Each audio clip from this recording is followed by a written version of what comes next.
and struck out 49. Opponents batting .270 against Wyatt Marr. On the other side, for the Reddies of Henderson State, it'll be Ryan Galvin, also a left-handed pitcher. He has a 6-0 record, a 3.28 ERA. This will be his 15th appearance, all as a starter. Has pitched 68 2/3 innings, given up 66 hits, 36 runs, 25 of those earned. He has walked 39 and struck out 54. Opponents batting .256 against Ryan Galvin. So those are the guys that'll be on the mound in this one here this evening, as a couple of teams that have already faced each other numerous times this season will square off yet again here tonight in Magnolia at Walker Stadium at Goodhart Field. We'll take a break on our Farmers Bank and Trust pregame show. This is Mule Rider Baseball on Magnolia's Country 99.1. Magnolia Travel Center is the place to be. Get a spring in your step with our Flavor to Cup coffee machine that will have you ready for whatever the day brings. Also try the Flavor Shot Fountain Center with over 250 drink combinations. Happy hour from 2 till 6 p.m. How about the frozen yogurt with topping bar? Hot dogs, daily breakfast, and champs chicken. Home-style lunch combos, kids' meals, and more. Grab and go with our fresh fruit, salads, and pizza. Served all day. It's all happening in Magnolia Travel Center. Follow us on Facebook for updates. Hi folks, Jim Golden with Jim Golden Ford Lincoln in Camden. At Jim Golden Ford Lincoln, we say what we do and we do what we say. Honesty and integrity are the basis that our business is built on. At Jim Golden Ford Lincoln, we believe in our community and support our local churches, schools, charities through donations and individual efforts. Our award-winning sales and service department attest to the fact our customers are the #1 priority. Take advantage of hometown deals and service where the dealer makes the difference at Jim Golden Ford Lincoln in Camden. Hey everybody, this is Christy Way, owner of Mule Kick in Magnolia. Everybody knows that Mule Kick was voted one of Arkansas's top dining experiences for the past 2 years. But did you know that in addition to pizza and wings, craft beer and coffee, our managers have been expanding our catering ability to provide a perfect business lunch, either at your location or ours. Call 870. The Henderson State University Reddies. Southern Arkansas University will be the visiting team in this game. Henderson State will be the home team. Time to meet the starting lineups for this evening's game. First for the visitors of Southern Arkansas University. Leading off and playing second base will be number 13, Chris Sutton. Batting second, doing the catching, number 32, Brett McGee. Batting third at third base, number 7, Brandon Nickel. Batting fourth at first base, number 9, Jacob Machuca. Batting fifth, playing center field, number 2, Ty Manning. Batting sixth, the designated hitter, number 24, Tucker Burton. Batting seventh in left field, number 3, Chris Lyles. Batting eighth in right field, number 11, Connor Allen. And batting ninth, playing shortstop, number 26, Riley Orr. Starting on the mound tonight for the Mule Riders will be number 31, Wyatt Marr. Now for the starting lineup for the home team, the Henderson State University Reddies. Leading off, the designated hitter, number 13, Kay Tucker. Batting second at first base, number 26, Grayson Stevens. Batting third at third base, number 3, Dylan Thomas. Batting fourth at second base, number 6, Caden Argenbright. Batting fifth in left field, number 21, David Bilches. Batting sixth in center field, number 7, Bryson Haskins. Batting seventh in right field, number 10, Luke Farah. Batting eighth at shortstop, number 11, Logan Cowart. And batting ninth, doing the catching, number 9, Braden Carpenter. Starting on the mound today for the Reddies will be number 27, Ryan Galvan.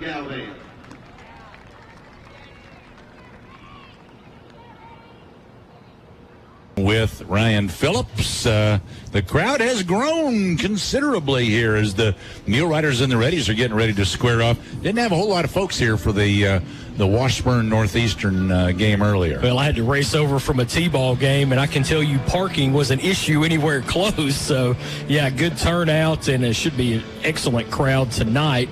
Probably hampered a little bit by graduation last night, but still a good crowd for the Thursday night game as well.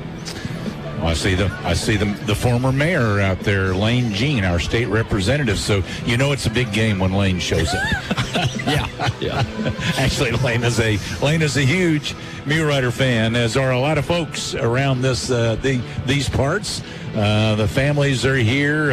Everybody is ready for an exciting game. Boy, and I tell you what, everybody that stuck around to the end last night, and I know it ended up running late, but if you stuck around to the end last night, you were treated to some spectacular heroics in the bottom of the eighth inning. Yeah, several comments around town this morning talking about the game, and I think a lot of people were on par with us. Not sure if the Heart can take another game quite like we had against Washburn yesterday evening, but man, Mule Riders, talk about fighting back from a big deficit. They did it in dramatic fashion. Really getting some help from a couple of people we hadn't heard a lot from this season, not the least of which was Hayden Hable. Just an excellent job in coming in and knocking down 4 or 5 innings last night to keep the Mule Riders close. Yeah, these two teams that are going to square off, and it has the potential. This has the potential of going about maybe 15 innings, and yeah, it could. and these two, because these two teams now, you never know. You can't predict the outcome of a ball game, but like I said, these two teams have squared off 5 times this season. SAU took the season series, the conference series, 2-1. But then that was here in Magnolia. Then right after that, they went to Henderson State in a non-conference game midweek and lost to Henderson by 1 run. Then they faced off again in the championship game of the Great American Conference Tournament. SAU won that one 17-9. But again, on any particular day, these two teams they're pretty even. Yeah, they're pretty even. Do it in different ways, though. As far as the GAC standings, Henderson State pretty much on top in every pitching category of significance, and Mule Riders pretty much on top of every offensive category. So they both do it different ways, and we'll see which one wins out tonight. Will it be the pitching or the hitting? And let's see if Wyatt Marr, we've seen him when he's dialed in early, he can be a tough customer for the Mule Riders on the mound. Well, Southern Arkansas is the visiting team in this game here tonight against the Henderson State Reddies. We'll take another break in our Farmers Bank and Trust pregame show. The Reddies have taken the field, so we'll have action very shortly here. Another quick break on our Farmers Bank and Trust pregame show. This is Mule Rider Baseball on Magnolia's Country 99.1. 24 hours a day, 7 days a week, the experienced team at Southern Caregivers provides expert care to you and your loved ones. Southern Caregivers also provides needed support for seniors, allowing them to remain in the comfort of their own home and maintain their independence. Nurturing and caring companions can be matched to meet emotional, spiritual, and physical needs of the individuals they care for. Call 501-463-9990 today and speak with one of our professionals, or visit southerncaregiversar.com. Your locally owned and operated Domino's is open. Domino's is open for carry-out at the drive-thru and delivery. Domino's has contactless options for delivery as well as carry-out. Call Domino's in Magnolia at 870-234-4141 or order online at Domino's.com. Domino's is open 10:30 a.m. to 11 p.m. Monday through Thursday and 10:30 to midnight Friday and Saturday. Domino's on East Main in Magnolia. Thank you for shopping all local businesses.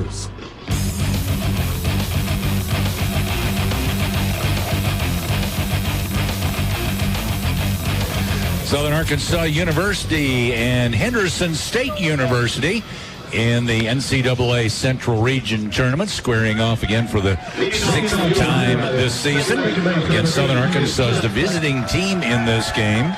So they'll be batting first. Chris Sutton will lead it off. Ryan Galvin has finished his warm-up tosses. Again, he's 6-0 with a 3.28 ERA. Both of these teams throwing a left-hander here tonight. The Mule Riders countering with Wyatt Marr. So Sutton steps into the box.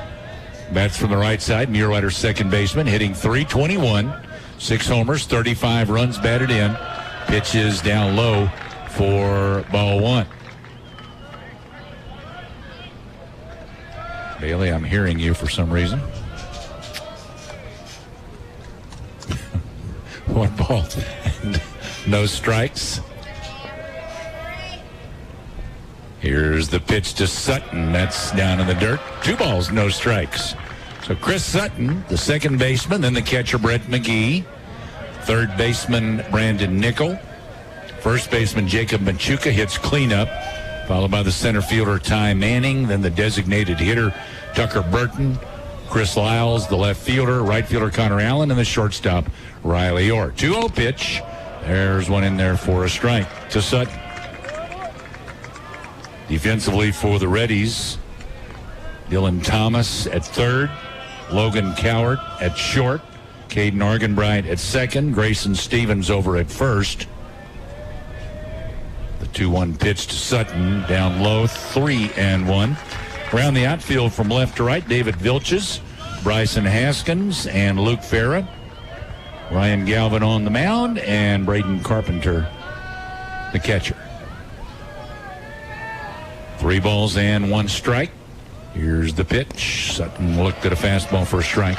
Yeah, it was borderline, and 3-1 count. Sutton didn't want to handcuff himself with the inside fastball. So Sutton ready. Mule Riders with the gold tops here tonight. The 3-2 pitch from Galvin. Breaking pitch, low, ball 4. It's a good way to start. Chris Sutton working the full count and leadoff man on via a walk. Letting Brett McGee see plenty of pitches out of the hand of the left-hander Ryan Galvin. Yeah, Sutton flirting with a 500 on-base percentage. He came in at 487, so that bumps that up a little bit more as he gets on again. Brett McGee batting 294, 13 home runs, 64 runs batted in. Sutton gets his lead over at first. McGee, the left-handed hitting catcher, bats left, throws right. And a throw to first. Sutton back in, standing up. Field still looks a little wet. They watered it down pretty good, didn't they? Yeah, needed to. It was plenty hot today. There's there's pretty good wind actually out towards left center, so ball should be flying around again this evening. Field is looking really good here It at is. Walker Stadium at Goodhart Field. The pitch to McGee, took it in the dirt. Catcher able to keep it out in front of him and keep Sutton at first base. Yeah, Sutton thought about it. He tap danced a little bit and then thought better of breaking towards the second base bag. Yeah, because kind of scored it out to the third base side, but he kept it in front of him at all times. And Sutton thought better. Gets another good lead over there. 1 ball, no strikes to McGee. The pitch is low. 2 balls, no strikes. So far, Galvin, when he's missing, has been down low. He's trying to keep the ball down against these Mule Rider hitters. Yeah, he skipped a few in. Not doing so sometimes is a mistake. It's a 2 ball, no strike count. Galvin, the pitcher. McGee, the hitter. Lefty versus lefty. Top of the first inning here tonight. So if you're in the area, come on out. We're scheduled for 9. McGee checked, took one inside.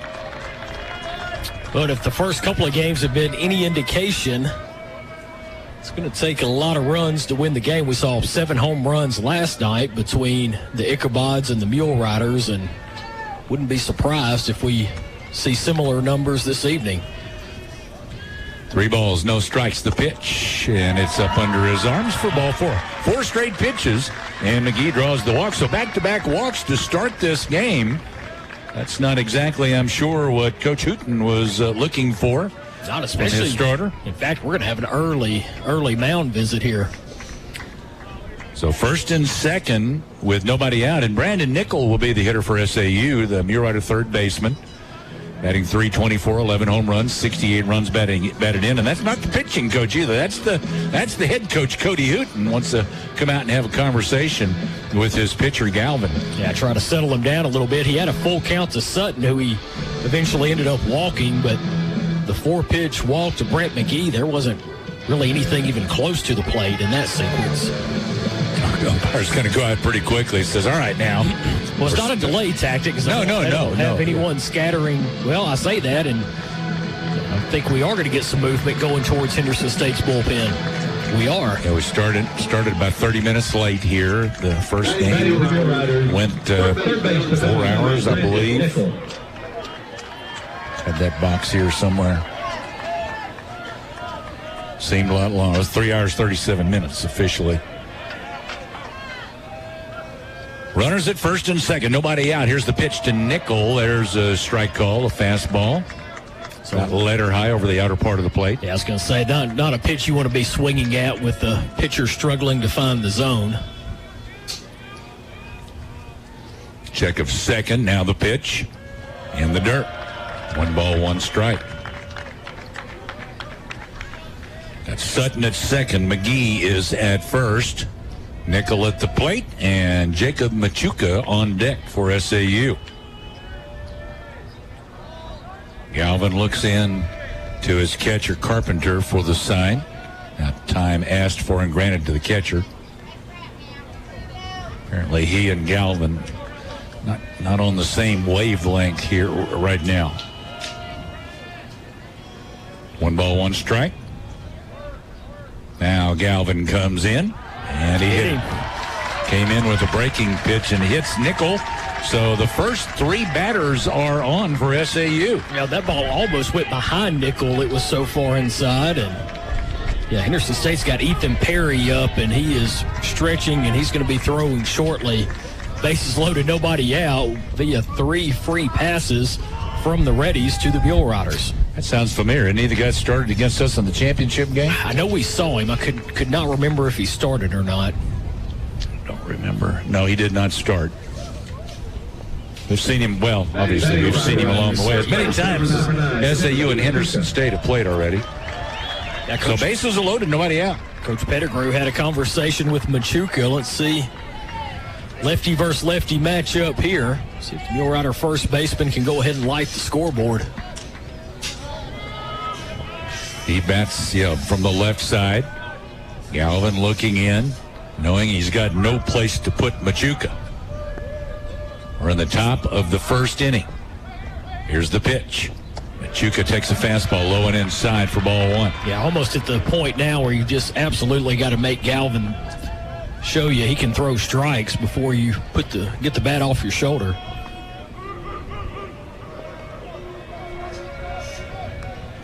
Still not throwing seriously in the bullpen yet. And the pitch Machuca checked, and that hit him. That hit him. Yep. So that's going to force in a. Well, he said it's a swing, and it was close. I thought initially that might be the call, and they're going to say that he did go around.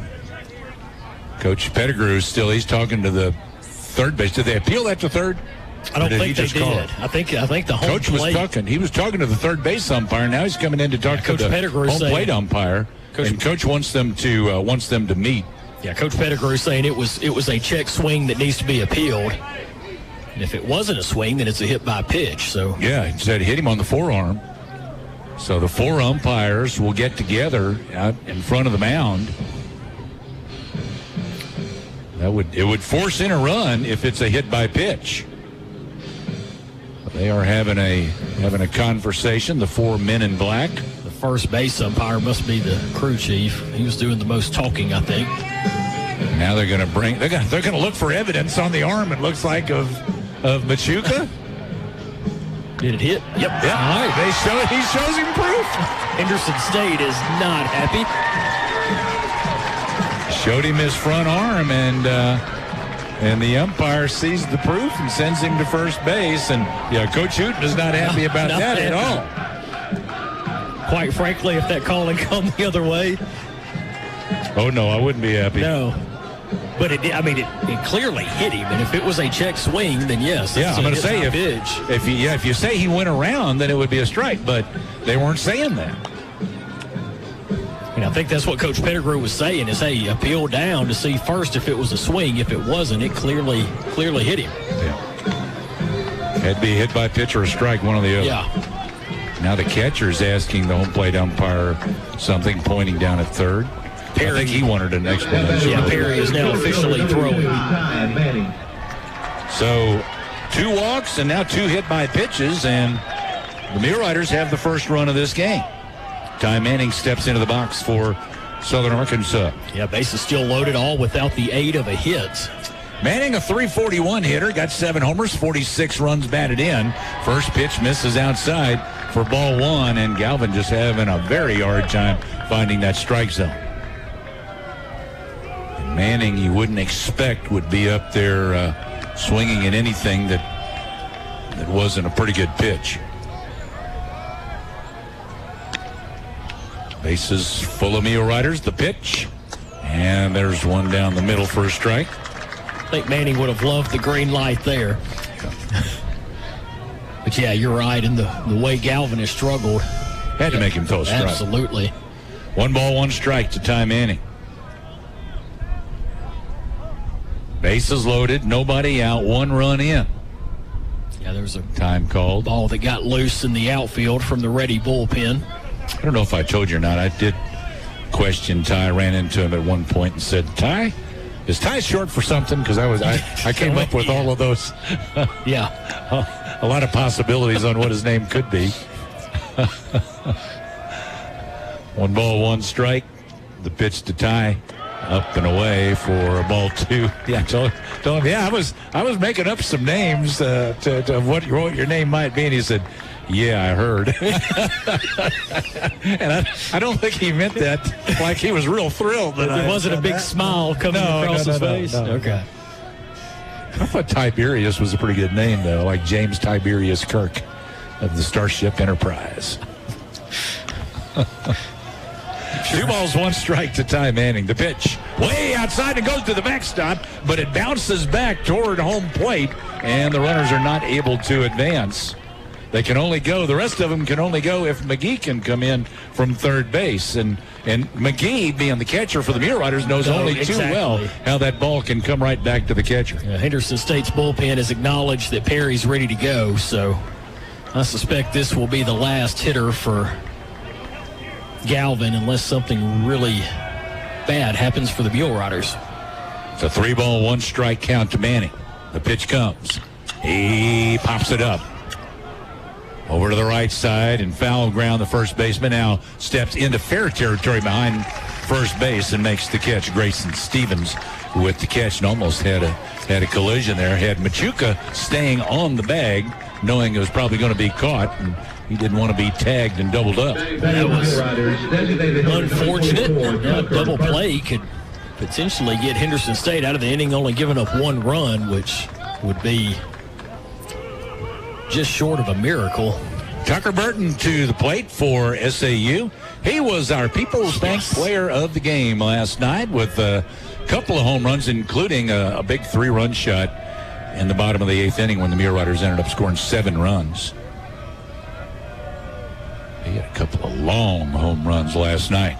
First pitch to Burton. Burton lines one out to center field. That's down for a base hit. 1 run scores. Here comes the second runner, and he's going to stop there at second base. He hit it so hard it got to center in a hurry, and the center fielder Haskins got it back in a hurry. So Nickel was unable to score from second base. I was going to say the same thing. It's one of those times where, unfortunately, Burton hit it too hard and not really a chance for Nickel to have a realistic shot at circling third base.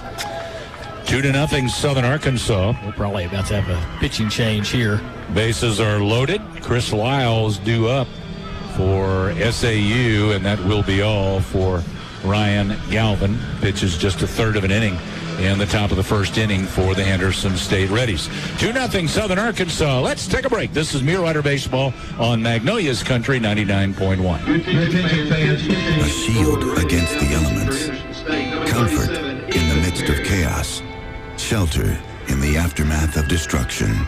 For 75 years, Shelter Insurance has remained true to our promise to be there when you need us most. This is the heartbeat of our company, our why.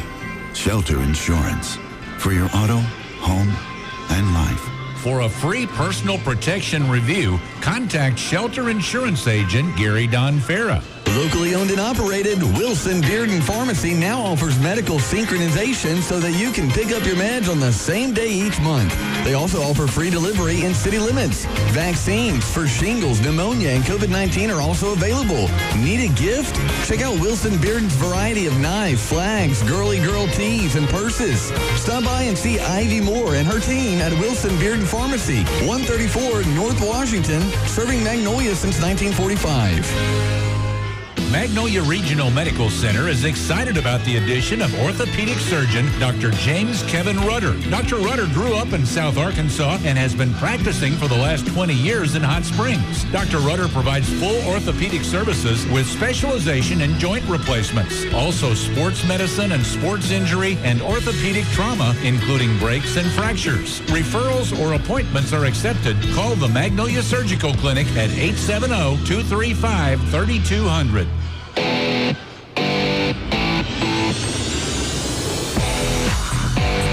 Ethan Perry, the new pitcher for the Reddies, right-hander. He's 6 foot, 165 pounds, sophomore out of McKinney, Texas. Doesn't look skinny enough to be 165. I bet he's had a couple of buffets since then. Mr. Perry, Ethan Perry, his numbers 2-1 record, a 4.99 ERA. This will be his 21st appearance of the season. He's had 6 starts, so it's his 15th appearance as a reliever. 30 2/3 innings pitched. He's given up 39 hits, 23 runs. 17 of those were earned. He has walked 15, struck out 16, and opponents batting .325 against Ethan Perry. And Coach Cody Hooten hoping that Perry can come in here and put out the fire in the first inning.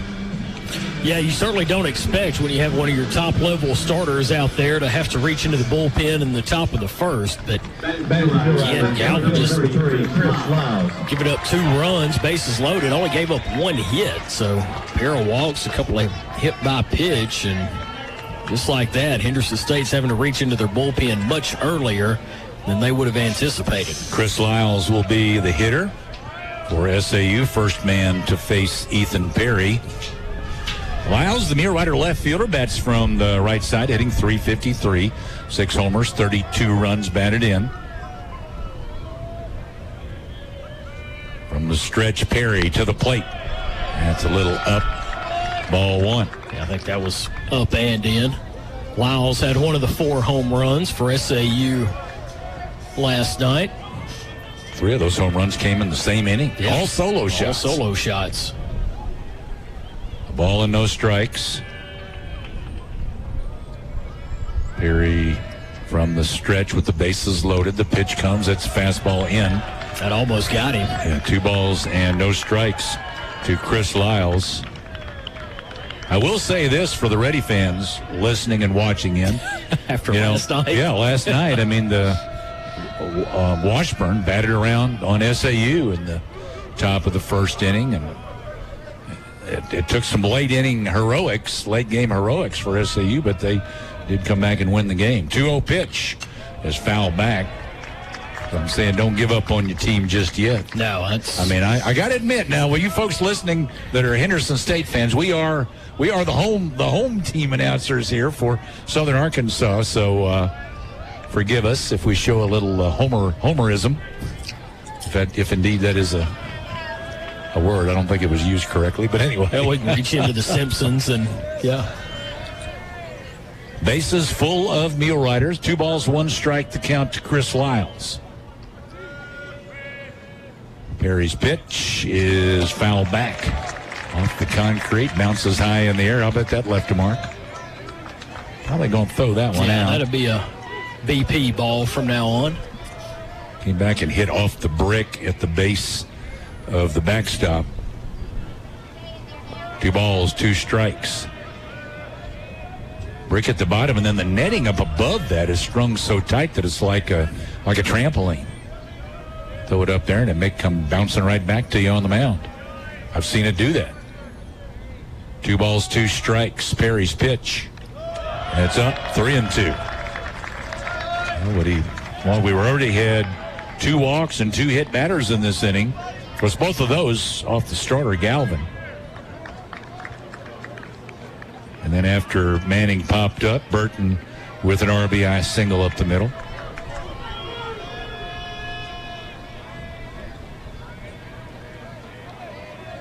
Perry gets his sign from Carpenter. And now delivers. Fastball, strike 3 called, caught the outside corner to Chris Lyles. Got him with the fastball. Yep, just frozen with the fastball, and Lyles is talking to Connor Allen as he comes to the plate, letting him know what he kind of saw from Perry. It's looked pretty good from here. Yeah. So he strikes out. 2 away now with bases loaded for SAU. You'd sure like to see him come up with more than 2 runs after those 4 gifts to start this game. The 4 free passes with the 2 walks and the 2 hit by pitches. Connor Allen's got a chance. The first pitch to him. Chopper toward the right side. That could be trouble, and he's going to beat it out. A run will score. They had the first baseman going for it, the pitcher going for it, the second baseman going for it. That left nobody at first base, and Connor Allen able to get to first, and nobody got there in time to try to make a play at home plate. No, and I think even if somebody had been at the bag, I think Connor Allen's going to beat that out. That was just... couldn't have been rolled out there any better. Very rare that you see Bermuda triangle in the infield, but that time it was just kind of equal distance between first baseman, second baseman, and pitcher, and Henderson State was in full-blown scramble mode. Riley Orr steps to the plate. 9th man to bat in the inning for SAU. 3 runs have crossed the plate. 3 men on base for SAU, and there are 2 men out. Here's the pitch to Orr. Breaking pitch outside for ball 1. Riley's hitting .389. He leads the team in hitting. 7 home runs, 51 runs batted in. He had a home run last night as well. Yeah, he hit the ball hard pretty much every time he was up. He was locked in last night. Let's see if that continues. 1-0 pitch inside ball 2. So Perry struggling kind of like Galvin was with that strike zone.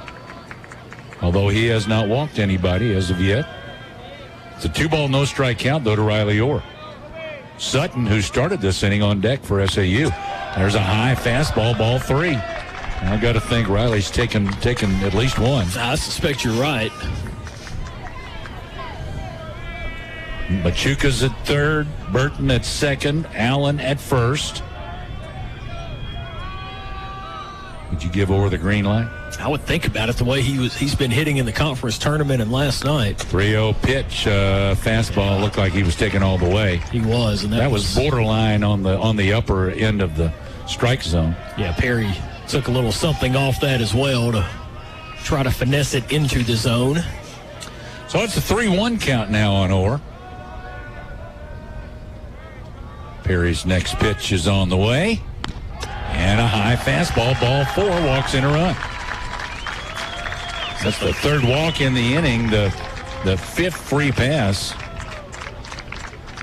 An RBI for Riley Orr with the bases loaded walk. The Mule Riders have now batted around in the top of the 1st, and again, 4 runs on the board, only 2 hits, one of those an infield hit, so it's not like the Mule Riders have been stinging the baseball. These have been gifts. Of course, good discipline by the Mule Riders, too, to take advantage of the wildness and not help them by swinging at wild pitches. Chris Sutton to the plate.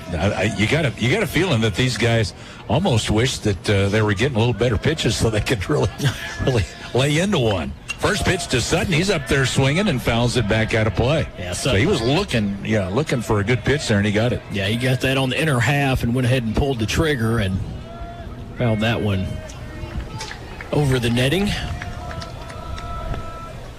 Took a while last night for SAU to get a good clutch hit. They left runners on base for most of the night until late.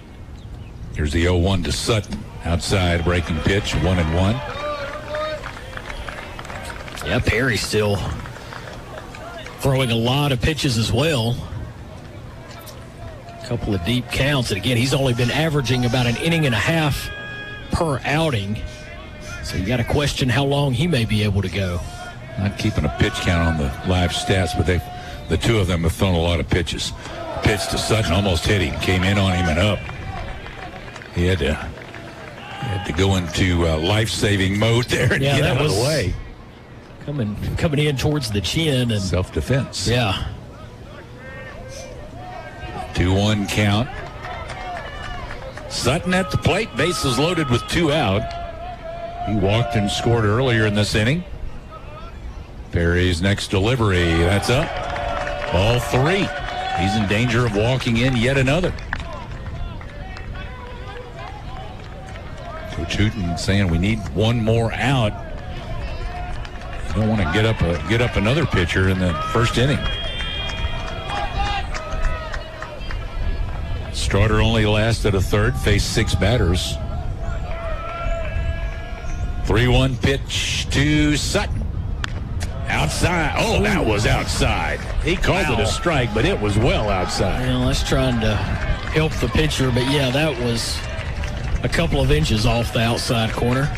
I'm going to say it, man, up. Goodness. That should have been a run for SAU. So the count's full, 3-2. Perry ready to come again. Here it comes. Runners take off. Pitch up and in. Ball 4. And another run scores for SAU. All right, umpire, you're off the hook. Yes. Barely. So Burton in to score from third base. Connor Allen moves to third. Orr's down at second. Sutton at first. And Brett McGee to the plate for SAU. We're getting into that part of the lineup where we could look for an exclamation point. Yes. Of course, pretty much anybody in the lineup can do that for SAU. That's a good point as well.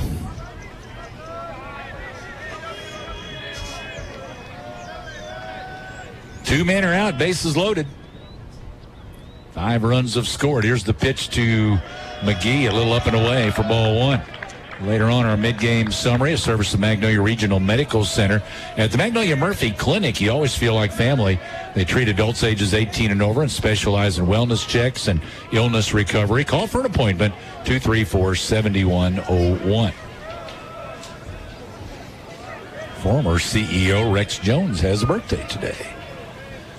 I bet Rex is not listening, though, unless he's listening on the app or online.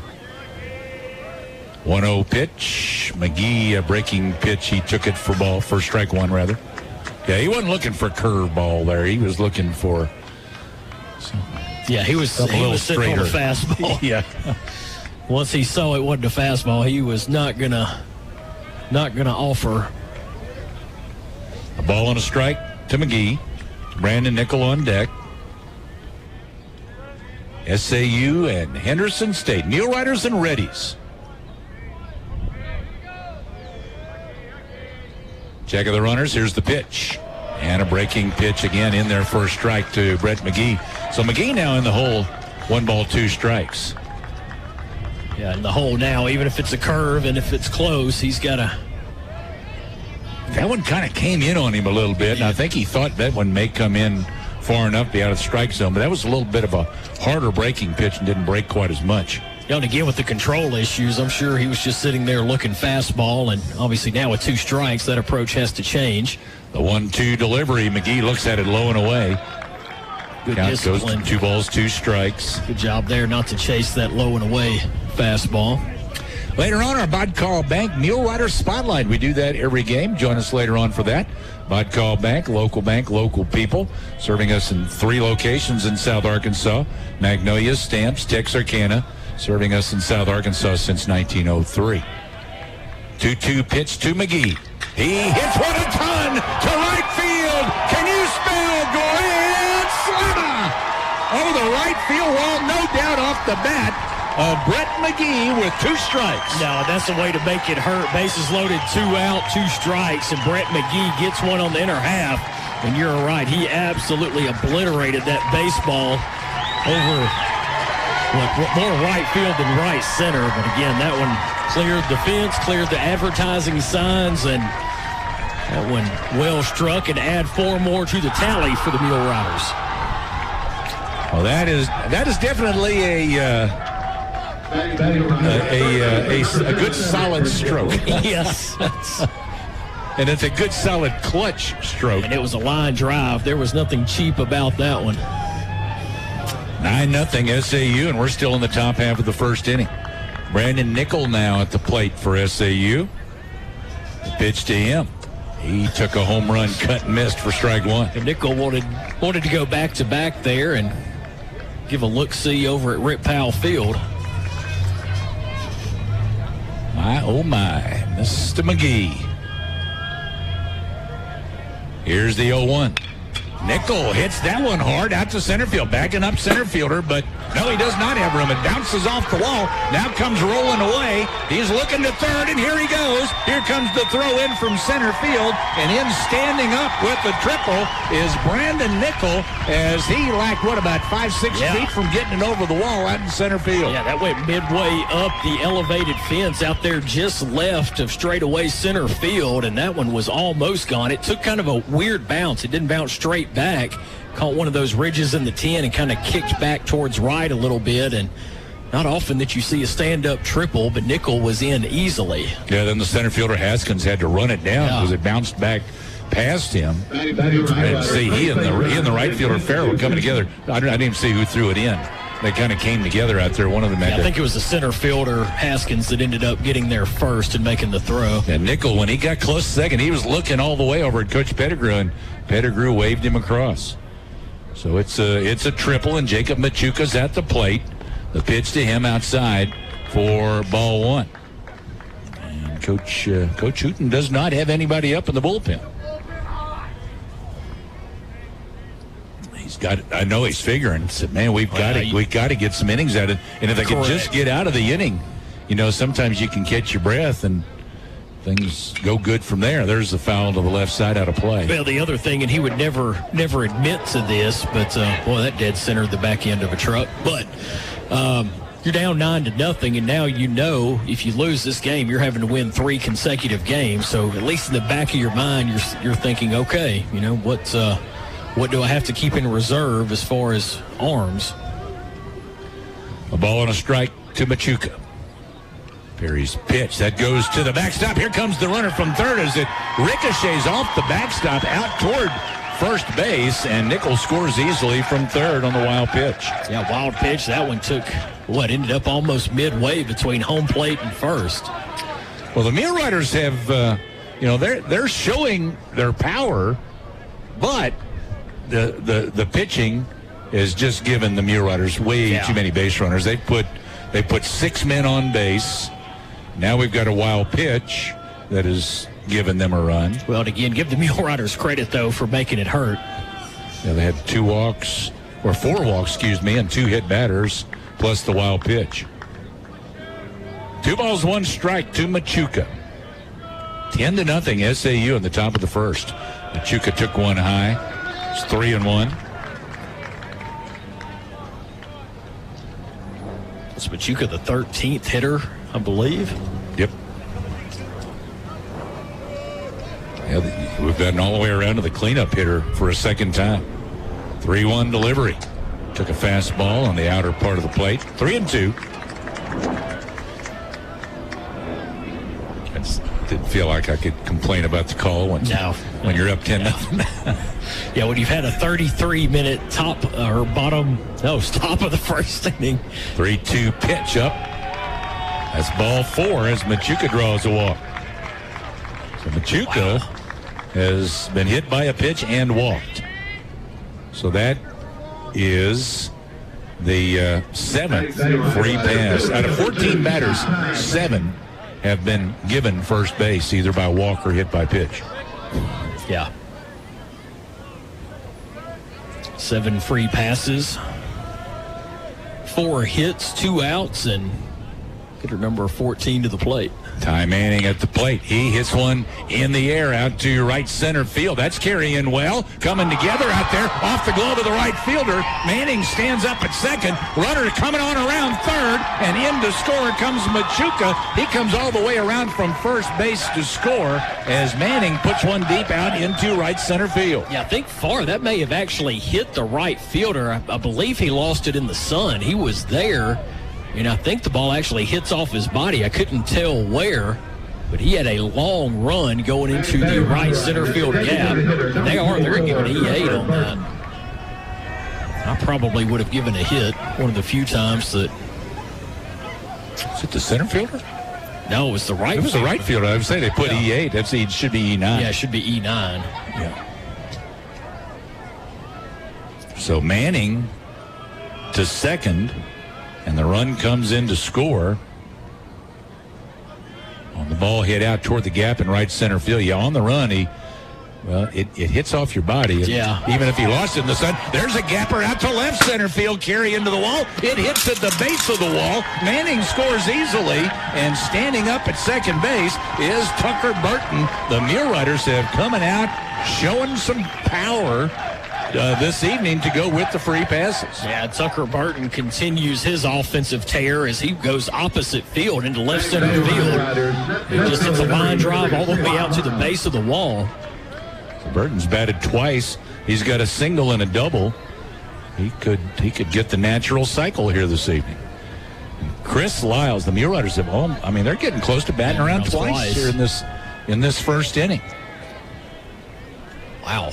Lyles called out on strikes earlier. He swings on the first pitch, fouls it off to the right side. That goes out of play. Look out, kiddos. One of them had a beat on him. Yeah, he was trying to. Yeah, the one with the glove. He's the one out there, I guess. I guess they've all got gloves or some of them. Oh, yeah, they all do. They come prepared. They got their own little game going on out there, and anytime they got a chance to catch one that's fouled off in their direction, they'll make a diving attempt. Yep. No balls, one strike to Lyles. The pitch to him. Fastball, that's pulled to the left side. That's through the hole, a base hit. And Burton will stop at third base as Vilches didn't get through very far, just out of the reach over there going through the hole. And Vilches playing in, able to get it back in quickly. Yeah, and again, that was hit really hard, so that makes your chances of scoring from second base much less. But again, with the 12-run lead, you have a tendency to be a little more conservative. Connor Allen to the plate. Looks like Henderson State is going to get someone else up and throwing in the bullpen. Allen drove in a run with an infield single earlier this inning. Here's the pitch. Runner goes from first. The pitch is high and no throw down to second base as Lyles steals it. Some people would say, why would you do that? But hey, after last night, yeah. You don't know. You never know. I've seen this Ready team. We know. We talked about how this Ready team can play. They are a very talented club. They're not getting real good pitching right now.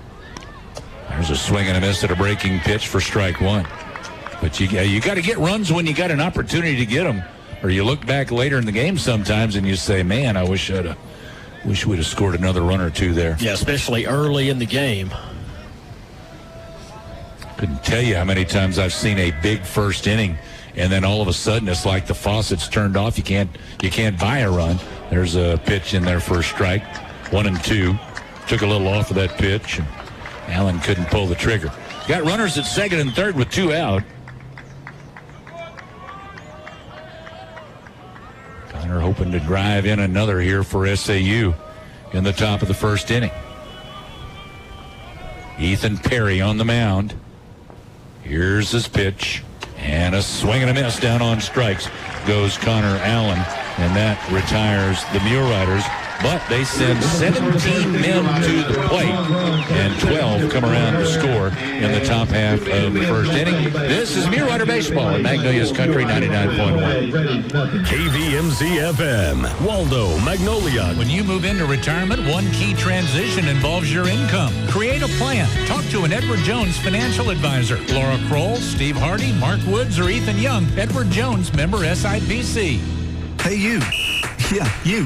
It's time to step up to the plate at the Corner Clubhouse on the Magnolia Square. Remember, it's a short stop away to experience delicious pulled pork smoked in-house, baked potatoes, burgers, a full bar, and the best ribeyes cut in-house over an open flame. The Corner Clubhouse is open Monday through Saturdays, 11 a.m. to 9 p.m. So what are you waiting for?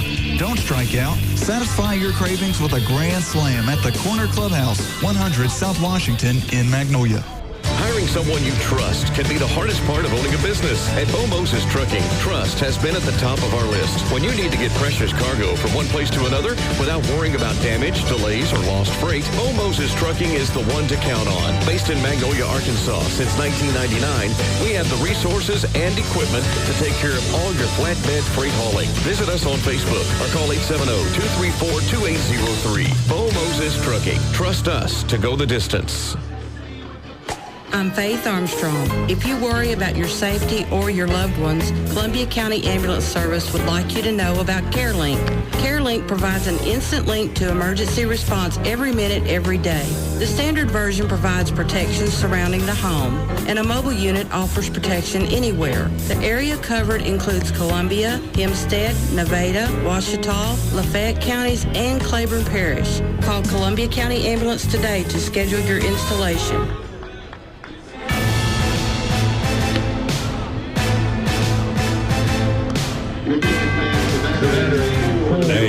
A change in the scoring on that ball that was hit out to right center field off the bat of Ty Manning. They think, kind of like Ryan was saying earlier, that the right fielder, Farrah, lost that in the sun and it maybe hit off of his body rather than off his glove out there. They never really saw that. So they have changed the scoring on that. Going to give him a hit on that, which will be a double. He ended up at second base. So how many runs came in on that? Do you remember? I don't know. That's why I'm waiting for them to complete the live stats over here. I think it was 2, but he got at least 1 RBI, but I'm thinking 2 also. Cade Tucker leads it off for Henderson State in the bottom of the first inning. First pitch to him. That's hit out in the air to center field. Manning going to his left, and he tracks it down and makes the catch. Cade Tucker, 1 pitch and 1 out as he flies out to center field. Tucker came into this game with a .369 average. Now Grayson Stevens batting .357. 9 home runs and 47 runs batted in. Making the assumption that Wyatt Marr during that long top half of the first probably went to the Mule Rider bullpen to try to stay loose. It's one thing you worry about with those long innings. Pitch in there for a strike. So SAU, the visiting team in their own ballpark, and they say, what the heck? It just gets us to the plate quicker. Should be 2, because I think Nickel and Machuca came in to score on that. Pitch low and outside. I'm confident enough that I'm marking it on my scorecard.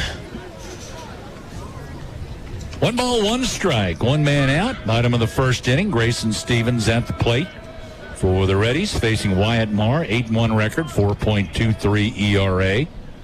His pitch, and a strike on the outside corner. This is the 14th start of the season for Wyatt. His 15th appearance. Opponent's batting .270 against him. He's had 49 strikeouts in 72 and a third innings pitch. He's walked 33. Giving up 34 earned runs. The pitch, swing and a miss at a breaking pitch, and down on strikes.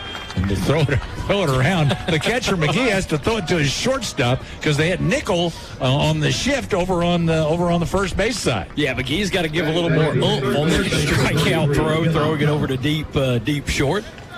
Yeah, when you got the shift on, that throwing it around the horn's a little bit more complicated. Yeah. You don't want to throw it over to third base and say, oops, nobody there. Then the left fielder's got to go running it down. So now Dylan Thomas to the plate for Henderson State.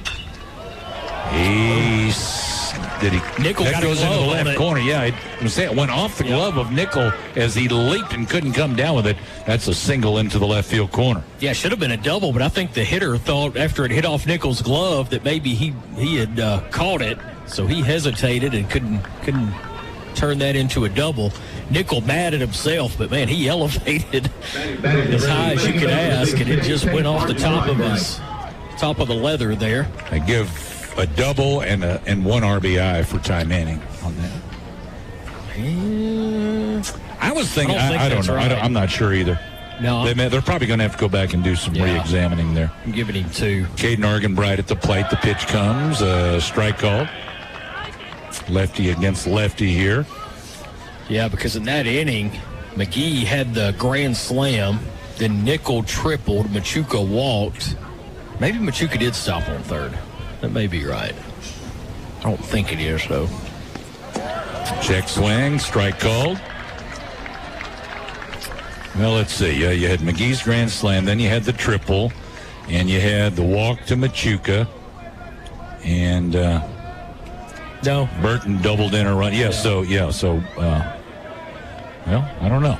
I'm not sure there. Yeah, me neither. Burton drove in Manning. right? Yeah, Burton drove in Manning, which means that it had to be 2. Yeah, Manning had to have driven in 2 there. Yeah. So I think you're right with 2 RBI there. All right. I'm not going back to that square again. It's done. It's penciled in. Yes. Here's the 1-2 pitch. Swing and a miss. Down on strikes goes Argenbright. That takes care of the Reddies in the bottom half of the first inning. No runs, 1 hit, no errors. 1 man left on. We've played 1. SAU leads 12-1. 12-0, excuse me. This is Meteor Rider Baseball in Magnolia's Country, 99.1. Since 1906, Farmers Bank and Trust has served customers throughout South Arkansas. This year, we've added 9 new communities in Arkansas and Oklahoma. We're committed to serving and investing in our new and legacy communities. In Magnolia, we're not the new bank in town, but you've always made us feel at home. When you need a bank perfect for your season of life, come home to Farmers Bank and Trust. Visit myfarmers.bank to learn more. Member FDIC, Equal Housing Lender. Sweet onion steak teriyaki is now available at Subway on East Main and Magnolia. Steak, cheese, onions, peppers, and sweet onion teriyaki, and you can customize it as you like. Let me tell you about some other Subway heroes. Baja Steak and Jack, honey mustard rotisserie-style chicken, Baja chicken and bacon, and turkey Cali Fresh. Subway still has all your other favorites, too. Use the app like I do and earn rewards at Subway in University Plaza Shopping Center on East Main in Magnolia. Shake off winter with the all-new spring arrangements at Bridget's on the Square. Located on the Magnolia Square, Bridget's has arrangements like the watercolor blooms bouquet and the wonderful whimsy bouquet. Centerpieces are also available. Bridget's helps with any occasion, anytime. Follow Bridget's on the Square on Facebook and Instagram or visit bridgetsonthesquare.com. Remember, you bring in the spring with Bridget's on the Square, your Magnolia flower shop. Leading off for the Riders, shortstop, number 26, Riley Moore. So we go into the second inning. How long have we been here? About 45 minutes About or so? 45 plus. Yeah, of course, most of that was SAU batting. Almost batted around twice in the top of the first inning. The number 9 hitter, Riley Orr, leads off the second for SAU. Pitch to him is a strike called. I think we may see the strike zone expanding. I'm going to say he's had a pretty good sized strike zone anyway, and that first pitch to Orr surprised him that it was a strike. That looked a little up and in-ish to me. Ethan Perry is still pitching for Henderson State. And a high fastball, 1 ball and 1 strike. I know Coach Hooten is hoping that Perry, he came in, he kind of came on into the fire there, and hoping that maybe he could, after going to the dugout a little bit, come out a little stronger. There's a pop-up to the right side. First baseman Stevens over in foul ground makes the catch. Riley Orr flies out to lead off the top of the second inning. So 1 away, and top of the order now for SAU to Chris Sutton. So starting the 3rd time through the lineup here in the top of the second inning. Yeah, despite that, Sutton, no official at bat. Correct, you are. Yeah, there were a lot of walks and hit batters in that first inning. Sutton walked twice, and he scored twice. And he swings and pops one up on the infield. Over on the left side, and the shortstop calls everybody off, and Cowart makes the catch. Well, right now, the Muir Riders are giving the Reddies exactly what they're hoping for, a quick top of the second inning after that marathon in the first. Yeah, and a low pitch count on top of that, at least so far. Of course, Brett McGee could extend the inning. Go ahead and add to that. Yeah, that was a pretty good first inning for Brett McGee. Yeah. It's going to be hard to top that. Here's the pitch to him. He took it low for ball 1. Yeah, he walked and scored the first time around, and then he hit a grand slam later on in the inning. And I know Coach Hooten kept saying, okay, 1 more batter. We just need 1 out. Just need 1 out. But look, I mean, they did most of that with 2 out. Yeah, you're exactly right. Pitches in to McGee. Almost hit him. 2 balls, no strikes to Brett McGee. Brandon Nickel is on deck. 5 scored off the starter, Ryan Galvin, who just got 1 out, pitched a third of an inning. 2-0 delivery. McGee took it for a strike, 2-1. And then Perry came in and got Chris Lyles looking. So they had 2 outs at that point. And then things started, the dominoes started to fall after that.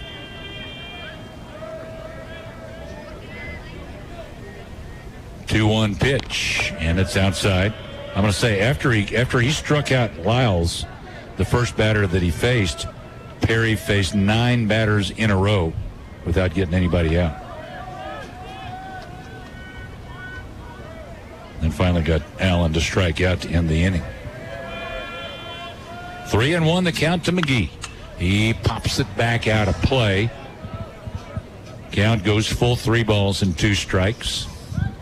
Every game we spotlight a Mule Rider. Join us later on for our Bot Call Bank Mule Rider Spotlight. Bot Call Bank, local people serving us in South Arkansas since 1903. Enjoy the benefits of hometown banking at Bot Call Bank. 12-0 SAU. We're in the top of the 2nd inning. Next pitch to McGee. Took it high for ball 4. McGee a 2-out walk. And Brandon Nickel now to the plate.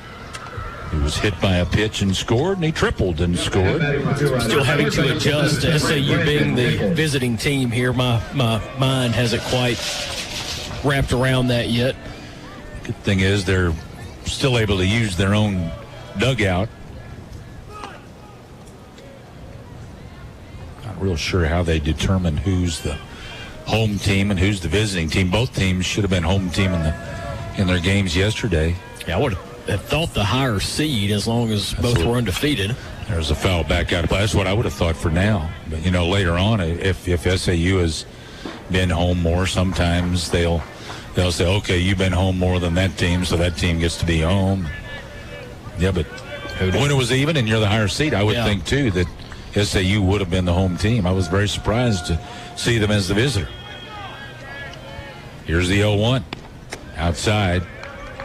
Ball and a strike. A lot of kids out here tonight having a good old time at the ballpark. Yeah, a lot of Not people. many of them probably know what the score is. That's true. We've got a good crowd here at Goodhart Field. Pitch comes, a home run cut but a miss by Brandon Nickel. Makes you chuckle when he swings so hard. Some of these guys like him. Machuca and Machuca and McGee and Burton. Gosh, how hard they swing. A ball when they make contact. Yeah. You are right. A 1-ball, 2-strike count. Swing hard in case you hit something. 1-2 pitch is popped back. Come on back here. Come on back into the crowd. Look out, folks. Bounces high and might get somebody on the ricochet. Nope, got a young lad back there standing up with his back to the wall. Was able to haul that one in. Always amazes me how many the scattering happens at the last possible second. Everybody decides, oh, this really could hit me. I usually just keep my head down because my luck, I'll look up and it'll get me in the nose. Take out some teeth or something like that. A ball and 2 strikes to Nickel. Ethan Perry's pitch inside. 2-2. Jeffrey Jester and I were at a Cubs game one time.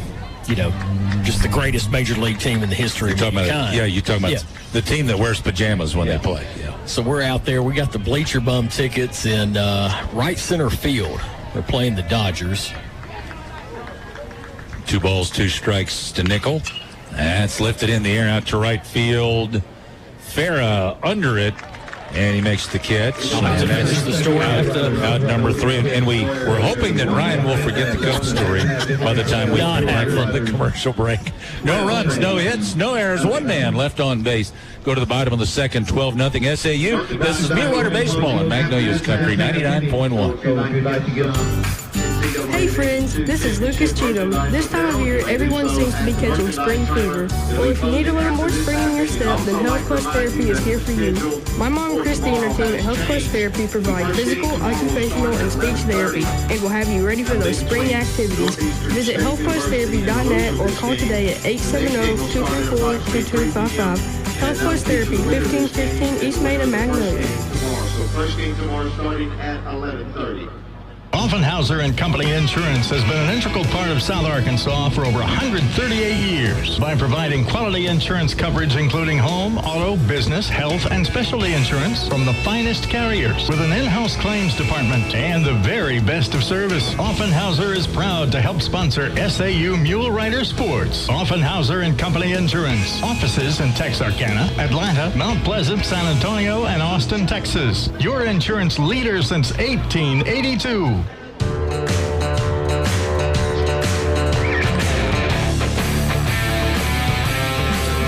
Well, the American Cancer Society recommends women receive annual mammograms beginning at age 40. At Magnolia Regional Medical Center, they offer state-of-the-art digital mammography in a comfortable and friendly environment. Call to schedule your appointment at 235-3516. And listen later on as we bring you our Magnolia Regional Medical Center mid-game summary. We're going to the bottom of the second inning. It'll be number 5, 6, and 7 hitters for Henderson State. David Vilches, Bryson Haskins, and Luke Farah.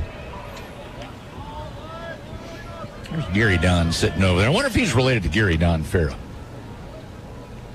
Here's the pitch to the left side to Riley Orr. Scoops and throws, and he got him over at first base.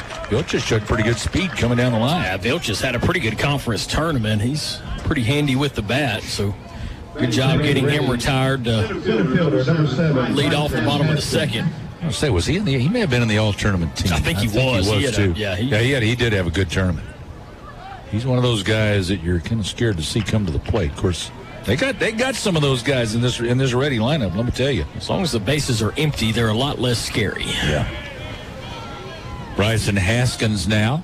Mars pitch. He bounces that one up there for ball one.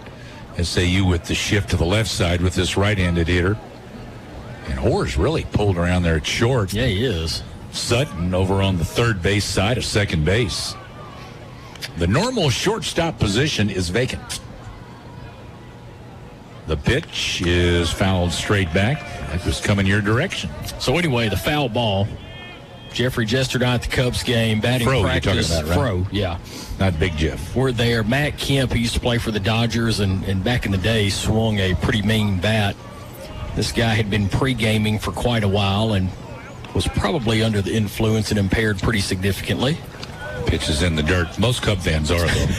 He turns around at exactly the wrong time, and Matt Kemp smokes one probably 400 feet, line drive, and it hits this male just below the belt, who wasn't paying attention and having a good time, and he had to be helped. That was a home run ball? Out of the stadium. No, it was a batting practice home run ball. Oh, okay. But 400 feet. Ooh, I bet that was coming at pretty good velocity. It was, I still cringe thinking about it. Yeah, of course, the good news Thank is you for sharing that with us, too, by the way. He probably pre-gamed enough that it took the edge off. I guess that would be the silver lining. I guarantee eventually he probably felt that one for a long time. Yeah. So, anyway, pay attention to your surroundings, folks. 3 balls and strike to Bryson Haskins. The pitch from Marr is upstairs, ball 4, a 1-out walk for Bryson Haskins. Well, I've told you before on the air, but I think it bears repeating. You know, folks, you talk about them scattering down here. They did that at Captain Stadium one year. I was down there watching the game. The Shreveport Captains were playing, and the ball was fouled off into the lower seats, and everybody spread out as the ball was coming down, except this little bitty boy, and it hit him right on top of the head. There's a strike to Farah, and they took him away in the ambulance. I never did find out how he turned out, but you gotta, if you're gonna take a kid to the ballpark, you gotta protect that youngster. Yeah, look away from the phone. He didn't know. Yeah. He was just standing there and came down and plunked him right on top of the head. Still have nightmares about that. There's a fly ball opposite field on the run. Connor Allen, and he makes a heck of a catch on the run, and now quickly gets it back into the infield. Boy, what a job by Connor Allen running that one down. He covered a ton of ground there, and then I think if he'd have realized that the runner Haskins was that far off first base, Mike could have thrown behind the runner and gotten two. But again, his momentum was still sending him towards the right field fence and just covering a tremendous amount of ground out there. Wow, that's a heck of a play out in right field. That would have been extra bases. That would have got the runner in from first because, like I said, he was 2/3 of the way to second base. Two men are out. Coward at the plate, Logan Coward. The pitch comes, foul ball to the right side, goes opposite field, hits off the light pole and bounces back into play. Has to be run down by the young man who did such an outstanding job for SAU out of the bullpen last night. Hayden Abel runs it down. The hero one night and chasing foul balls the next. Obviously, you would think he is not going to be available tonight after 5 strong innings yesterday. Here's the 0-1 pitch from Marr, and he hit it. Brought a fastball right into his midsection. So a hit by pitch, a walk and a hit by pitch here in the second inning. So there are 2 on with 2 out for Henderson, and Braden Carpenter, their number 9 hitter, will come to the plate. Batting .294.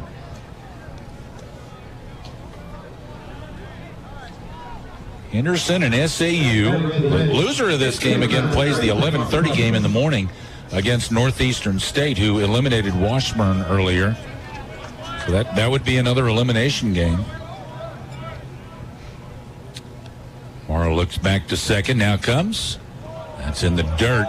Runner from second started toward third, and that said, whoops, maybe not. Yeah, Haskins almost got into no man's land. I was going to do my curly whoop, whoop, whoop, but I need to work on it if that's it. Yeah, I couldn't go there. I think you need a little higher octave. Whoop, whoop, whoop. Yeah, something like that. There we go. We need sound effects. Yeah. Here's the 1-0 pitch. That's hit hard, but right at Riley Orr, a line drive out off the bat of Braden Carpenter to take care of the Reddies in the bottom half of the sixth. Seems like it. The second inning here at Southern Arkansas University. No runs, no hits, no errors. 2 men left on base through 2, 12-0 SAU. This is Mule Rider Baseball in Magnolia's Country, 99.1. Stay healthy in 2022 with Doctors Chambliss and Davis. They see patients of all ages from newborn to elderly. They also do primary care, weight loss management, DOT physicals, cool sculpting, BioT hormone physicals, and more. They're open Monday through Thursdays from 8 till 4 and Fridays 8 till noon. The Office of Chambliss and Davis is now accepting new patient applications with most insurances accepted, including United Healthcare. Follow Doctors Chambliss and Davis on Facebook for details. Doctors Chambliss and Davis, 1701 East North Street in Magnolia. Become one of the many satisfied patients who use Prince Pharmacy in Magnolia. Refilling your prescriptions is easy with Prince Pharmacy's new mobile app. You can also refill or transfer prescriptions on their new website, PrincePharmacyRx.com. Prince Pharmacy still has their 24-hour refill line, too. Call 234-7292 anytime. Prince Pharmacy also has a convenient drive-thru and free delivery in the Magnolia city limits. See how they make a difference at Prince Pharmacy in the Southern Medical Group Clinic at 211 East Stadium in Magnolia.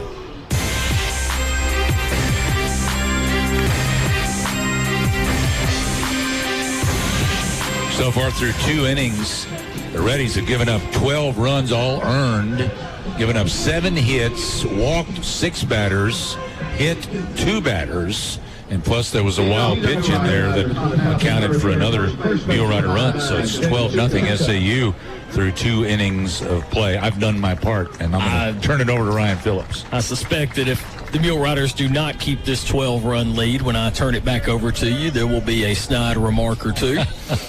Be the 4, 5. I probably won't wait that long. That's true. 4, 5, and 6 hitters due up for the Mule Riders as Jacob Machuca steps in. First pitch dribbled out towards second base. Not hit very hard. Shortstop races over. Makes the grab and flips across to first base for out number 1. They had him shaded towards right field, so the shortstop was playing behind the second base bag. able to cut across the second baseman and make the play. I'm going to say the shifts really sometimes you come up with some interesting stuff there, because that was fielded and thrown. He was closer to first base than he was second when he ended up throwing it. Yep, traditionally, no doubt the second baseman would have made the play. Ty Manning to the plate for the Mule Riders. Perry's pitch finds the outer half of the plate for a called strike. Ethan Perry came in relief of the starter, Ryan Galvin, who went only 1/3 of an inning. There's been some pretty consistent action over in the Henderson State bullpen. First the pitch. There's a called strike 2. It looks like they have someone else loose when called upon. Ethan Perry averaging only about an inning and a half per outing. No balls, 2 strikes, the count to the Mule Rider center fielder. Wind gusting out towards left center. The 0-2 pitch. That one lifted towards left field. If it's fair, it could be gone. It is right down the line. It is a fair ball, home run, right over the 320 sign in left field. It had the distance. The question was, is it fair or foul? And that one goes just over the pole. So a 1-out solo home run for Ty Manning extends the Mule Rider lead to 13-0. I didn't think that ball had a chance to stay fair, but it just never had any hook to it at all. Straight as an arrow. Yeah, right down the line. I kept looking for it to hook, but it never did. Coach Pettigrew helped. He kind of straddled the line and looked at it, and he signaled fair, and most importantly, the umpire did. So Ty Manning strikes. What is that? His, let's see, 8th home run of the season. I think it seems like it might have been a while, too. Yeah, he's on the home run front, a little bit of a drought. Tucker Burton to the plate. He has not been in a home run drought. And I could be way wrong on that. I don't know. We're going to find out here. Tucker Burton 2 for 2. A couple of runs batted in, singled in his first plate appearance in the first, doubled in his second plate appearance, also in the first. The 0-1 pitch, off speed. That one lifted high towards center field. That should be playable. It drifts over towards left center a little bit. Haskins ranges over, makes the play, almost overran that. Actually had to drift a little bit back towards center after making the run over to left center, but he makes the catch for out number 2. It had been a while since Ty had a home run. The last one was April 22nd against Southern Nazarene. Actually, he had won the 22nd and won the 19th against Mississippi College. Chris Lyles to the plate. Lyles, 1 for 2. Also credited with the stolen base. That one, curveball low and away, but Lyles could not stop his swing there. Strike 1. Lyles on the season, a .356 average. 6 home runs, was the MVP of the GAC tournament in Hot Springs.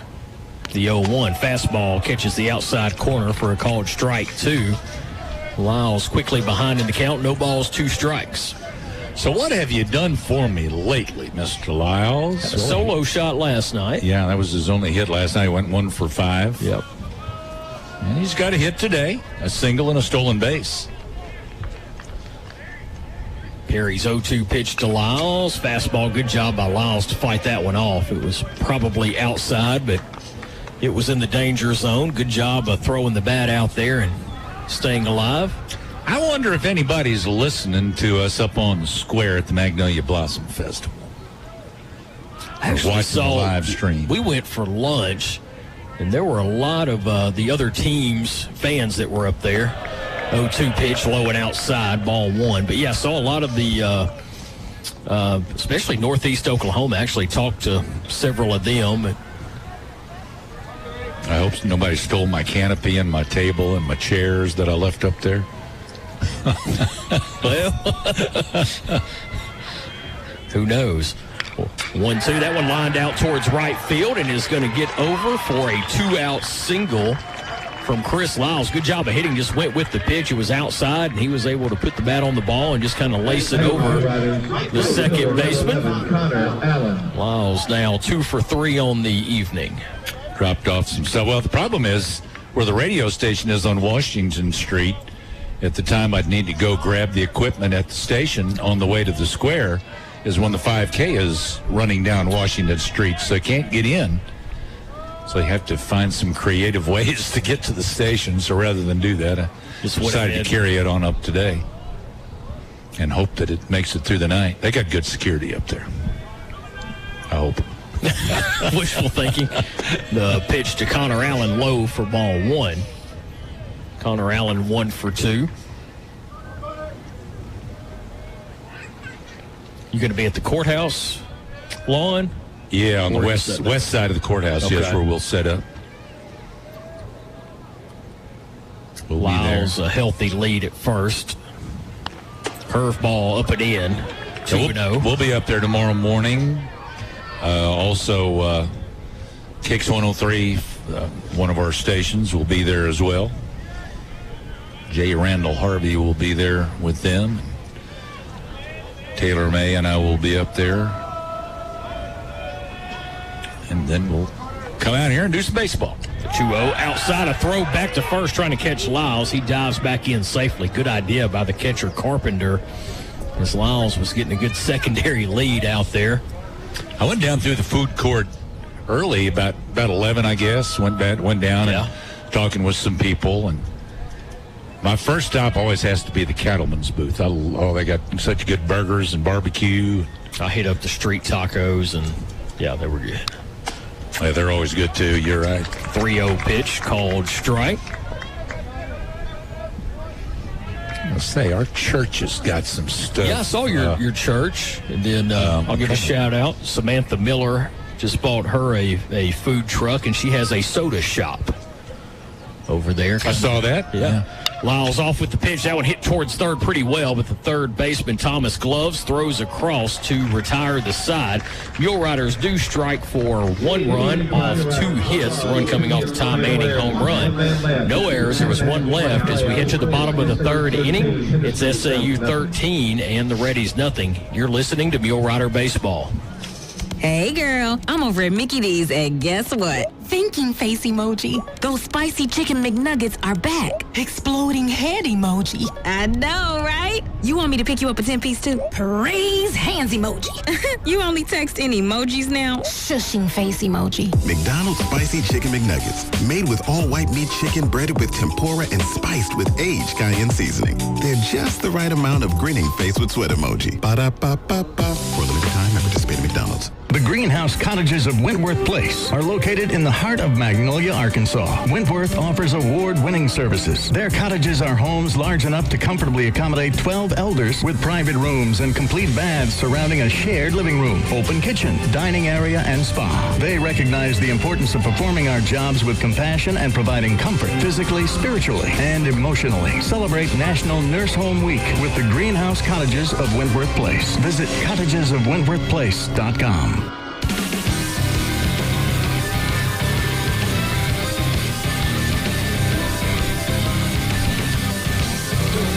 Bottom of the 3rd inning, SAU with a commanding 13-0 lead over Henderson State. But as we saw last night, those big leads can evaporate sometimes. I didn't see this last night, but Burl D over in Australia was listening in or watching the live stream, either way, hearing us, and she was asking last night, what is an Ichabod? And Scott White was good enough to give her the explanation. I wonder if you see Burl, she's the mother of Tim Dilwo that used to play baseball here at SAU, and wonder if she's still listening in this evening for Mule Rider Baseball against those Henderson State Reddies. I think they're about 14 hours ahead, so it should be about 9:44 a.m. over there, something like that. Mara's first pitch to Cade Tucker did not miss by much, just outside for ball 1. Henderson State back to the top of the order. Cade Tucker, Grayson Stevens, and Dylan Thomas, the 1-2-3 hitters. Mara's 1-0 pitch, fastball, good one. No clue where that missed. I think Brett McGee's asking the same thing. Heard some oohs from the Mule Rider fans, and I would tend to agree with not knowing exactly how that missed the plate. The 2-0, that one outside, 3-0. Goes the count to the leadoff hitter for Henderson State here in the bottom of the third inning. So what's your church selling up there? Have you figured? I'm trying to find the picture of the actual food. I've found a lot of the pictures, but I'm looking for the actual flautas and 3-0 inside, 4-pitch walk to lead off the bottom of the third inning. I know they got flautas. There's a flauta plate. Some avocado and some different things on there with it. There's Father Mike eating some corn on the cob. I'm sure that's got a little Mexican flair to it. That corn on the cob, and I think they've got some other things too. They've got a menu set up over there. I'm just not sure the full menu. Went ahead and knocked down the mandatory funnel cake. Grayson Stevens to the plate. That pitch just misses outside. Marr's not missing by much, but he is not getting the calls. Lynn Distel was kissing up with Steve Browning earlier, and she brought Coach Browning a funnel cake from out at from the food court out there. Just giving you a hard time, Lynn. I'm not a funnel cake guy. Really? Yeah, not big on the funnel. Shouldn't surprise me. I don't like the real sweet stuff. That's very sweet with that's got a ton of sugar on the top of it. 2-0 the count. 6 pitches so far by Wyatt Marr here in the bottom of the third, and he is yet to find the strike zone. I'd probably have to dial 911 if I ate a funnel cake. Pitch fouled back. Count goes to 2-1 strike. Cade Tucker out at first, getting decent lead, but not quite in the go territory. Wouldn't expect Henderson State down by this many to want to roll the dice on trying to swipe second here. Marr does give a look over to first, comes home, fastball lifted out towards left field. Chris Lyles goes back. That's fairly deep. Lyles makes the catch. Leaping catch at the warning track at the wall. That was outstanding. That deserves a chest bump from Ty Manning. Wow, that's a heck of a running catch right in front of the wall. Lyles, I covered a lot of ground and kept going back at the last second. He elevated at the wall and made the catch. That deserves an asterisk in my scorecard. It's going to be at least a double if he doesn't grab that. And if it's a little higher, it's over the wall. Yeah, it would have been, definitely would have hit the wall. That would have been off the wall, yeah. Yeah, that is a spectacular job tracking that one down by Lyles. That ball carried a little farther than I thought. That lined out towards right center field and through. That's going to advance Cade Tucker to second base, so a one-out single from Dylan Thomas. Just kind of a late swing there. Just kind of poked it, just guided it through the right side. Yeah, line drive, found a spot. Now 2 being on. Caden Argenbright. I was going to say, I thought it was Argenbright. Yeah, hard G. Oh, Shannon saw me at the food court, said we have to stop making fun of Jeff. She don't care about Jeff. She just cares about that's what she said. I was going to we'll just see how quickly you caught that.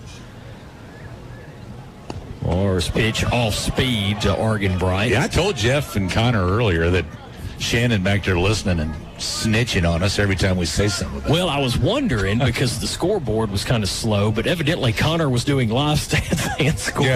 Yeah, he was multitasking, yes. Yeah, kind of. We got Scott White in there doing the scoreboard tonight.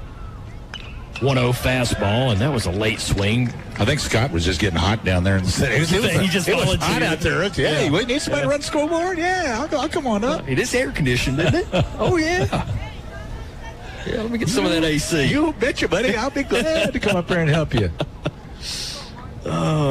Pretty decent spread of food. Yeah, I mean, there's much worse ways to take in a ball game.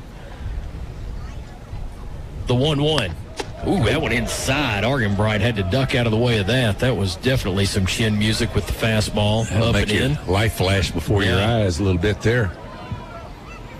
Argenbright will step back in. Got 6 home runs on the season. .309 average. Again, 2 men on 1 out. Bottom of the 3rd inning. Moore's pitch fouled back. Count goes to 2-2. Light's starting to take effect a little bit. Sun going down, wind still blowing out towards center field. Have you heard if they've done anything with the football scoreboard, or is it still going to be? I don't know. We'll have to wait. So we've got another 30 minutes before that would take effect. I'm not going to say a word. 2-2 in the dirt. All right, here's the menu. They got flautas, something I can't pronounce. It's basically that's the corn on the cob, though. Okay. Yeah, I can't pronounce all of them, but I bet they're good. I know they're good. I know they are all good. That work and you can't pronounce half the menu. Well, it's pretty small on this picture too. Not real focused. Full count pitch, and there's the second walk issued in the inning, and now the bases are loaded with 1 out. As Vilches, the guy we talked about earlier that you do not want coming up with men aboard, is going to come up with a base full of readies. So Cade Tucker at 3rd, Dylan Thomas to 2nd, Argan Bright to 1st on the walk. Vilches to the plate, 17 home runs on the season. He is their leading thumper in the lineup. The pitch off speed in the dirt. McGee blocks it. He could turn a 13-0 game into an interesting game once again. He could bring it within single digits in one swing. And we're still only in the 3rd inning. Yeah, absolutely. The 1-0 pitch. Fastball misses low and wide. And Brett McGee is going to go have a conference with his pitcher. Riley Orr is going to come in and join the conference as well. So we'll talk about the food court some more. Yeah. Out at the Magnolia Blossom Festival. Actually, the concert is underway. They started at 7 o'clock. They're at Square Park on the square. The opening act started at 7, and so should be about time for the main event to start there. And that's, of course, that's free. You ever had a fried bologna sandwich? Yeah, I've never had one. I saw a sign for one up there in the food court. It's kind of like like a lot of people make that sound like filet mignon, but it's not. Trust me, it's fried bologna. That's what it is. All right, and it's good. I mean, hey, fried bologna with some fresh tomatoes off the vine. Oh yeah, that's some good stuff. And like the grilled bologna is pretty good too. The smoked bologna. Pitch here is a fastball. But still, if I got my druthers and I got me some barbecue ribs or some bologna, I'm going with the ribs every time and the brisket and all that good stuff. 2 balls, that's just 1 me. strike.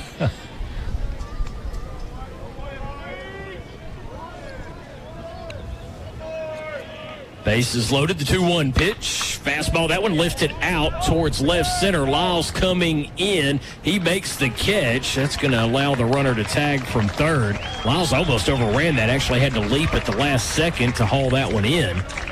They're now 2 out. Sac fly allows Cade Tucker to come in and score. The other runners have to remain where they are at their... Well, they were both on their horse out there. Lyles from left and Manning from center, and I was scared they were going to come together out there. But like you said, he did kind of overrun it. Maybe came in a little bit too far. They had to go up and get it, but he made the play. You'd gladly give up a run for an out there. Absolutely. Now 2 down. In on 1st and 2nd. Haskins to the plate for Henderson State, and that one gets past McGee. That's going to allow both runners to advance. That actually hit the batter on deck for Henderson State. It wouldn't have mattered, though. That one. Well, so far and the last thing you want to do, you come into the inning with a 13-0 lead. You walk the leadoff batter, which is always a no-no. Yeah. And he's got another walk in the inning, and now the wild pitch that allows the runners to advance. So base hit could put 2 more on the board. You don't want to groove it, but you got to throw strikes. That one lined out. That's going to score 2. That one's driven to the wall in left center field. A 2 RBI double from Bryson Haskins makes this a 13-3 game. Mule Riders still leading, but Henderson State striking for 3 runs so far here in the bottom of the 3rd inning with another man in scoring position. Maybe you don't always need to throw strikes. Yeah, that was right down the middle. Luke Farah comes to the plate. Number 10, Luke Farah. Tough inning so far, but they do have 2 out. Take care of Luke Farah, and a little damage done, but nothing Farah catastrophic with a 13-3 lead. Flew out to right field in the 2nd inning. Mara look at second, comes home, fastball low and away for ball 1. And Burl is listening in Australia. Glad you're listening, Burl. Wish we could see you in America. Love to have you come to the ballpark again. We know you'd love to be here too. Stiffly out towards left center. That one inside almost hits Farah. 2 balls, no strikes. Marr kind of laboring here in the bottom of the 3rd for SAU. Like you said, a couple of walks. He has not done himself favors on that front. Pitch, that one hit out towards right center. That's going to be down and may score another run. It does. As Argenbright comes around to score a 2-out RBI single from Luke Farah, has made this a 13-4 game. So the SAU lead down to single digits. Wyatt Marr, he's gotten in trouble with the walks and the wildness, and now the Mule Riders are going to send somebody down to the bullpen. Maddox Solomon is on his way to the bullpen to start loosening for SAU. 4 runs in the inning for Henderson State, and you just don't want to give up anymore. Pitch, that one lifted towards center field. Ty Manning drifts back. He's going to end up making the catch at the warning track, but he does glove it to finally retire the side, but not before Henderson State strikes for 4 runs off 3 hits, no errors, 1 man left. As we head to the top of the 4th inning, it's the Mule Riders 13 and the Reddies 4. You're listening to Mule Rider Baseball. Whether in a crowded gym, in the bleachers at the ball field, or sitting under the Friday night lights, South Arkansas is all about tradition. Since 1903, our tradition at Vodcall Bank has been to create lasting relationships with our customers and community partners. Local traditions, local leadership, and local decisions.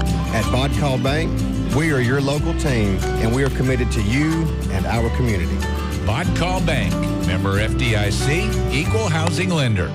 Is there one place I can go for all my car, truck, and SUV needs? One place for all kinds of repairs, tune-ups, alignments, brakes, mufflers, oil changes, tires, etc., etc.? Well, yes, there is. Spittler Tire and Auto. You've been trusting Spittler Tire and Auto for 15, 16 years now, and they're still working hard for you. Call to set up an appointment to get your ride into one of their 10 service bays, and it'll be back to peak performance in no time. Spittler Tire and Auto in the Dairy Queen Shopping Center, 521 East Main in Magnolia.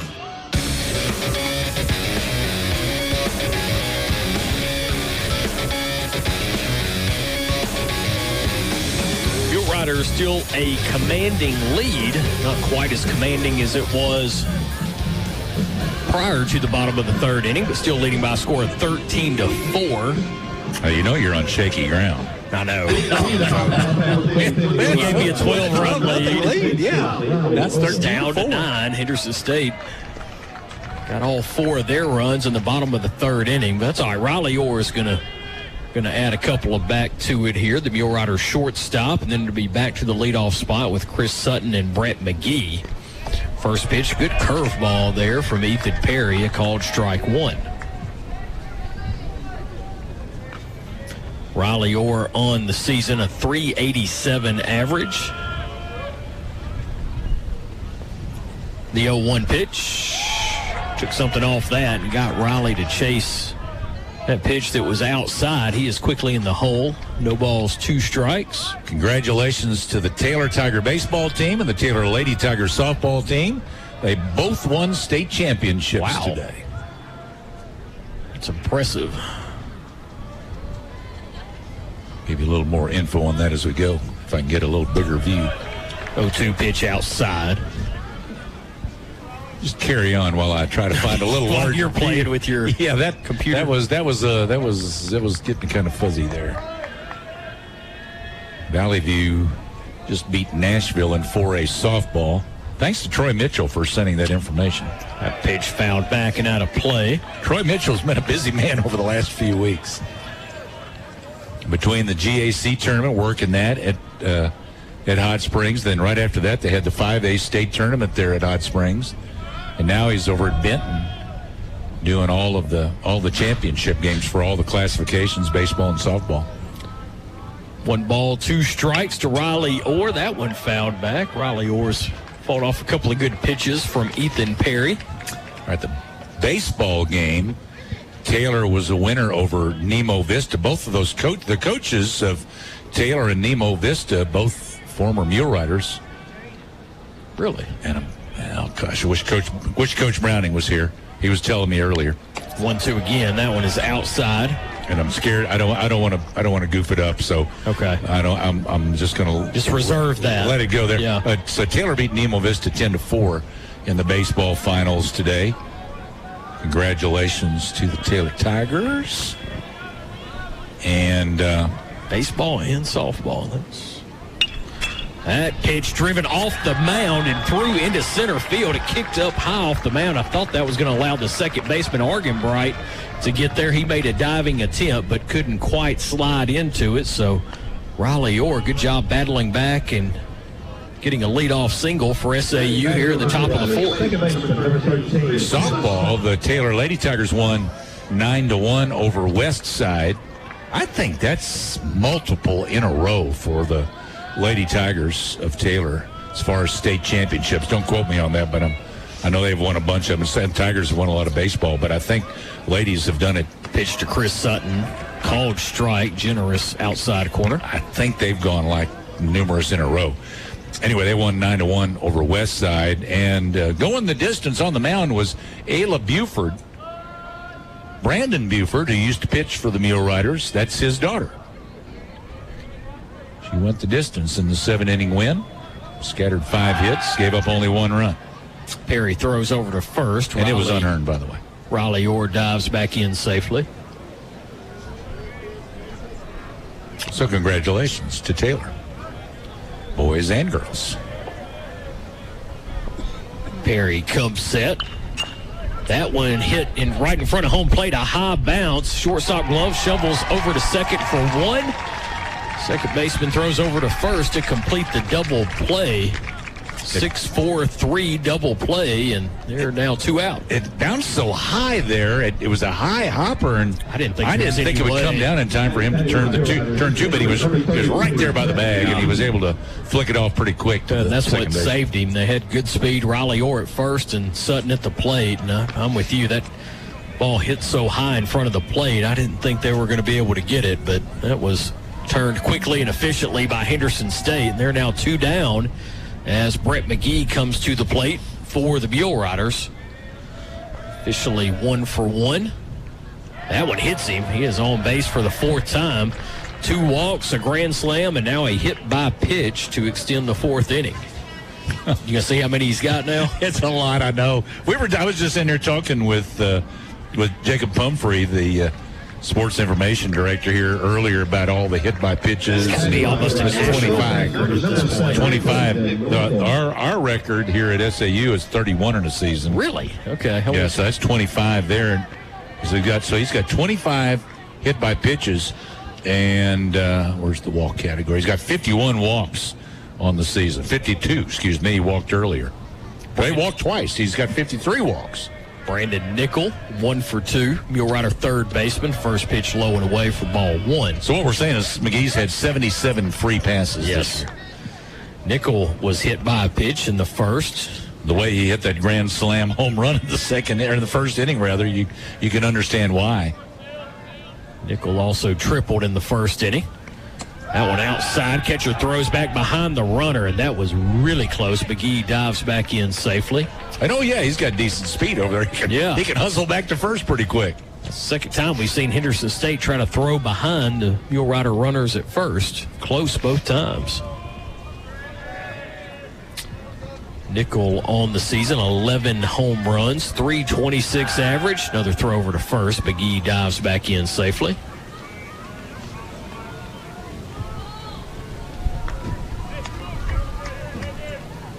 Ethan Perry back to the mound. 2 balls, no strikes. Another throw to first base. He is really worried about McGee over at first base with 2 outs. For what it's worth, McGee is 6 out of 6 in the stolen base department. Pitch, there's a curveball that just breaks back in to catch the inside corner. Ethan Perry's kind of settled in a little bit, after coming in for the starter, Galvin. Pitch. That one must have been a little high. Yeah, he didn't do too well in that first inning when he first came in, but they left him out there, and he finally got out of it. And since then, he's rolled along pretty good, just giving up 1 run, the solo homer to Manning. Shot, yeah. Another throw to first base. Manning is back. Close. Yeah. Been close a few times. First baseman Stevens did the swipe tag and held it up for the umpire. He thought it was pretty close himself. See, another throw to first. Good grief. Pitch count's going to go up just with the throws to first base. May get some Bronx cheers in a minute. There's another throw. Pitch fastball low, and Brandon Nickel draws a 2-out walk. Brett McGee goes to second. And Jacob Machuca comes to the plate for the Mule Riders. Batting for Mule Riders, first baseman, number 9, Jacob Machuca.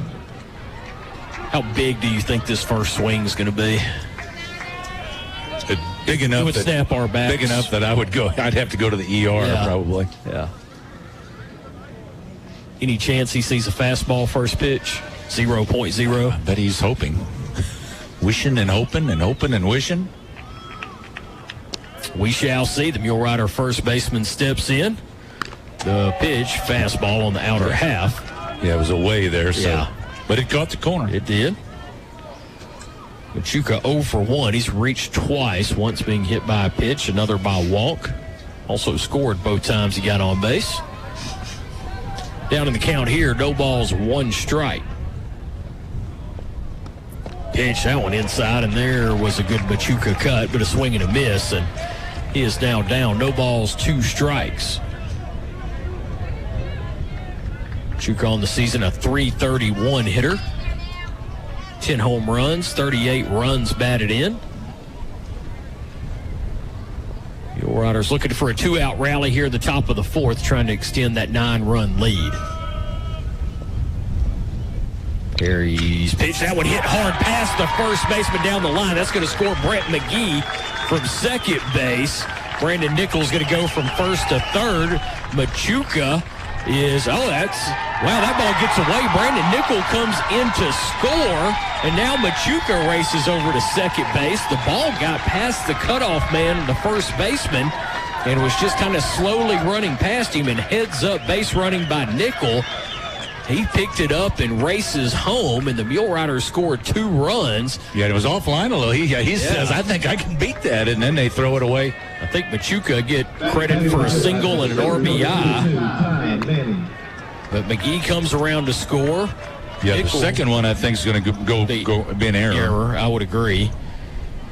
And then, so we'll score that. Probably E3 would be my guess. Or they may give it to the throw in right field, but yeah, it got away as it got to the infield. We'll see Ty Manning to the plate. Machuca in scoring position for SAU. Still 2 out.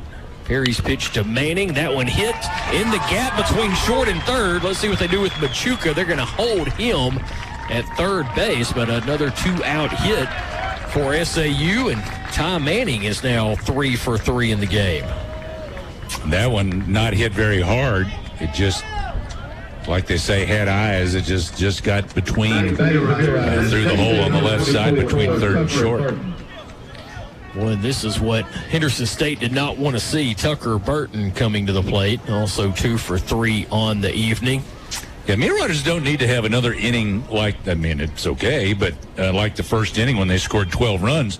But as the Reddies score, you need to kind of let them know that you're not going to roll over. We're not retiring the bats. Yeah. So you want to keep adding some runs. Pitch to Burton in the dirt. Catcher does a good job of keeping it in front. That's Braden Carpenter. So Ty Manning has to stay where he is. Now, Ty Manning is willing to swipe a base whenever. However, he's 25 out of 28 in that department. He is always a threat. Good lead by Manning over at first base. The 1-0 pitch, Manning's off, and he steals it easily. Won't even draw a throw. So now 2 men in scoring position for SAU. Manning just lacks the triple tonight for the cycle. Does he? Yeah, he's had a double. Oh, you're right. Yeah, they changed. Well, Manning's he's got enough speed that he is more apt to get a triple than most. Pitch to Burton. That one in the dirt gets away from the catcher, but not far enough as Machuca has to go back to third base. Thought about it briefly, and Burton a good job of recognizing that it did not get way far enough, and he put the stop sign up for his teammate. They do go the error on the first baseman. It's E3? Okay. Yeah. 3 balls, no strikes to Tucker Burton. Let's see if they groove one here. Ooh, they almost did. Burton fouls it off of his foot. That could not have been intentional. Trying him inside. Maybe we'll get lucky and they'll do it again, and this will be an 18-4 ball game. Instead, 3 balls, 1 strike, 2 out. Runners on second and third for SAU. Ethan Perry comes set, comes home, fastball. That one dribbled into the SAU dugout. Burton just missed that one. That was not a bad pitch to hit. A little bit in. Count goes full. I think he's still trying to get situated after that first foul ball that I think actually got his back foot. Yeah, the second run there, Nichols scored because of the error. You're right. Just the 1 RBI for Machuca on that. The full count pitch. That one hit hard, but foul down the first base side. Didn't miss it by much. First baseman really hugging that line tight over there. Yeah, I'm going to say a fair ball, and he probably fields it over there. He would have to be. But he's pretty far behind first base, so if he juggles it at all, Burton might be able to beat it out. But if I was playing first base with Burton hitting, I'd be playing a deep first base too. Yeah, the second baseman's out of sight. Yeah. He's way out on the right field grass. Try the right fielder's back at the edge of the warning track. 3-2 again with the base open. Still don't have to groove one to him. They do, and it's hit back up the middle. That's going to score 2 runs. So another 2-out hit for SAU, and this is a 17-4 game as Machuca and Manning come around to score and give Tucker Burton 2 more runs batted in. I would say Tucker Burton is showing, he can hit some mammoth home runs, but he also he has learned and developed as this season has gone on, able to kind of go with the pitch. He might not go down the left field line with it, but that way he went to the left of second base and hits it through and on into center for a base hit. Yeah, just a good job going with the pitch. And we are going to have a pitching change as Ethan Perry is out of the ball game for Henderson State. We'll tell you about the new pitcher after this. Top of the 4th inning, SAU leading Henderson State by a score of 17-4. You're listening to Mule Rider Baseball. AMC, Waldo, Magnolia, Columbia County. You may never need any type of long-term care, but if you did, could you afford it? Talk to an Edward Jones financial advisor, Steve Hardy, Laura Kroll, Mark Woods, or Ethan Young. Edward Jones, member SIPC. Big Dave, closet organizing, toddler yoga, scavenger hunts, jigsaw puzzlings, and sledding down the stairs? Get Pizza Hut's Big Dinner Box. 2 medium, 1-topping pizzas, 5 breadsticks, and your choice of pasta or wings. Sealed for your safety, all in one box. Choose contactless delivery or new curbside pickup at pizzahut.com. The Big Dinner Box. From our hut to yours. Ask for contactless and curbside. Availability of contactless curbside delivery areas, charges and minimums vary. Delivery charge non-tip. This week's At Your Service featured item is aluminum foil. This aluminum foil is 18-inch by 500 feet and continues to roll in a cutter box. At Your Service has 3 options for aluminum foil: standard, heavy duty, and extra heavy duty. Call 870-234-5173 or visit atyourservicestore.com or stop by and shop local at 1506 North Vine in Magnolia. At Your Service, we know the power of clean. What do I like about being a local agent for Farm Bureau Insurance? Above all, I like helping people, using my insurance experience to make Columbia County a better, safer place. Insurance is a necessity, and I take pride in helping people find the right coverage for all of their needs. I'm Mike Jones, Agency Manager at Farm Bureau Insurance. Give us a call at 870-234-1966 and let me or my agents show you how we can save you time and money.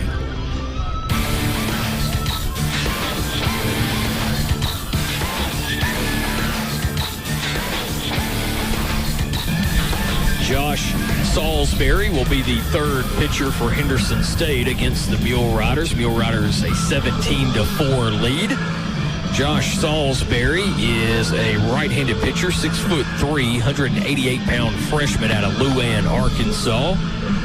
You know where that is. It's near Smackover. Kind of over there, yeah. Because he graduated from Smackover High School. Oh, yeah. So Salisbury on the season, a 5.14 ERA. This will be his 13th appearance. Has pitched 14 innings, given up 12 hits and 8 earned runs, 12 walks, 10 strikeouts. Opponents hitting .235 against the right-handed reliever. The Chris Lyles, the eighth SAU Mule Rider to bat in the inning. Still 2 out. Tucker Burton at first base. Salisbury, a look over his shoulder towards first. He comes set, comes home, fastball, a called strike. Last time these two teams squared off, the championship game of the Great American Conference Tournament, SAU won that one 17-9. So putting up 17 on the board again, but still, we still got a long way to go in this game. 0-1. That one hit well towards right. That's going to drop for a, what is that? That's left. Fourth left. I'm sorry. It's already a long game. Hey, you asked me, so I told you. Yeah. And that is already, what is that? The 4th consecutive 2-out base hit for SAU. Good job of 2-out hitting. Lyles now 3 for 4. And it's the 6th consecutive man to reach base. And SAU is batted through their order now twice. In the first inning, they batted all the way through, and now in the 4th, Connor Allen is the 9th man to come to the plate. SAU was 1 hitter shy from batting all the way around twice in the first inning. Connor Allen 1 for 3. They're almost 4 times through the lineup completely. Yep, you were correct. Again, top of the 4th inning. 1 batter shy of 4 times through. Pitcher Salisbury comes set. Curveball that stays up high for ball 1. Yeah, you got, really, Riley Orr started the inning. He got a single, but then 6-4-3 double play off the bat of Chris Sutton. They were immediately 2 out, and boy, the Mule Riders have done all their damage so far. 4 runs in this inning with 2 outs. Pitch fastball. That would hit off the end of the bat, slowly out towards second base. He gloves, throws across to finally retire the side, but not before the Mule Riders strike for 4 more runs off 5 hits, 1 errors, 2 left on base. As we enter the bottom of the 4th inning, it is SAU 17, Henderson State 4. You're listening to Mule Rider Baseball. Southern Medical Group has expanded its family and is pleased to announce that Dr. Chase Helm has joined their practice. Dr. Helm recently graduated from UAMS and specialized in family practice. Dr. Helm will be seeing patients in all age groups. Southern Medical Group will be accepting new patients. Please call 870-234-5995 to make your appointment. Southern Medical Group, our family taking care of yours. Visit smgarkansas.com. Let's be honest, you deserve the best. Jimmy John's in Magnolia makes freaky fast, freaky fresh sandwiches near you using only the freshest ingredients. Stop by and order delivery or pickup from the Magnolia location next to Walmart for a tasty sandwich today. And while you're at it, why don't you choose some chips or a cookie and a drink and make it a combo. Whether you're in store or in a delivery zone, we'll always make you a tasty sandwich. Become a reward member by downloading the Jimmy John's app. Jimmy John's Magnolia, open every day from 10 a.m. to 9 p.m. Within your investment portfolio, you may have a cash management account. This account can help pay for emergency expenses, short-term goals, or your everyday spending. You can use this account to pay for unexpected expenses or save for a short-term goal. And you can increase your comfort level in your portfolio because the funds in your cash management account are quite stable and less subject to movements in the financial markets. Talk to an Edward Jones financial advisor, Mark Woods, Laura Kroll, Steve Hardy, or Ethan Young. Edward Jones, member SIPC.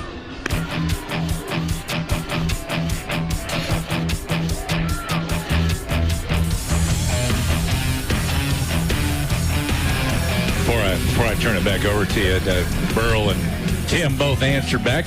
Burl's over in Australia. It's getting cold there. They're just the opposite of us. Yeah. Going into winter over there. We're coming into summer here in South Arkansas. Both though wishing they were here to see the Mule Riders, especially when you're up 17-4 on the Reddies. We would take a little touch of that cooler weather. That would be just fine with us. We're going to have it by Sunday. Yeah, it's been a hot couple of weeks. Wyatt Marr back to work for his fourth inning. Mule Riders starter. It'll be the 9-1-2 hitters due up for Henderson State. Catcher Braden Carpenter, first man up. He takes first pitch high and away for ball one. This is the winner's bracket game in the 4-team regional. Squares to bunt. That one inside almost hits Carpenter as he quickly abandons that plan. Again, loser will face Northeast Oklahoma tomorrow at 11:30. The winner will be waiting to take on the winner of the 11:30 game tomorrow morning. That's scheduled for around 3 o'clock. There's a good fastball over the inner half, called strike one. Again, you have the game and then somewhere around 45 minutes between games. So the exact start time kind of depends on the flow of the first game. The 2-1 pitch, fastball inside, 3-1 is the count. Mule Riders did get someone up and throwing back in the bottom of the third inning. That's when Henderson State scored all 4 of their runs. Marr's 3-1 pitch to the number 9 hitter. That one a little bit inside, I guess. There's another leadoff walk, back-to-back innings for Wyatt Marr. Batting for the Reddies, designated hitter number 13, Cade Tucker. If you couldn't hear Jeff Harrington, that was Cade Tucker that is now coming to the plate. Designated hitter, 0 for 1, walked and scored to lead off the third inning. Marr's pitch goes full sidearm and probably got a call there. That looked to be a little outside, but he gets the strike call. I would say the umpire's been a little generous on the outside corner most of the night.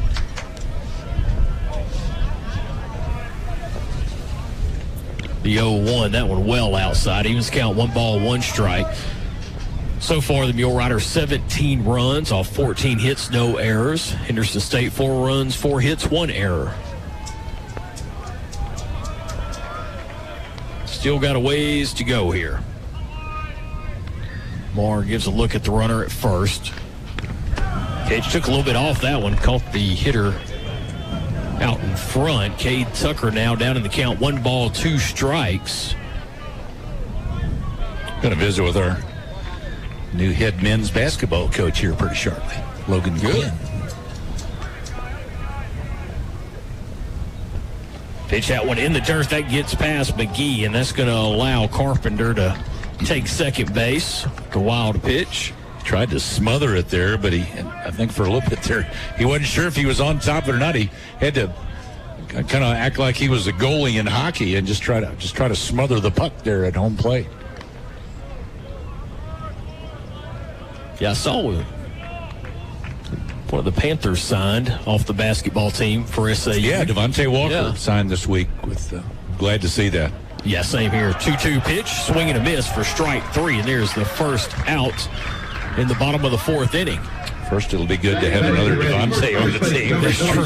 Yeah. To lose one Devontae, get another one.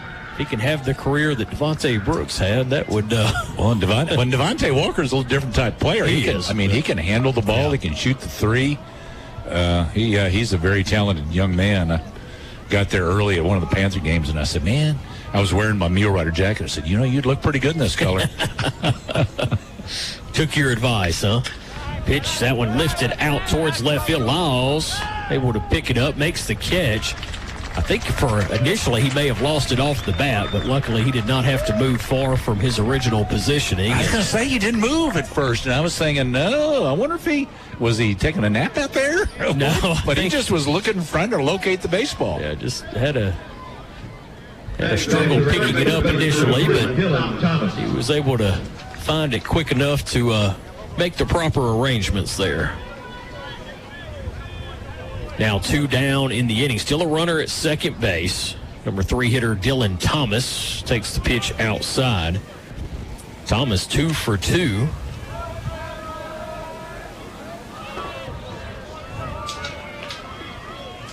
Thomas on the season, a .417 average. He can hit a little bit. Yeah. He's 2 for 2 tonight. That's right. Got 6 home runs. He make you take advantage of the wind blowing out. He takes a home run cut there. Swings through it. 1 ball, 1 strike. Moore trying to work around the leadoff walk. Gets the sign from his catcher, Brett McGee. Pitch, fastball, a little bit inside. Hitter Thomas, I think, wanted to swing, and it kind of ran in so quickly that he brought his arms in and held off on the swing. Still got a good crowd here, but I think a few of them left to go watch the entertainment on the square. Pitch, that one is fouled back and out of play just over the press box. Well, like I said, still a good, plus I think some of the folks from the previous game left also. Yeah. There's some activity out in the SAU bullpen. Got a right-hander up and throwing. I can't see the number out there behind the screen. Just in case. Pay no attention to that man behind the screen. The 2-2. Fastball lifted out towards center field. Ty Manning going back, makes the catch to retire the side. Henderson State, no runs off no hits, no errors, 1 man left on base. So we head into the 5th inning. Mule Riders leading Henderson State by a score of 17-4. You're listening to Mule Rider Baseball. Rocket Fast Car Wash. Rocket Fast. It's a blast. And your vehicle is clean. Rocket Fast Unlimited Wash Plans are the best way to keep your car spotless. Now our washes and plans are even more affordable. Did you know you can purchase our Fast Pass for the price of a single wash? That's right. Wash your car as many times as you want for 30 days for the price of a single wash. There has never been a better time to get your Fast Pass. Join thousands of others who already enjoy unlimited washing at all of our locations. Rocket Fast, the fast and easy way to wash your car. Magnolia Travel Center is the place to be. Get a spring in your step with our Flavor to Cup coffee machine that will have you ready for whatever the day brings. Also try the Flavor Shot Fountain Center with over 250 drink combinations. Happy hour from 2 till 6 p.m. How about the frozen yogurt with topping bar, hot dogs, daily breakfast, and Champs Chicken, home-style lunch combos, kids' meals, and more. Grab and go with our fresh fruit, salads, and pizza served all day. It's all happening in Magnolia Travel Center. Follow us on Facebook for updates. Hi folks, Jim Golden with Jim Golden Ford Lincoln in Camden. At Jim Golden Ford Lincoln, we say what we do and we do what we say. Honesty and integrity are the basis that our business is built on. At Jim Golden Ford Lincoln, we believe in our community and support our local churches, schools, charities through donations and individual efforts. Our award-winning sales and service department attest to the fact our customers are the #1 priority. Take advantage of hometown deals and service where the dealer makes the difference at Jim Golden Ford Lincoln in Camden.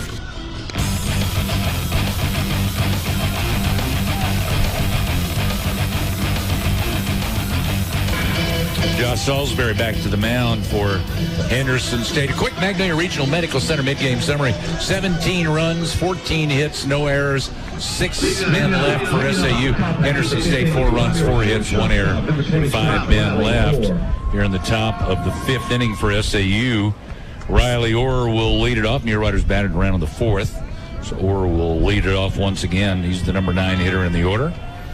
Facing Josh Salisbury.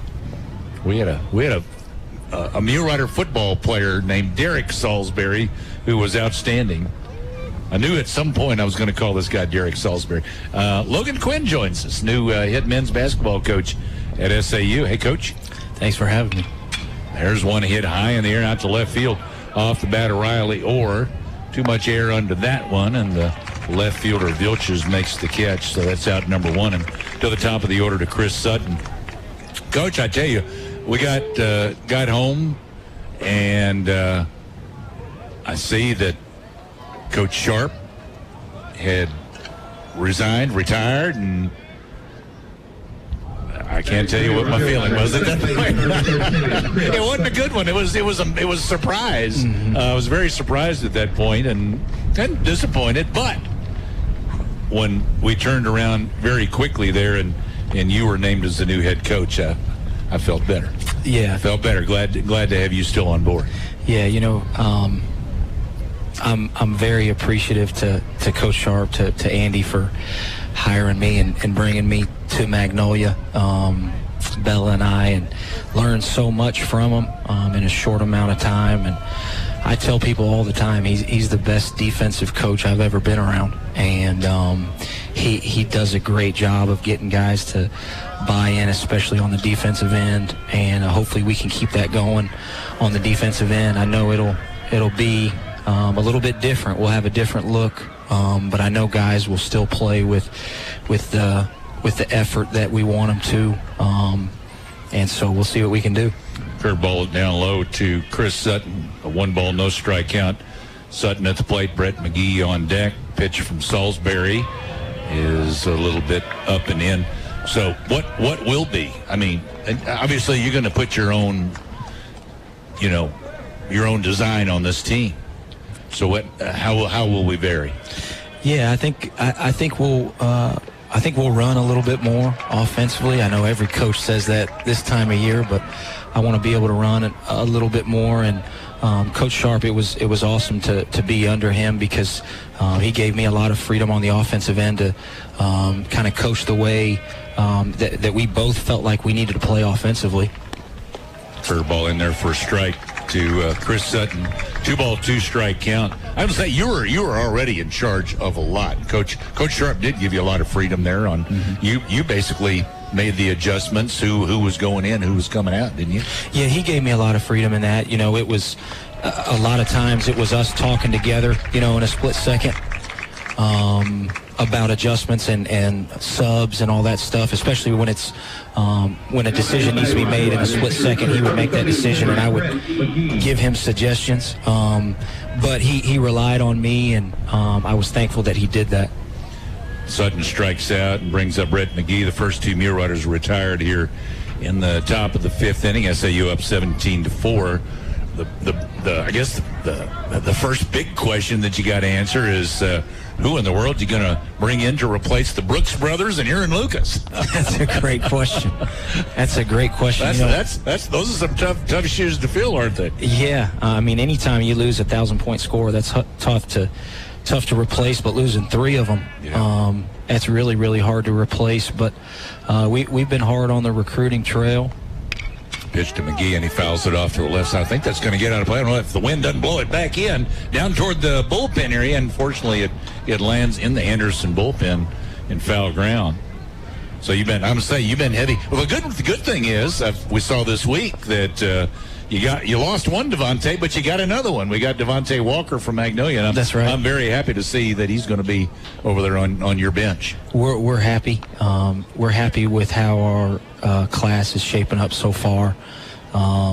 We've got 5 guys committed right now. We need a few more, so it'll be a big class. We don't want to go out and just get a bunch of 1 or 2 year guys, even though we do need to get some impact guys.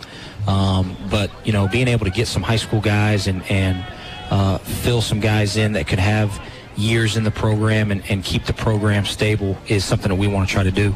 1-1 pitch to McGee's in the dirt, 2 balls and a strike. Brandon Nickel is on deck for SAU. Or I know you lost some folks, well, the Brooks brothers and Lucas being the main ones, but some of the other guys, or a lot of the other guys coming back?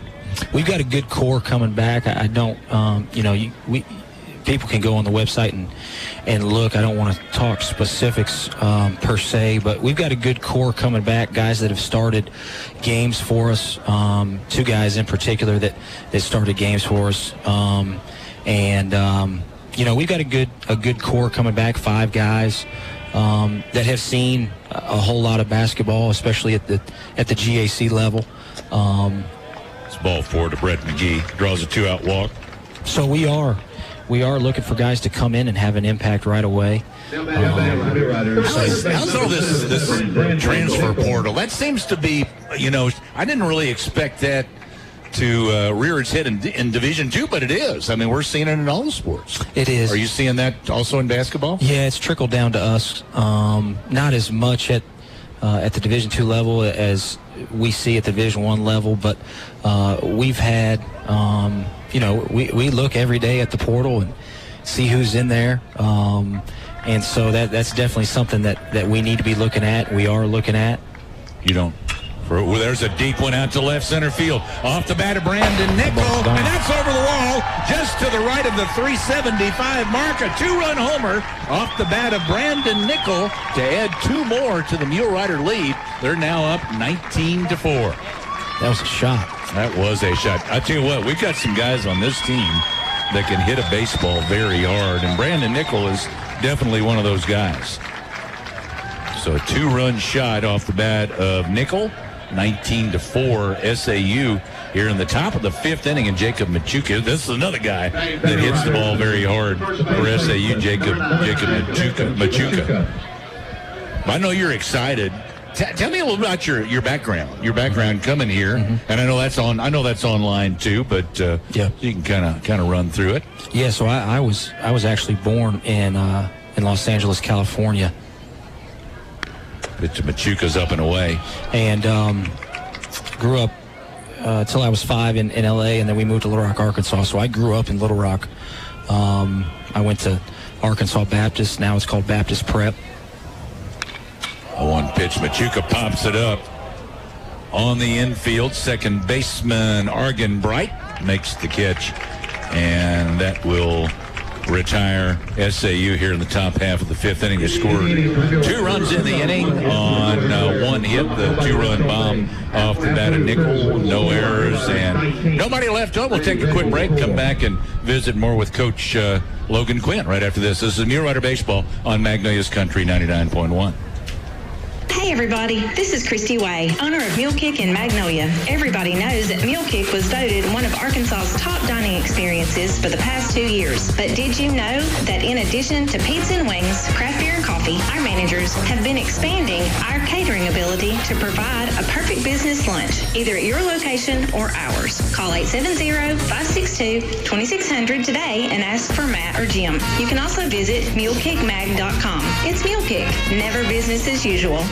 Bailey's Body Shop is your one-stop shop for collision repair. They can do it all, from handling the estimate for you to getting the information to your insurance company. Owner Danny Bailey has been doing auto body work for over 40 years, and Bailey Body Shop is built on quality and trust. You don't have to worry about it. They're there when you need them. When you need collision repair, trust Bailey's Body Shop, 2416 North Vine in Magnolia, 234-3303.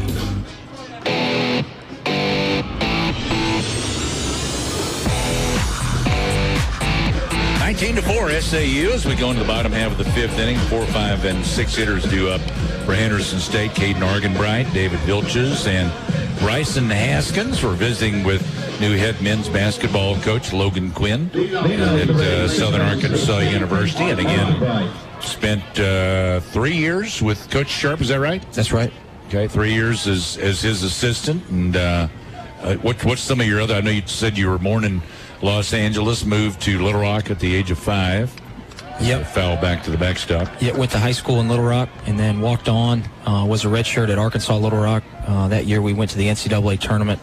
Had a really good run right there at the end of the year and won the Sun Belt tournament. Gave us an automatic bid. Was Bozeman on that team? That's right. Yeah, okay. Solomon Bozeman was on that team. Yep. From Magnolia. He went to South Florida his first couple years and then transferred to Arkansas Little Rock. And his dad coached here and he played here and went deep and went to the state championship finals. I think we lost in the finals that year. Yep. So then after my freshman year, after that year, I transferred to the Masters University in California, NAI school in California, and finished up playing there. And then started my coaching journey. I did 2 years at a high school in California and then went to the University of Tulsa as a graduate assistant for Coach Haith. And then came to Southern Arkansas with Coach Sharp. So I'm going into my 4th year here. So this your first head coaching job, right? Yes, sir. I know you're excited.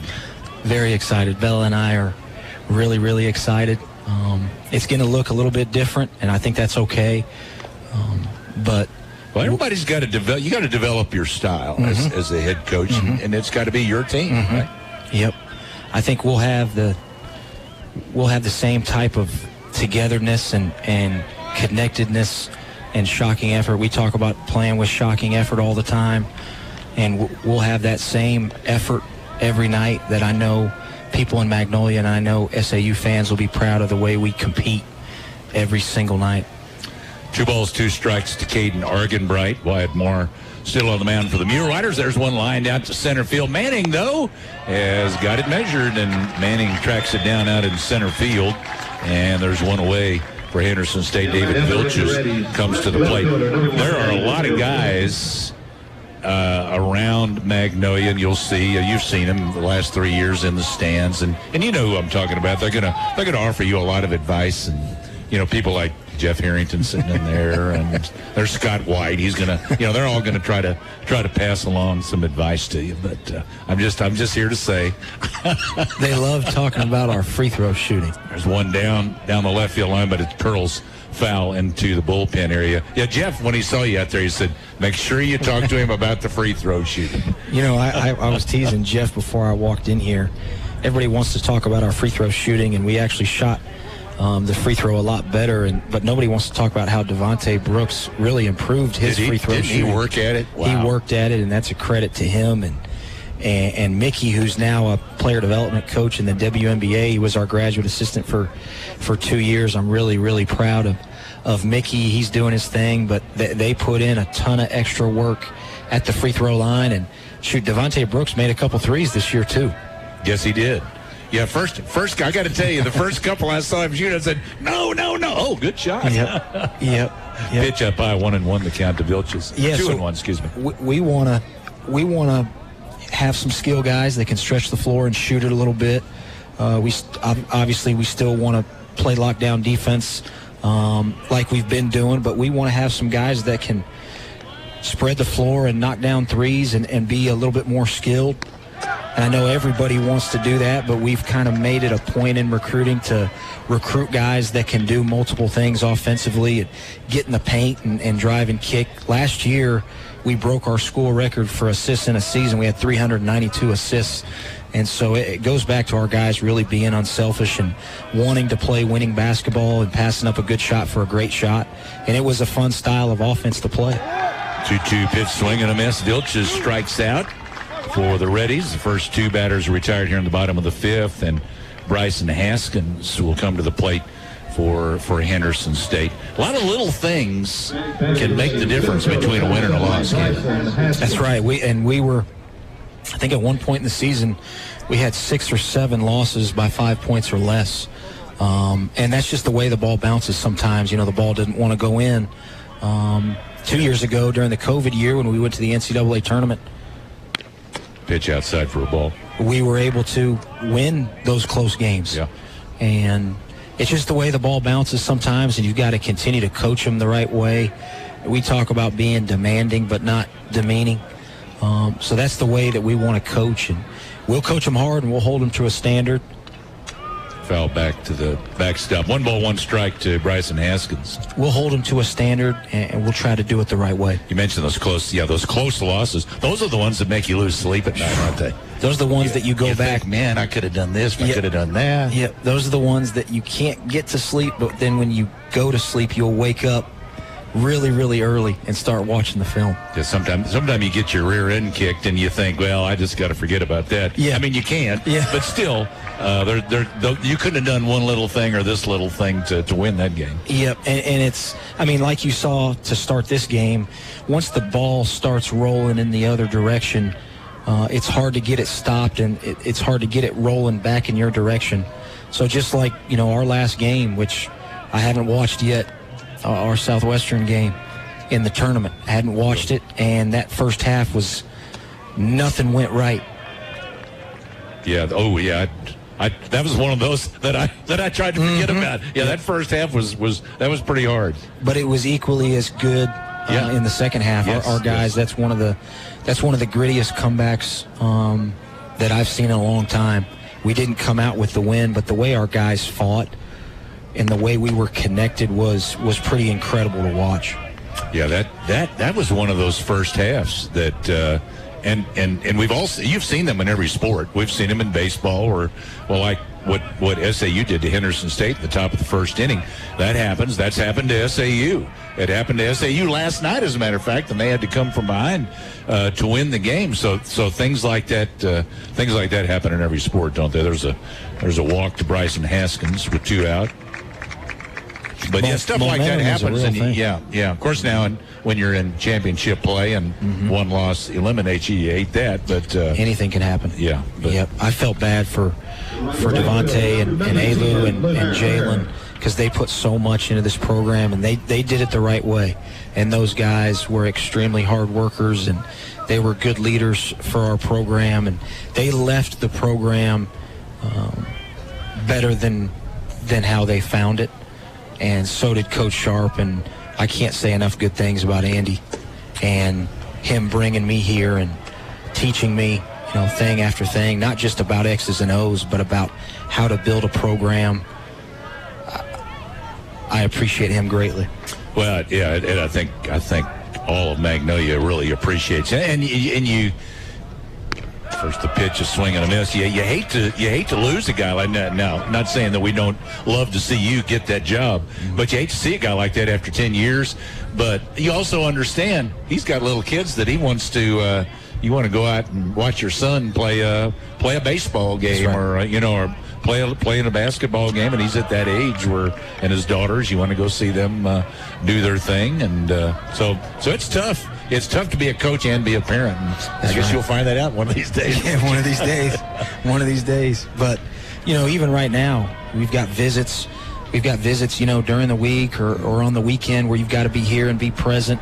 You're not able to be with your family during those, and then you go out and recruit on the road as well, and that's hard. And then the season comes here, and you go from Wednesday to sometimes early Sunday morning, and you're gone in Oklahoma. So it's hard to be a parent and a coach. Yeah, hard to be a radio announcer too. Sometimes go on those road trips. It takes away a whole lot from your personal life. But when it's something you love, I mean, you wouldn't have it any other way. And you have to have a good woman that understands that, don't you? That's right. Yeah, I'm fortunate to have Bella. She understands sports. She understands what coaching is all about. I'm so thankful to her for her being able to free me up to do this whole crazy coaching thing. So I'm so appreciative of her, and hopefully I can get some brownie points if she's listening to this. That's what I tried. I'm trying to set you up. And you did a good job. So Bella, take care of this man and give him some love. There's going to be some of those nights when he needs some. And, that's right. And other nights when maybe your head gets a little swelled and she needs to bring you back down to earth a little bit. No doubt about it. Well, good to see you. Good to have you at the helm in charge of the SAU men's basketball program. Logan Quinn, again, appreciate you coming by and visiting with us. Yes, sir. If anybody wants to come out to camp June 6th through the 9th, 9 a.m. to 12, we're doing our our basketball camp for little kids. So we're excited about that, to get a gym full of little guys and little girls running around playing basketball. So hopefully we got a full gym. Okay, and they can check that out if they go to MuleRiderAthletics.com. Up under one of the tabs at the top, it says camps, and they're all listed there for all the different sports. And those are always a lot of fun for the kids. Correct. Yep. Cool. So we're excited about that. Or you can go on LoganQuinnBasketballCamps.com and just click on register, and you can do it all right there. Gotcha. Thank you, Coach. Yes, sir. Appreciate you visiting Yes, with us. sir. Logan Quinn, new head men's basketball coach out of Southern Arkansas University. Thank you much, sir. Appreciate you very much. Yes, sir. Okay. Mule Riders, that last batter for Henderson State, Luke Farah, called out on strike, so that retired the Reddies with no runs, no hits, no errors, and one man left on base as we go into the 16th. Thank you, Coach. Coach Logan Quinn again visiting with us here as the Mule Riders up 19-4 on the Henderson State Reddies. Leading it off for SAU is Ty Manning here in the top half of the sixth. First pitch to him, a check swing. They'll appeal, and no, he did not go around. So ball one. Ty Manning, Tucker Burton, and Chris Lyles due up here for Southern Arkansas. Here's the pitch, breaking pitch, low. I'm going to also throw in here our Bodcall Bank Mule Rider Spotlight. Bodcall Bank, 3 locations to serve you: Magnolia, Stamps, Texarkana. There's a high fly ball to the left side off the bat of Manning. That is going to end up just out of play down around the bullpen area. Bodcall Bank serving us in South Arkansas since 1903. Local bank, local people. In the Bodcall Bank Mule Rider Spotlight is Tatalavia Rosser. She competes in jumps on the SAU women's track and field team, and Coach told me that if I call her Tatalavia, that's the way to pronounce it, but nobody who would know who I was talking about, so call her Tootie. Okay. I said, okay. So it's Tootie Rosser, competes in jumps for the SAU women's track and field team. She's from Fulbright, Texas, a freshman, majoring in exercise science. There's a high fly ball off the bat of Manning to the left side. Shallow left field. Shortstop going out. Now left fielder Vilches comes in, and he makes the catch, and that takes care of Ty Manning out number 1 in the top of the 6th and brings Tucker Burton to the plate. Tootie she's got a 3.38 grade point average. She volunteered at the Chili Cook-Off. After she graduates, plans to get a job as a physical therapist. Favorite moment as a Mule Rider is track practice. So Tatalavia Rosser, Tootie, is featured in our Bodcall Bank Mule Rider Spotlight service. The Bodcall Bank serving us in South Arkansas since 1903. Hope somebody didn't set you up with the nickname Tootie. Tootie. Yeah. No. I am definitely not a Tootie. Tucker. That's as far as we're going with that one. Tucker Burton at the plate. Curveball down low. Well, so they got Manning out for the second time in this game. He still needs the triple for the cycle. Tucker Burton has 2 singles and a double. He's driven in 4 runs.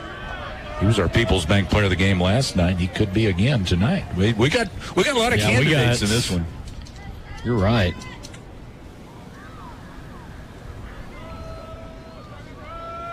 Here's the pitch.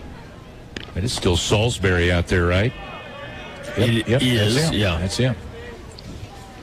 What inside information did you get about the basketball team? None really. Nothing you can disclose? No. Here's the 3-1 pitch, and that's ball 4 to Tucker Burton. It's not a bad way to deal with Mr. Burton. Just put him on. Didn't really talk about specific players or anything. They're still out recruiting. Trying to replace. Yes. Okay. So piece of cake. Yeah, you can replace the Brooks brothers and Aaron Lucas. No problem. Yeah. No. Yeah, those guys just grow on trees. So they're still, and of course they got their camp coming up. That's something Bowen might want to. I think he's already registered. Of course, a lot of camps coming up. All the different sports at SAU have camps. Throw to first, runners back. Go to MuleRiderAthletics.com, and up at the top of the page, he brought that up, and I should have had it up.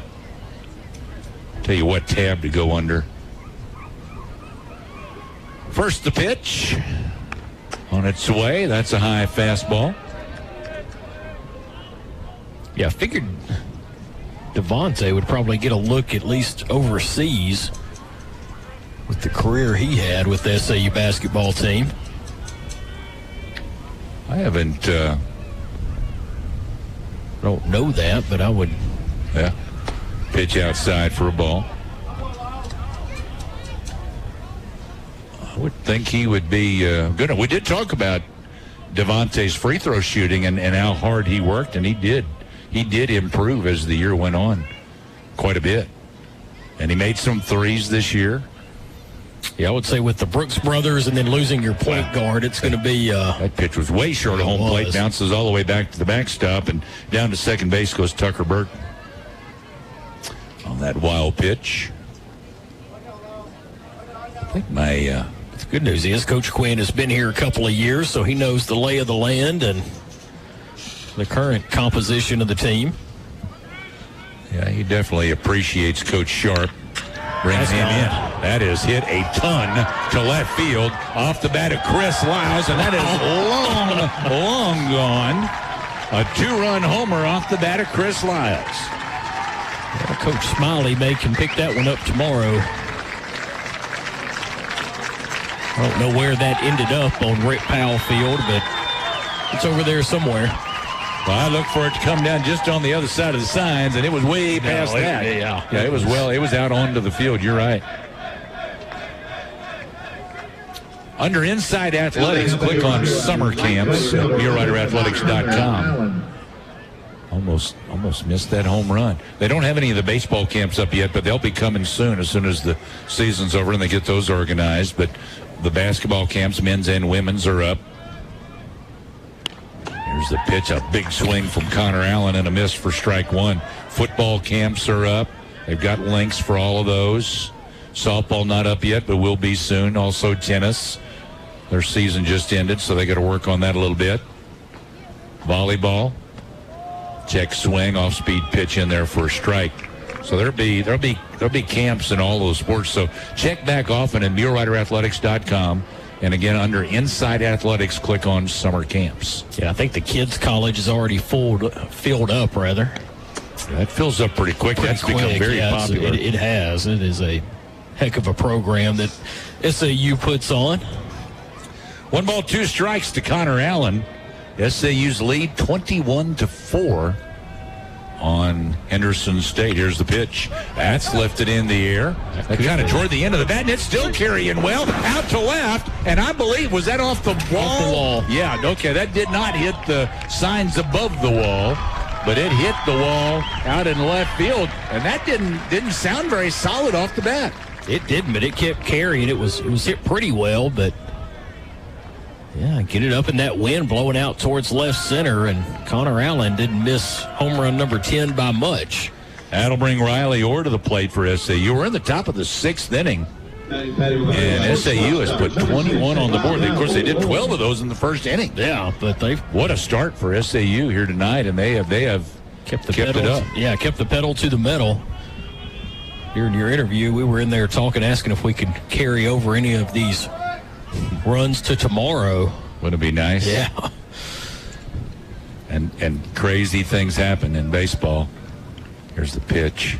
It's to strike on the outside corner, off-speed pitch to Riley Orr.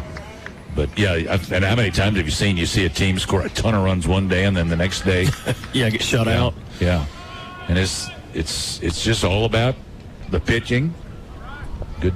They always say good pitching can stop good hitting, and good hitting can stop good pitching, but who knows which way it's going to go on any particular night. Well, we found out last night. You got Jeremy Adorno, who's been just unbelievable all year. Yeah. and all of a sudden he has a bad outing. Like Coach Pettigrew said after the game, you figure eventually he's going to have a bad outing. Well, he did last night. You hated for it to be in a championship series like this in the Central Region, but good to know your teammates are going to pick you up, and they did. Riley swung and fouled it off to the left side. Right. Adorno, who's been the absolute ace of the staff, struggles, and then Hayden Habel, who has been used sparingly this year, comes in and just throws a heck of a game in relief. And that's what it takes in baseball, and especially in tournament baseball, is picking each other up and really trying to preserve your pitching staff just in case you have to fight out of a loser's bracket at some point. But SAU certainly trying to avoid that. They can finish taking care of business here. 1 ball, 2 strikes to Orr. Salisbury's pitch swung on, chopped to the left side on one hop to the third baseman Thomas. He throws a good stretch by the first baseman, who's down kind of on the ground on his hip, but able to get the foot back and make sure it's on the bag as he had the ball in the glove to get Riley Orr over at first base. Yeah, I'm with you. I think initially he was off the bag, makes the catch, and then able to kind of reach out, get a toe on the bag. Good heads-up play there by Grayson Stevens. And with the ball hit in front of Allen down at second base, he had to stay there. So 5-3 on the putout. 2 out. And Chris Sutton at the plate for SAU. Breaking pitch, caught the outside corner for a strike. Catcher and pitcher were crossed up there. Catcher was thinking fastball. Maybe kind of an abbreviated mid-game summary from Magnolia Regional Medical Center earlier. We'll give you some numbers here, too, as we go. 21 runs, 17 hits for SAU.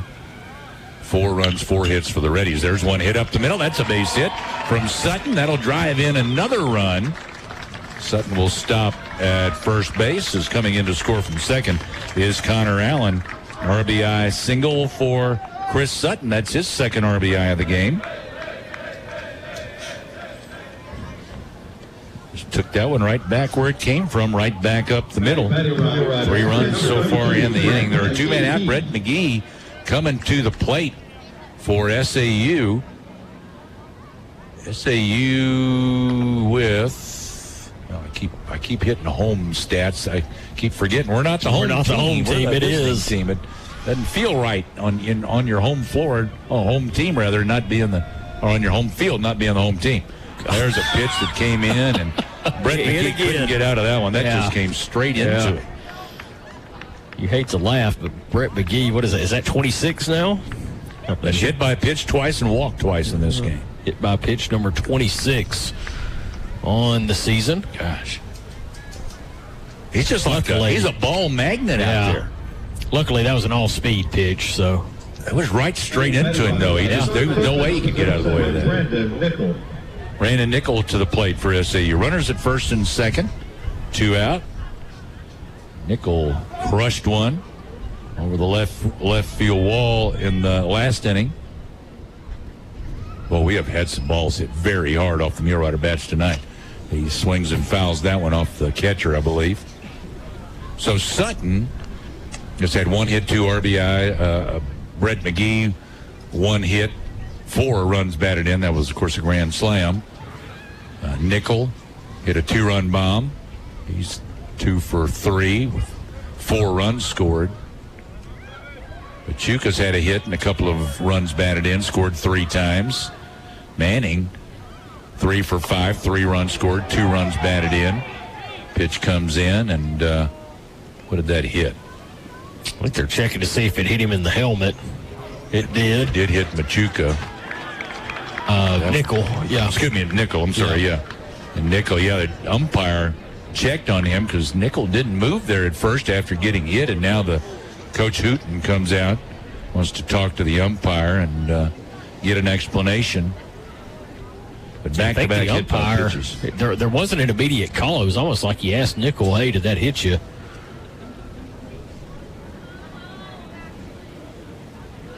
Did I tell you Manning had 3? He's got 3 hits, 3 runs scored, 2 runs batted in. Burton, he's got 3 hits, 4 runs batted in. He scored a couple of times. Chris Lyles with 4 hits, 2 RBIs. Connor Allen, 2 hits, RBI, and a couple of runs scored. And Riley Orr with a hit, a run, and an RBI. Chutin slowly headed back to the dugout. Home runs in this game for SAU. Of course, McGee's grand slam. Nickel had 1. Manning had 1, and Lyles with 1. So 4 long balls in the game for SAU. First base, number 9, Jacob Machuca. Jacob Machuca, the 9th man to bat in this 6th inning for SAU. 3rd inning in this game that the Mule Riders have batted around.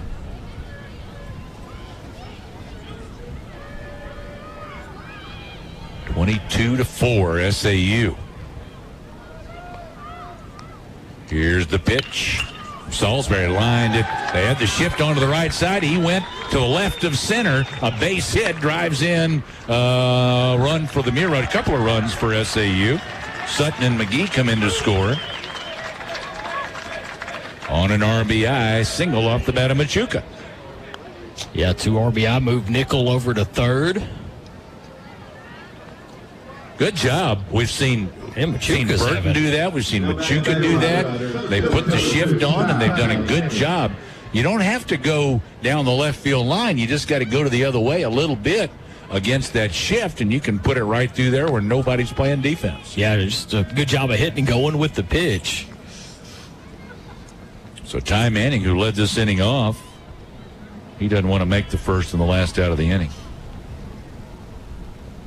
The pitch to him up and away for a ball. I won't mention that again if it happens, Ty. You've had a good night. You've had a single, a double, and a home run, so I can't. He's going to mark you off the Christmas card list. He might. I'm waiting for the triple. He could do it. Here's the pitch to bounced it up there, and it heads back to the backstop, and a run will score from 3rd. And the runner at first, Machuca, down to 2nd base. That wild pitch was way out in front of the plate where it bounced. It is the 25th run for SAU tonight.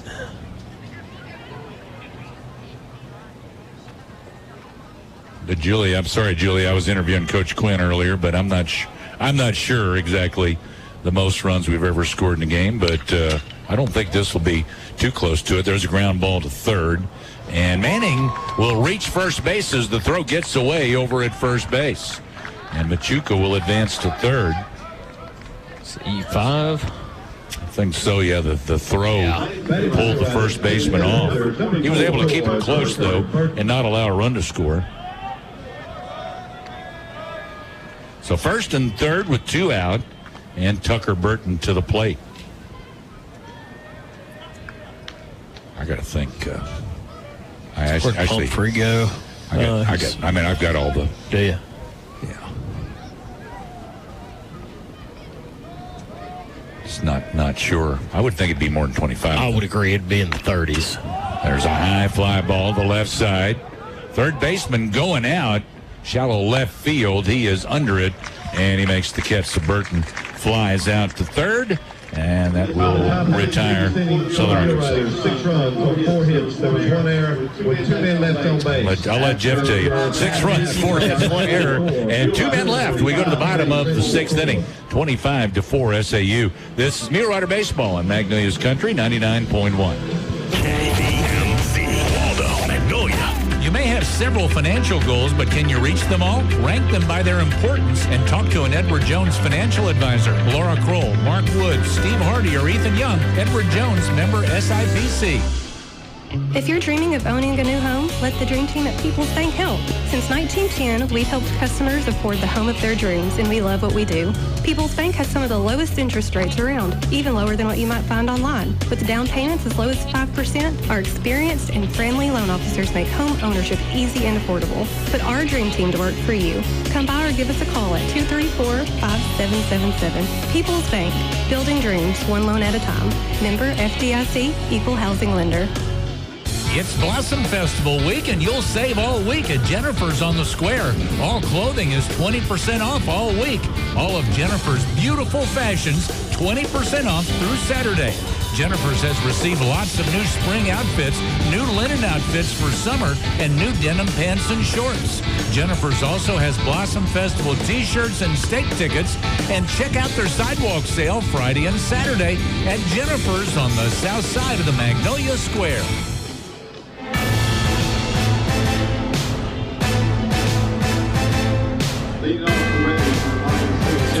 Bottom of the sixth inning for Henderson State will be Logan Cowart, Braden Carpenter, and then Cade Tucker, the leadoff hitter. Julia, if you're still listening, according to Mr. Pumphrey, this 25 runs is the most SAU has ever scored since they've been in NCAA Division II. There's one hit right back up the middle. Leadoff single for Logan Cowart. Does not count the NAIA. I'm kind of surprised. I would have figured more than 25.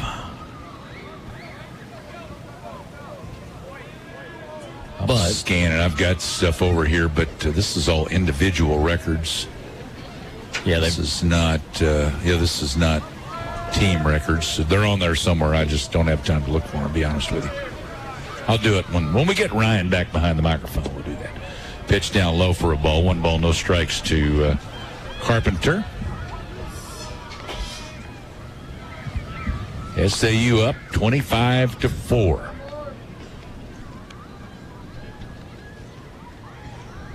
The pitch from Marr. That's low. You know, that's a tough game for a pitcher. Yeah. Because the Mule Riders, like we said, they batted around, 3 times tonight? In the first inning, they batted around almost twice. That's hard for a pitcher to sit over there and stay, stay loose. Yeah, focused. Pitch is low, 3 balls, no strikes, because he was over there. The Mule Riders sent 11 men to the plate in the top of this inning. And now he's out there pitching. He gave up a single, and now it's 3-0 to Carpenter. There's the pitch from Marr. There's a strike on the outer part of the plate.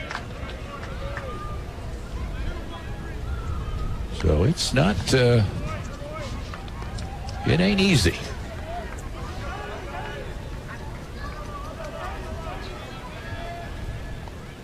The pitch comes. That's popped up. Where's that going? That's going to come back this way. Yep. It hit aluminum, so. Say it didn't hit. We had one land earlier in the first game right on top of us.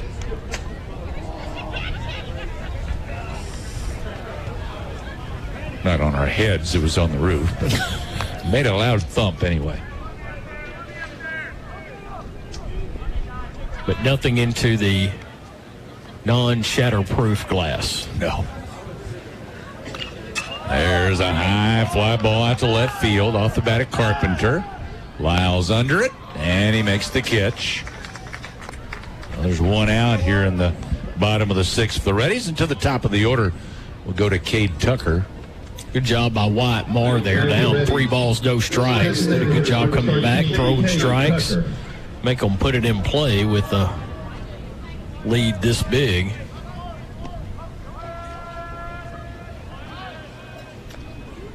.31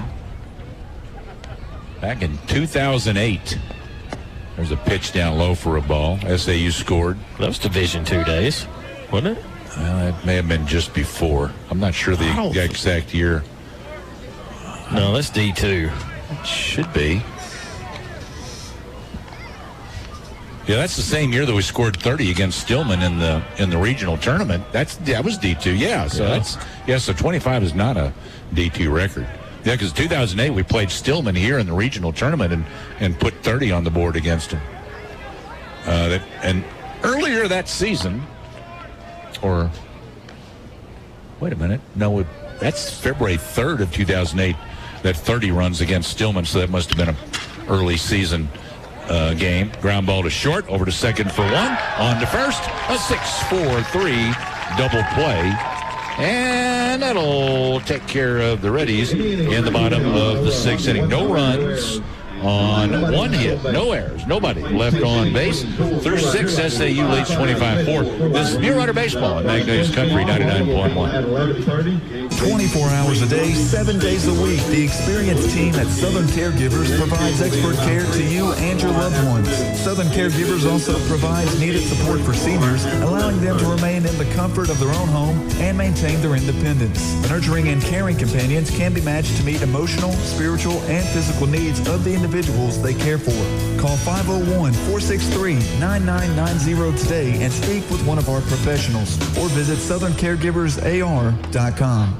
Your locally owned and operated Domino's is open. Domino's is open for carry-out at the drive-thru and delivery. Domino's has contactless options for delivery as well as carry-out. Call Domino's in Magnolia at 870-234-4141 or order online at Domino's.com. Domino's is open 10:30 a.m. to 11 p.m. Monday through Thursday and 10:30 to midnight Friday and Saturday. Domino's on East Main in Magnolia. Thank you for shopping all local businesses. Growing up, my parents always encouraged me to do what's right, even if it wasn't easy. I'd always hear my mother's voice say, "Do the right thing." That stuck with me. Every day, just do the right thing. That's it. The rest takes care of itself. At Shelter Insurance, we believe in doing the right thing for our customers and our communities. For a free insurance review, contact Shelter Insurance Agent Gary Donfera.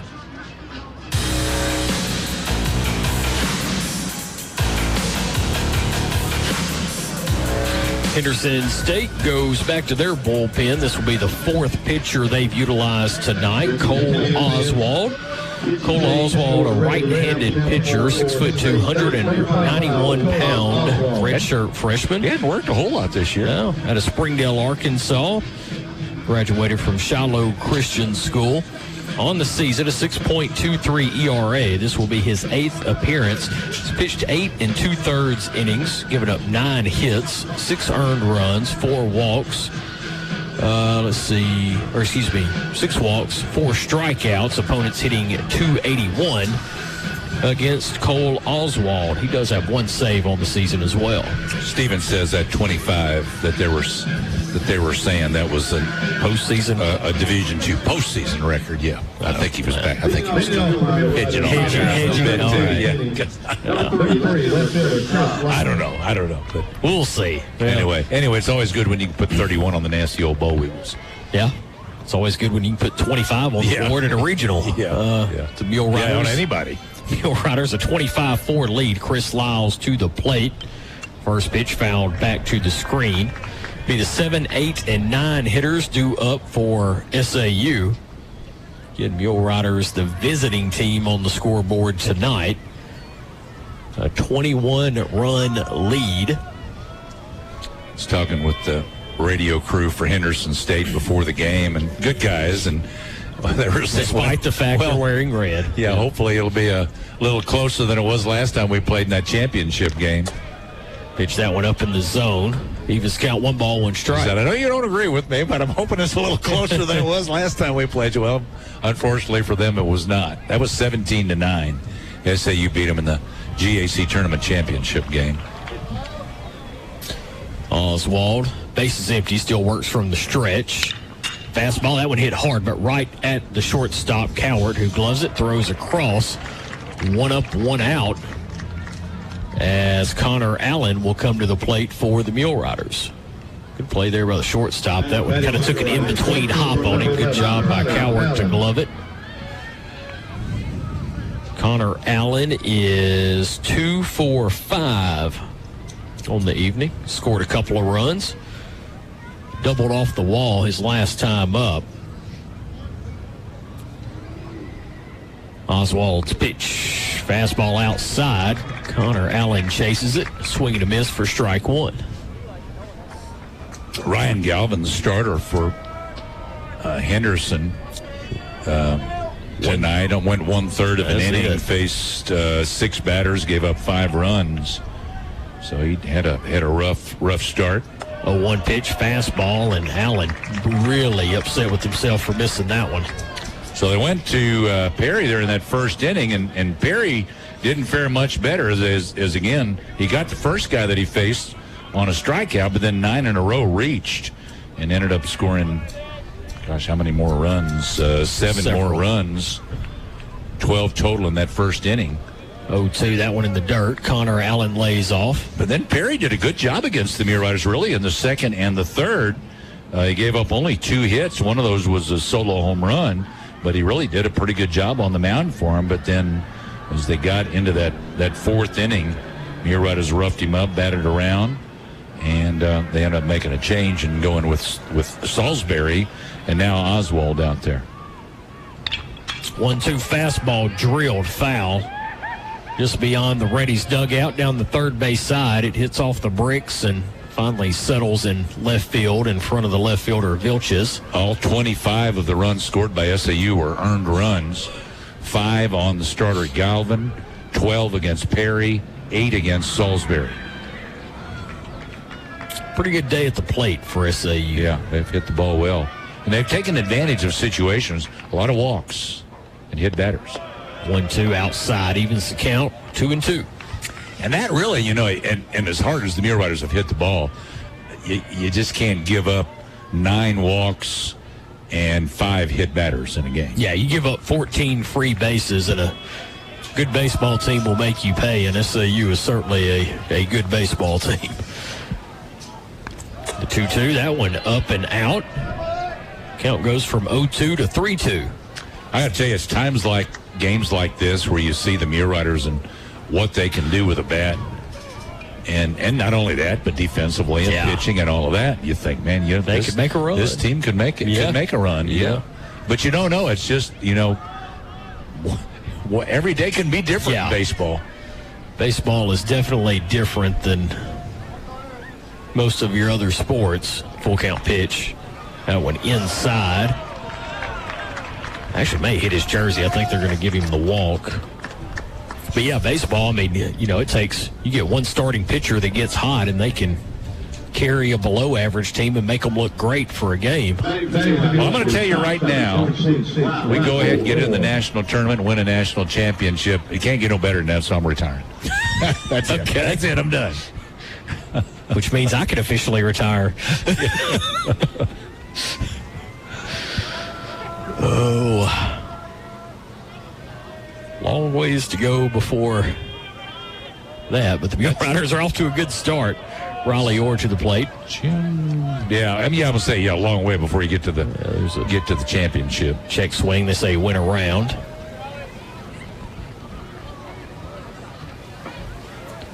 No balls, 1 strike. Riley Orr at the plate. Muir Rider leadoff man Chris Sutton on deck. Fastball, that one fouled back and out of play. Riley Orr down, no balls, 2 strikes. Riley is 1 for 4 at the plate. Scored a run when he was walked back in the first inning. Right here, down in the count 0-2. Fastball, that one hit between first and second into right field. Connor Allen will go from first to third. Riley Orr with a 1-out single, and SAU has runners at the corners.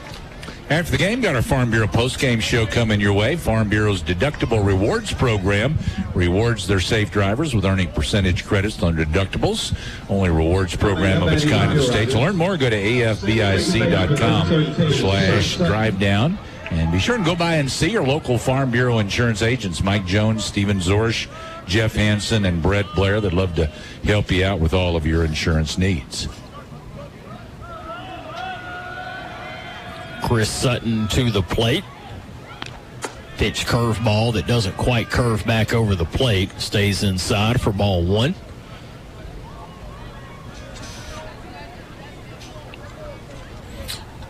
Let's see, Sutton 4 out of 5. 2 runs batted in tonight. I actually have the wrong stats up, or mine didn't refresh.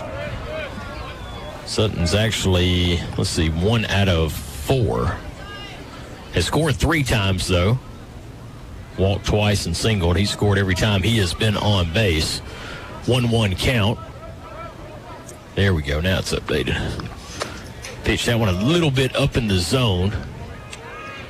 Pitcher Oswald wanted the call but didn't get it. After the game, we'll name our People's Bank Player of the Game. Before you lock in a mortgage rate online, talk to People's Bank first. People's Bank offers great rates on mortgage loans for a new home purchase and refinancing.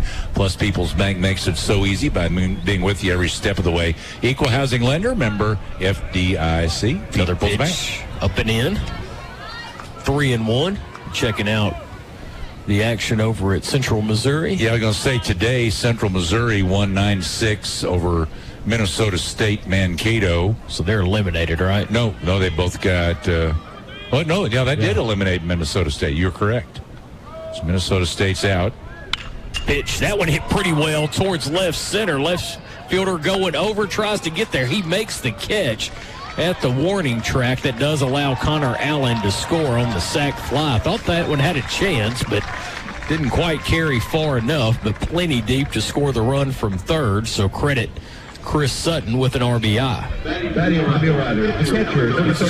Second out of the inning, right? Yep. Brett McGee coming to the plate. Yeah, so Minnesota State is eliminated. They won their conference tournament up in the Northern Sun Conference, beat Augustana in the championship, but they're eliminated. And so, and Augustana won the second game, beat Ouachita 12-7. Ouachita's got 1 win, 1 loss. First pitch to Brett McGee outside.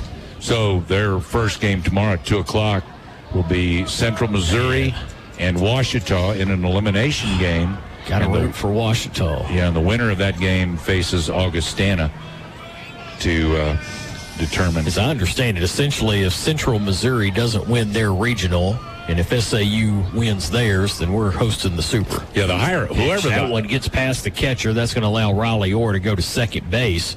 Now a 2-0 count on McGee.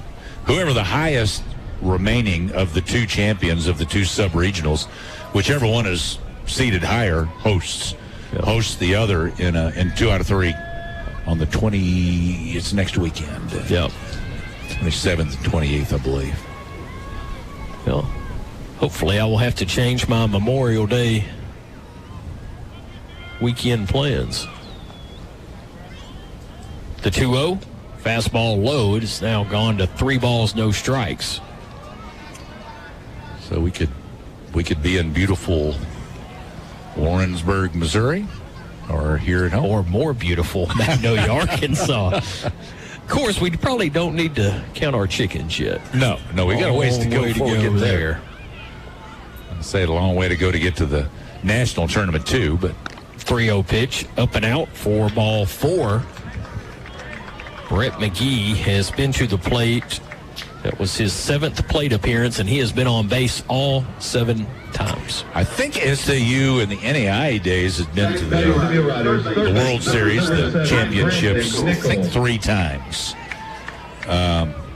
Maybe more, I'm not sure. I'm just going off the top of my head there, so I could be wrong. But they have not been to the national tournament since being in Division II. They've gone to make the regionals, and last year got to the finals against Central Missouri, but did not make it to. They didn't go with Hayden Simpson? No, went to the regionals. I thought that. Okay. Yeah, down at Tampa that year when he was that's right, junior, and that's when he got drafted. Okay. That's when the scout watched him pitch down there, the Cub scout drafted him in the first round. Remind me to give you Brett McGee's stat line at some point. That pitch lifted shallow right field. That's going to be a long run. That's over in the Bermuda Triangle, and that's going to fall. That's going to score at least 1 run. The throw comes into second as Nichols slides in safely, but Riley Orr comes around to score.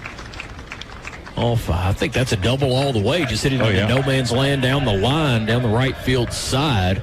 McGee goes from first to third, and again, credit Nickel with an RBI double. Yeah, just a little flare out there, and again, where nobody could get to it. The first baseman, second baseman, right fielder. All right, Brett McGee, 7 plate appearances.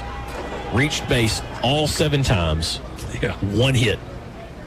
That was a grand slam. 4 walks, 2 hit by pitch, and a grand slam. Can't believe that's ever happened in baseball. Machuca at the plate, that one up and in, almost hit Machuca. Yeah, and McGee is close to some records, and when he got some in walks and hit by pitches both. But we were just saying, he can't possibly get enough to. But I mean, you look at a night like this when he's walked that many times and he's hit a couple of times. 4 walks and 2 hit by pitches. Yeah, if Brett comes back and plays next year, he is going to be all over the record books. The career would, yeah. But I think he's already maybe got some career, maybe. I think you're right. Or really close. The 1-0 to Machuca, that also inside as he takes ball 2. Yeah, McGee's already had an outstanding career, and I think the indication is he's coming back for next season, which would be just fine by us. It's like I said, he's a ball magnet on getting hit by pitchers and also the walks. Yeah, and he's just a ball player. The 2-0 outside, 3-0 is the count. Well, the thing is, he's got a good eye at the plate. To draw that many walks, you got a good eye of knowing whether it's a strike or not a strike, and if it's in being able to take those close pitches rather than swinging at them just in case. Now, sometimes you get rung up on stuff like that, but a lot of times you draw the walk. The 3-0 to Machuca inside, 4-pitch walk, loads them up with 2 outs for Ty Manning. It has been a tough night for Henderson State. That's 4 times that SAU has batted around. Nope, not yet. No. I had my 6th and 7th run together in this column here. I was running out of scorecard. It's SAU, the team hitting summary 21 out of 40 at the plate. That's a .525 average. It's pretty good. Throw all the walks and hit by pitch on top of that. That first pitch way high for ball 1. The SAU sent 11 to the plate in the last inning, right? Yes. And then Lyles led off this inning.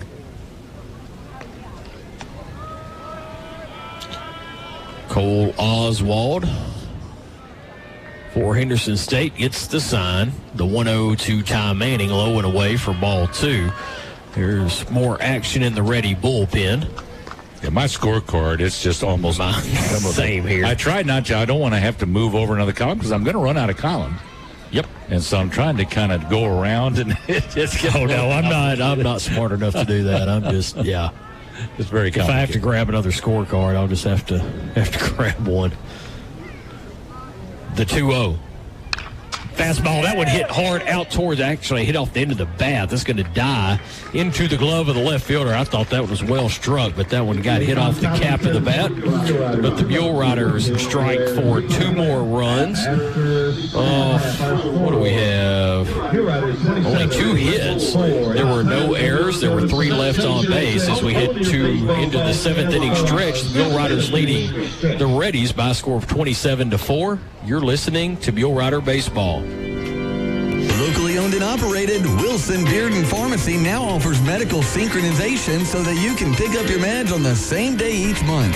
They also offer free delivery in city limits. Vaccines for shingles, pneumonia, and COVID-19 are also available. Need a gift? Check out Wilson Bearden's variety of knives, flags, girly girl tees, and purses. Stop by and see Ivy Moore and her team at Wilson Bearden Pharmacy, 134 North Washington, serving Magnolia since 1945.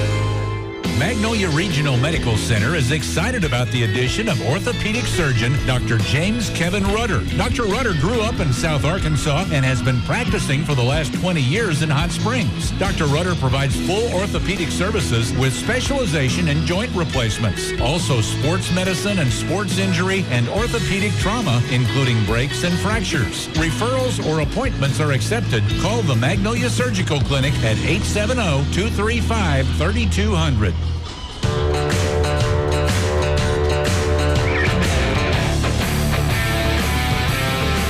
Well, after the game, we'll name our People's Bank player of the game. Did you know People's Bank will send you a text or email every time you use your People's Bank debit card?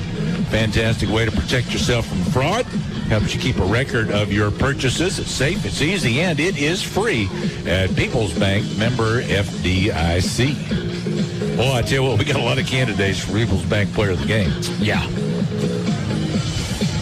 It's putting it mildly. I'm going to say, give Wyatt Marr credit, too. Struggled really just in that third inning, but he's done a good job of fighting through, still in the game. Pitching for SAU, trying to save that bullpen.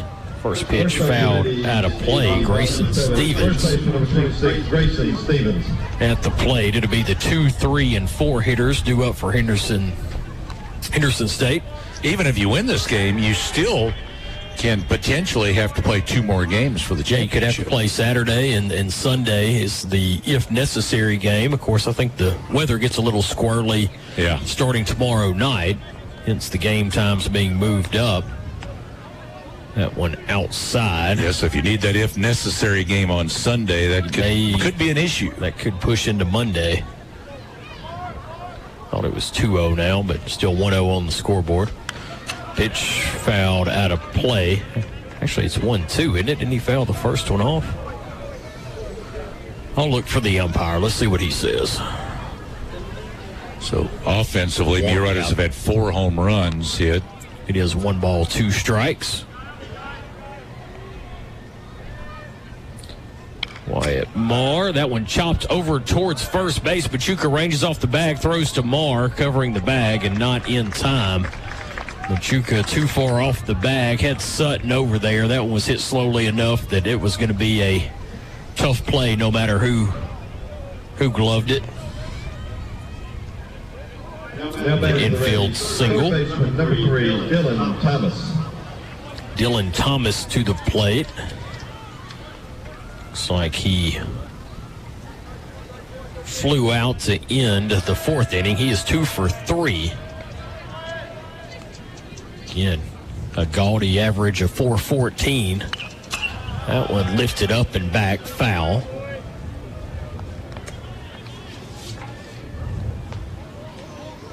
Trying to get my card right, my scorecard. Yeah, I'm having issues as well.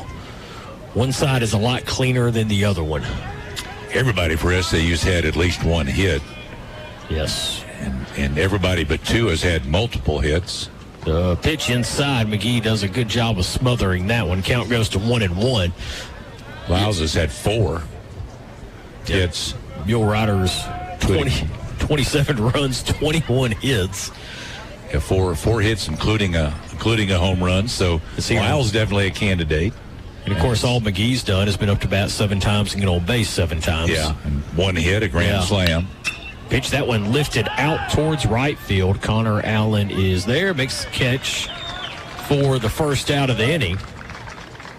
Dylan Thomas flies out to right. That'll bring Caden Argenbright to the plate for the Reddies. Second baseman, number 6, Caden Argenbright. Jeff just refuses to pronounce the name correctly.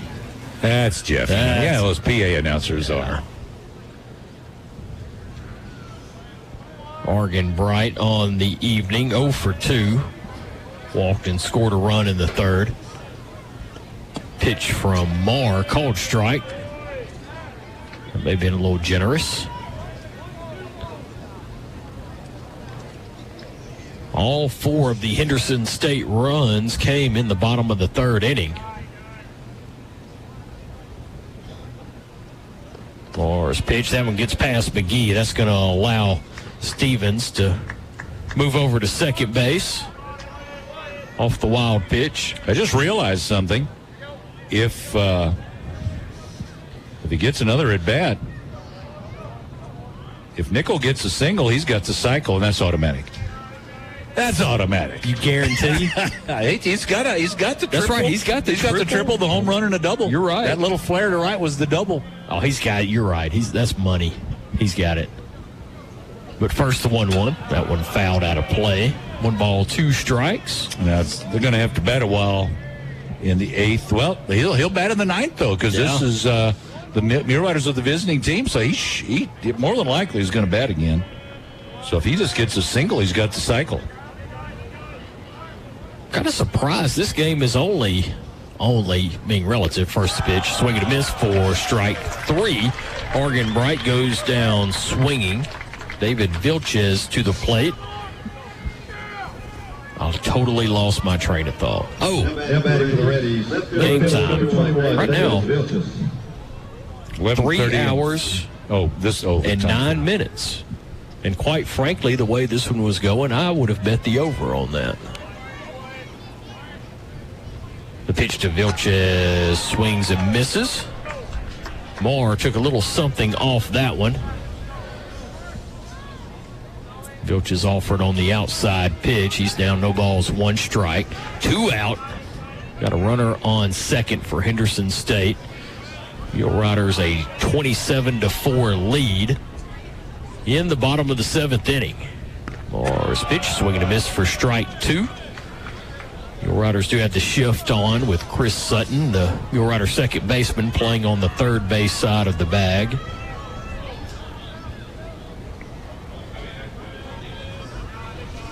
Moore looks in, waiting on Vilches to get back in the batter's box. He does. Moore gets the sign and comes set. Pitch outside. Vilches did not offer at that pitch. Count goes to 1-2. Yeah, Machuca all by his lonesome over there on the right side of the infield. For SAU, outfield also shifted over towards left. The pitch hits softly back up towards the second base bag. Sutton gloves, throws, and Vilches is retired. No runs. There was 1 hit, no errors, 1 left on base. As we head to the top of the 8th inning, Mule Riders leading the Reddies by a score of 27-4. You're listening to Mule Rider Baseball. Hey, you. Yeah, you. It's time to step up to the plate at the Corner Clubhouse on the Magnolia Square. Remember, it's a short stop away to experience delicious pulled pork smoked in-house, baked potatoes, burgers, a full bar, and the best ribeyes cut in-house over an open flame. The Corner Clubhouse is open Monday through Saturdays, 11 a.m. to 9 p.m. So what are you waiting for? Don't strike out. Satisfy your cravings with a grand slam at the Corner Clubhouse, 100 South Washington in Magnolia. Hiring someone you trust can be the hardest part of owning a business. At Bo Moses Trucking, trust has been at the top of our list. When you need to get precious cargo from one place to another without worrying about damage, delays, or lost freight, Bo Moses Trucking is the one to count on. Based in Magnolia, Arkansas since 1999, we have the resources and equipment to take care of all your flatbed freight hauling. Visit us on Facebook or call 870-234-2803. Bo Moses Trucking. Trust us to go the distance. I'm Faith Armstrong. If you worry about your safety or your loved ones, Columbia County Ambulance Service would like you to know about CareLink. CareLink provides an instant link to emergency response every minute, every day. The standard version provides protection surrounding the home, and a mobile unit offers protection anywhere. The area covered includes Columbia, Hempstead, Nevada, Ouachita, Lafayette counties, and Claiborne Parish. Call Columbia County Ambulance today to schedule your installation. Attention fans, tickets for Mule Riders. Number 4, Will Richardson's going to come in to pinch hit for Tucker Burton. Saw Richardson late defensively in last night's game against Washburn come in. Again, he will come in for the designated hitter, Tucker Burton. Cole Oswald back to work for the Reddies. First pitch in the dirt for ball 1. Richardson has a .255 average on the season, 47 at bats, 12 hits, 13 runs batted in, and a pair of home runs.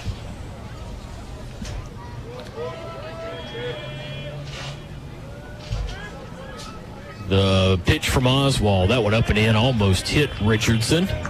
Backs out of the way of it. Will comes from a good Mule Rider baseball family. His dad's Tommy. Been a few Richardsons play baseball here at SAU. We've been very happy to have them all. And SAU would appreciate a donation for that compliment. Richardson, only a sophomore out of Rise in Arkansas. 6'3", 200 pounds. That one inside. 3-0 is the count. suspect Will Richardson was not wanting to come to the plate and walk, but he may not get an opportunity to swing the bat. You got Martinez on deck. Looks like he will come in for Chris Lyles. Coach Browning was talking about a lot of the alumni that were here yesterday, and I guess a lot of them probably here today and maybe tomorrow. The 3-0, and Richardson was swinging. He was out ahead of that fastball from Oswald. That's the one thing, I love this. I mean, the facility, the press box and all that. But back in the old days when we had that little old small press box, a lot of the folks would come up and talk and made for interesting radio sometimes. Yeah. But I got to know a lot of people right up here. I don't. A lot of people come to the game and I won't even ever see them. I think Richardson had the swing sign there, judging from Coach Pettigrew's body language. Oh, really? Yeah, I'm pretty confident in that assessment. He says, Coach, I hadn't been in here in a while. Yeah. I want to swing the bat. He fouls the next one back, so it is now a full count. I don't know if there was a mix-up with the signs or what, but there may be a discussion about that after the game. The 3-2 pitch to Richardson. Inside for ball 4, so get the same result. Richardson trots over to first base, and it will be Jacob Martinez coming to the plate. Field riders, number 6, Jacob Martinez. And in case you need verification, there's a Hall of Famer that just also repeated that. What's that? Jeff Harrington. There's just no living with y'all. Repeated what? Just in case you can't hear, I'm sure his voice comes in loud and clear over the crowd. Oh, Jeff, yeah. He's The pitch to Martinez, chopped towards third. A good scoop by the third baseman who throws across for the out. Dylan Thomas, that was a really awkward hop on a ball he had to charge in. It was softly hit, but he was able to glove it and throw across and retire Martinez for out number 1. He just had to take a swipe at it. Yeah. And hope that he can come up with it, which he did, and he threw a laser across the diamond to get the runner. Richardson does advance to second base. Connor Allen to the plate. Field rider right fielder. Pitch, that one chopped towards third, foul. Connor Allen 2 for 5. He has scored 3 runs and knocked in 1. Also reached on a walk. It's close to a 3. He's got a 299 average, so a base hit here would get him in the 300 club.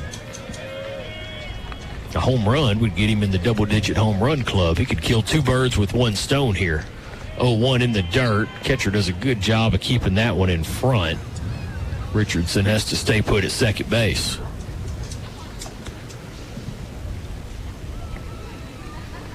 Kids still having fun? I don't know how the kids are still functioning at this point. They are having a blast. They will be sleeping hard tonight. 1-1 off-speed pitch, a little bit low. Good pitch, though, by Oswald. Good movement there. They come, get back home. People ask, "Oh, you went to the ball game? Who won?" I don't know. Did you have fun? Oh yeah, I had a blast. Well, let's say, that's important. That's what's important. The pitch, that one in the dirt, 3-1. Well, I told you I had to tell a small fib to my 6-year-old who was going to stay with Catherine's parents. Because if he knew there was an SAU game that he was missing, he would. And he'd be one of those down there, yes, not knowing what the score correct. is. But he'd be having a blast. He would have voiced a loud objection. The 3-1. Fastball, that one drilled right back up the middle for a single. They're going to hold Richardson at third, but Connor Allen ropes one into center field. Men at the corners for SAU. And Riley Orr comes to the plate. Actually, they're going to go check. They think something may be wrong with the arm of the pitcher, Cole Oswald, so they're going to get a trainer visit out there to check on him. He acts like there may be something wrong out there. I actually noticed it looked like a few pitches ago he was trying to shake something out of that right elbow. They'll bring a new guy in and there's nobody loose, so he'll get as long as it takes to get ready. on an injury, they can warm up as long as they need to. Yeah, so we're going to have a little extended break here. We'll tell you about the new pitcher after this. Mule Riders leading the Reddies by a score of 27-4. Here in the top of the 8th inning, you're listening to Mule Rider Baseball. Since 1906, Farmers Bank and Trust has served customers throughout South Arkansas. This year, we've added 9 new communities in Arkansas and Oklahoma. We're committed to serving and investing in our new and legacy communities. In Magnolia, we're not the new bank in town, but you've always made us feel at home. When you need a bank perfect for your season of life, come home to Farmers Bank and Trust. Visit myfarmers.bank to learn more. Member FDIC, Equal Housing Lender. Sweet Onion Steak Teriyaki is now available at Subway on East Main and Magnolia. Steak, cheese, onions, peppers, and sweet onion teriyaki, and you can customize it as you like. Let me tell you about some other Subway heroes. Baja Steak and Jack, honey mustard, rotisserie-style chicken, Baja chicken and bacon, and turkey Cali Fresh. Subway still has all your other favorites, too. Use the app like I do and earn rewards at Subway in University Plaza Shopping Center on East Main and Magnolia. Shake off winter with the all-new spring arrangements at Bridget's on the Square. Located on the Magnolia Square, Bridget's has arrangements like the watercolor blooms bouquet and the wonderful whimsy bouquet. Centerpieces are also available. Bridget's helps with any occasion, anytime. Follow Bridget's on the Square on Facebook and Instagram or visit bridgetsonthesquare.com. Remember, you bring in the spring with Bridget's on the Square, your Magnolia flower shop. Hey friends, this is Lucas Cheatham. This time of year, everyone seems to be catching spring fever. Well, if you need a little more spring in your step, then Health Quest Therapy is here for you. My mom, Christy, and her team at Health Quest Therapy provide physical, occupational, and speech therapy and will have you ready for those spring activities. Visit healthquesttherapy.net or call today at 870-234-2255. Health Quest Therapy, 1515 East Main and Magnolia.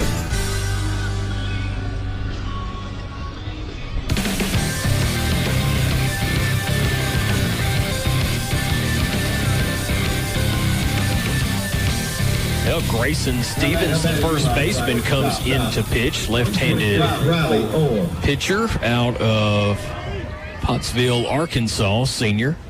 Didn't take him long to get ready either, considering that he hadn't been throwing. Well, he's been in playing at first base. Cade Tucker, the DH, moves to first. Riley Orr at the plate. He takes ball 1. Mule Riders have runners at the corners. And SAU up 27-4 over Henderson State.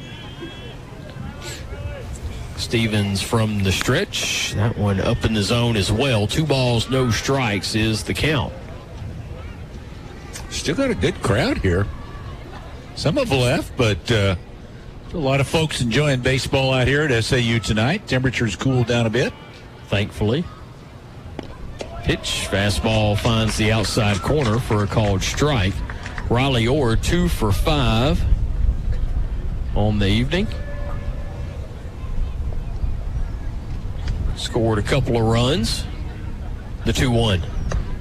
That one, Stevens takes a little bit off that one. It's high in the zone. 3-1 is the count. Oh, Julia wasn't listening to me. She's down there watching. She was just wondering earlier about the number of runs in a game. Another off-speed pitch. That one drops into the zone. The count goes full.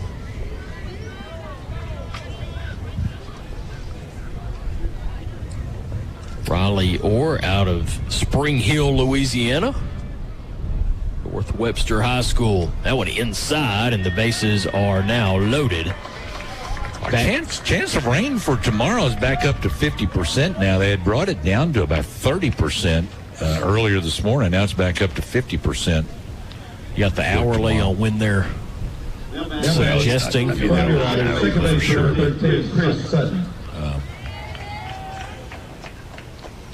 Your Rider leadoff man, Chris Sutton.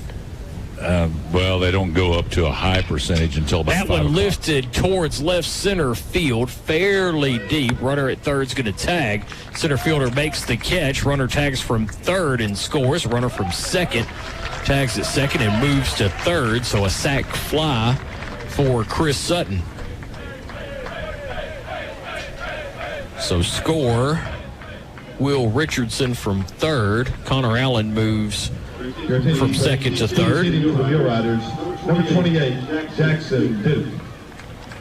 Jackson Duke, Mule Rider backup catcher, comes in. He is going to hit for Brett McGee.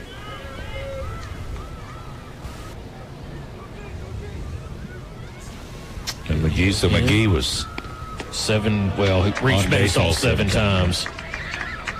All right, so Jackson Duke in, first pitch fastball for strike one. Jackson Duke, a .231 average, pair of home runs. The pitch from Stevens misses in.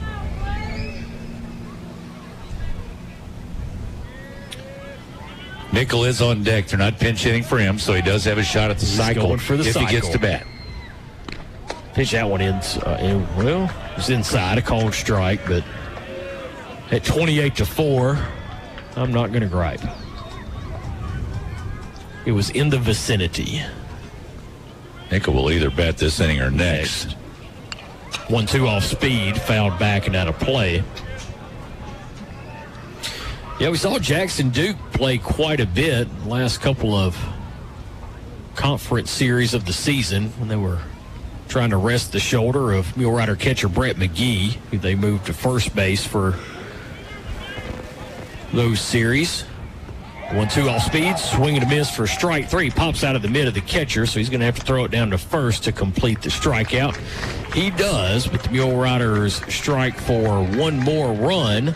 Off of one hit, there were no errors. There were two left on base as we head to the bottom of the eighth inning. Mule Riders leading the Reddies by a score of 28-4. You're listening to Mule Rider Baseball.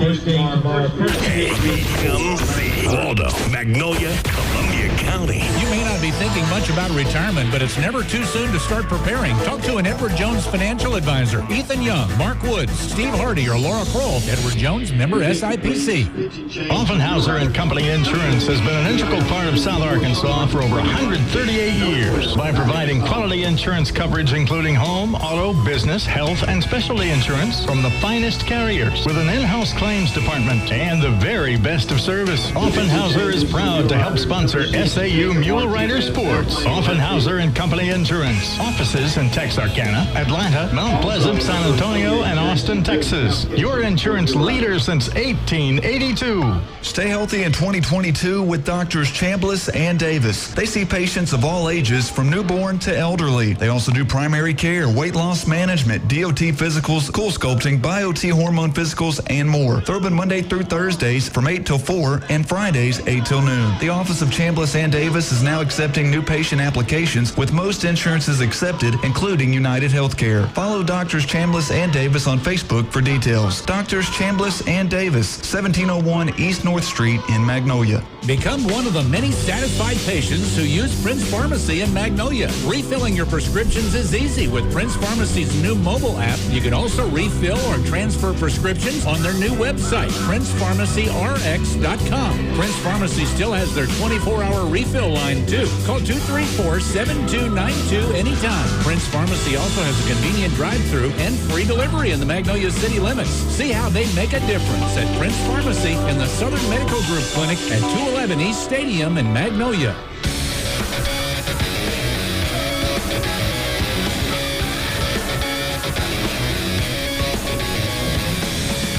Well, the Mule Riders can close the book on Wyatt Marr. He goes 7 full innings, gave up 4 runs and 6 hits, so good job after giving up 4 at the bottom of the third. Wyatt Marr did a good job settling in and eating up some innings for the Mule Riders. He'll give way to Maddox Solomon.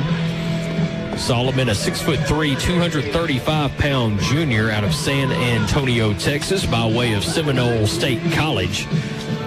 Solomon, a 6.48 ERA. This will be his 9th appearance. He's pitched 8 1/3 innings, giving up 8 hits, 6 earned runs, 7 walks, 10 strikeouts, and opponents hitting .235 against the junior reliever.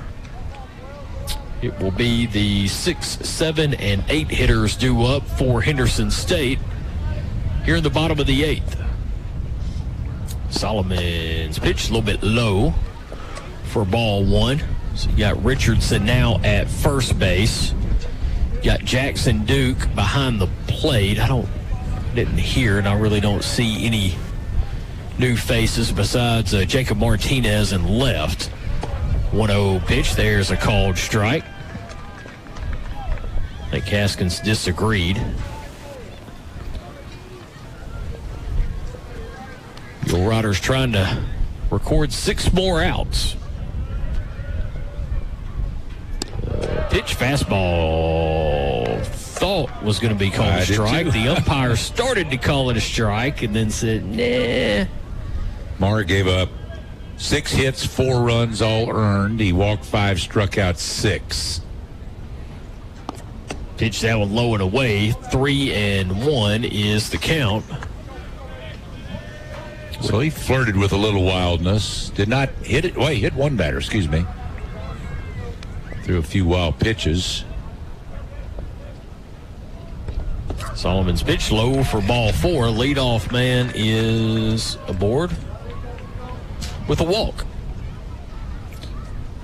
Solomon probably threw 3 innings down to the bullpen. Yeah, he got out there in the bottom of the 3rd when Marr was having some trouble. Yeah, so he threw a lot of pitches down the bullpen. It's one of those situations you just got to throw strikes, even if it's batting practice fastball. Just get it over the plate. Luke Fair at the plate. That one low and away. Good job by Jackson Duke to glove that one. Coach Pettigrew is sprinting out to the mound. He's going to tell him he's just you need to throw strikes. It doesn't have to be pretty, doesn't have to be great stuff, but it does have to be in the strike zone. That is the fastest mound visit I have ever witnessed. I think so too. He didn't have much to say, it was but short and sweet. Yeah. But you can tell when he runs out there that quick that he's not real pleased with your performance so far. The pitch, that one lifted out towards right field. Connor Allen goes back, makes the catch for out number 1. Just like that. And you know, a lot of times when you get a mound visit, it seems like the next pitch is out of the strike zone, but I think Solomon knew he needed to be throwing a strike on that next pitch. Yeah. Regardless of the outcome. Even if it left the yard, it needed to be in play. That'll bring up the number 8 hitter, Logan Cowart, shortstop. 10 o'clock, 10:01 actually. Pitch in the dirt for ball 1. Duke loses it, now finds it, and the runner advances to second base. Double play is now out of order. You realize, I don't know if it's still going or not, but not only, we got out of here and started, we were supposed to get started at 6 o'clock. We didn't. It was about 6:30 when we got started. The concert on the square may be over and people home and in bed before we finish up here tonight. Pitch up in the zone for ball 2. Yeah, I'm not going to be hanging around long after the game. I'll go ahead and tell you. Of course, you were up earlier than I was this morning. I wasn't feeling it this morning too well. 2-0 there is a called strike over the outer half. That second chance treasure hunt going on, so we're doing hourly prizes this morning. Anybody find it? Yeah, finally. Okay. Yeah, found it. I think the 9 o'clock clue. They found it before 10. Yeah. Next pitch a little bit outside. 3-1 is the count. It's talking about the flags and everything out here close to, you knew it was close to SAU. It was between Mule Kick and Catholic Church on North Jackson Street on one of the road signs. There. Okay. That's where it was located. 3-1 inside, and there is the second walk issued. Donnie Sneed says concert ended at 9:30, so. So, Donnie, you're listening in bed, aren't you? Many are listening right now. That's all right. That's all right. 28-4. Tomorrow's going to be a long day, too. I'm going to be on the square. Oh, what time do you have to be there? I'm planning on being up there about 8 o'clock in the morning. I know where I won't be at 8 o'clock in the morning. First pitch, strike 1 called. So if anybody wants to bring me breakfast, feel free. Multiple cups of coffee. Be out here by 3 o'clock tomorrow afternoon. The 0-1. That one in the dirt. Blocked by Duke. Runners cannot advance.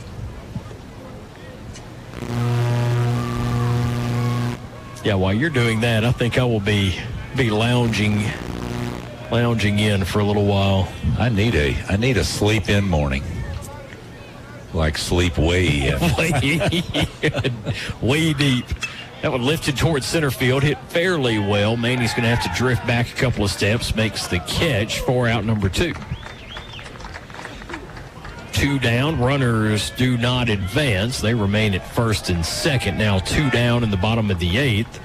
Leadoff man Cade Tucker comes to the plate. Number 13, Cade Tucker.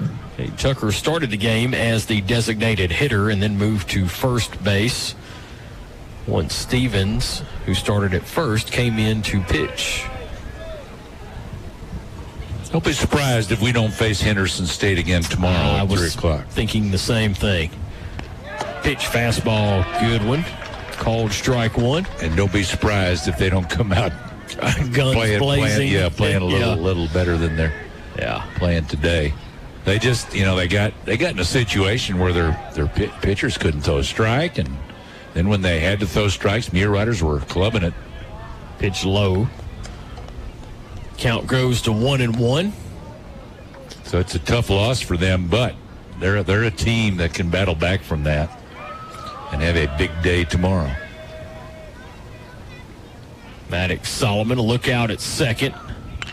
Comes home. That one lifted towards right field. Hit pretty well. Connor Allen goes over, makes the catch to retire the side. No runs, no hits, no errors. 2 left on base as we head into the 9th inning. Mule Riders leading by a score of 28-4. You're listening to Mule Rider Baseball. Buy one, get one for $1 at McDonald's. Or as we like to call it, the can't have just one deal. Mix and match a flaky sausage biscuit, savory sausage McMuffin, sausage McGriddles, or crispy hash browns. Want 2 sausage biscuits? Buy one, get one for $1. Want a sausage biscuit and hash browns? That's cool too. Choose more of what you love. Buy one, get one for $1 at McDonald's.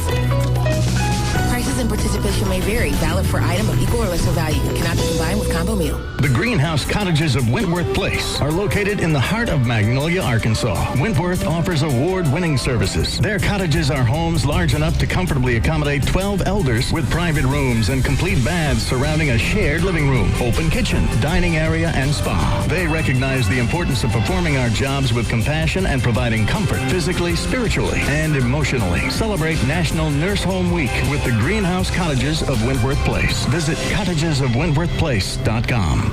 Whether in a crowded gym, in the bleachers at the ball field, or sitting under the Friday night lights, South Arkansas is all about tradition.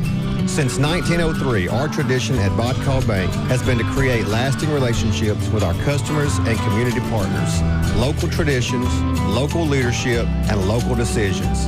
At Bodcall Bank, we are your local team, and we are committed to you and our community. Bodcall Bank, member FDIC, equal housing lender.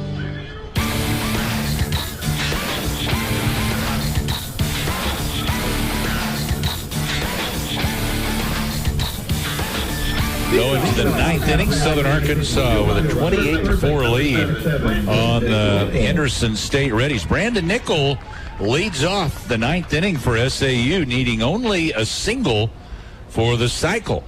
Both he and Manning will bat in this inning, and they both are just 1 hit away. Manning is a triple away from the cycle, and Nickel a single away from the cycle. He checked the swing and went around, strike 1 to Brandon Nickel. So you think if he drives one to the gap, he's probably stopping at first? Well, if he knows it, I wonder if he knows that. I suspect the only reason he's hitting is that the coaching staff knows. There's one off the end of the bat, fouled off to the right side. Nickel, the Muir Rider, third baseman. He got hit by a pitch in the first. He tripled later in the first. Batted twice, as they almost batted around twice in that inning. Flew out to right in the second, then he walked, then he hit a 2-run homer in the 5th.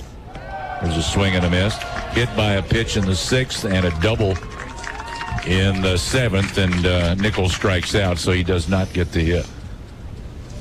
Your attention fans, pinch hitting for the Mule Riders. So one away, Cameron Lang will pinch hit for Jacob Machuca.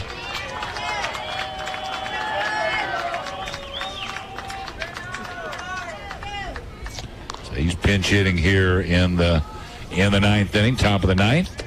Pitch is high, ball one to Cameron Lang. Ty Manning is on deck. Like we said, he's got a shot too, but he's got to hit a triple. I don't think they would. I think they'd probably stop him at second base. I don't know if they'd let him have a triple or not. Now, if they know he needs it for the cycle, they surely would. 2 balls, no strikes. Here's the pitch. Lang swing and a miss out in front of a slow breaking pitch. Lang kind of a home run specialist. 17 at bats, 4 home runs. It's had 3 in one game. Split. Yeah. Here's the 2-1. Up and in. 3 balls. 3 balls, 1 strike. Excuse me. You okay? You okay? I didn't know. Trying to hold that sneeze back, but I couldn't do it. Here's the 3-1 to Lang. Off speed. Must have been a little high. Looked pretty close. Yeah. Ball 4 to Cameron Lang. Kind of surprised that one was not called a strike given the circumstances. So Ty Manning is the last cycle eligible Mule Rider. And you're bad. Shot. You are bad wanting to see the cycle, aren't you?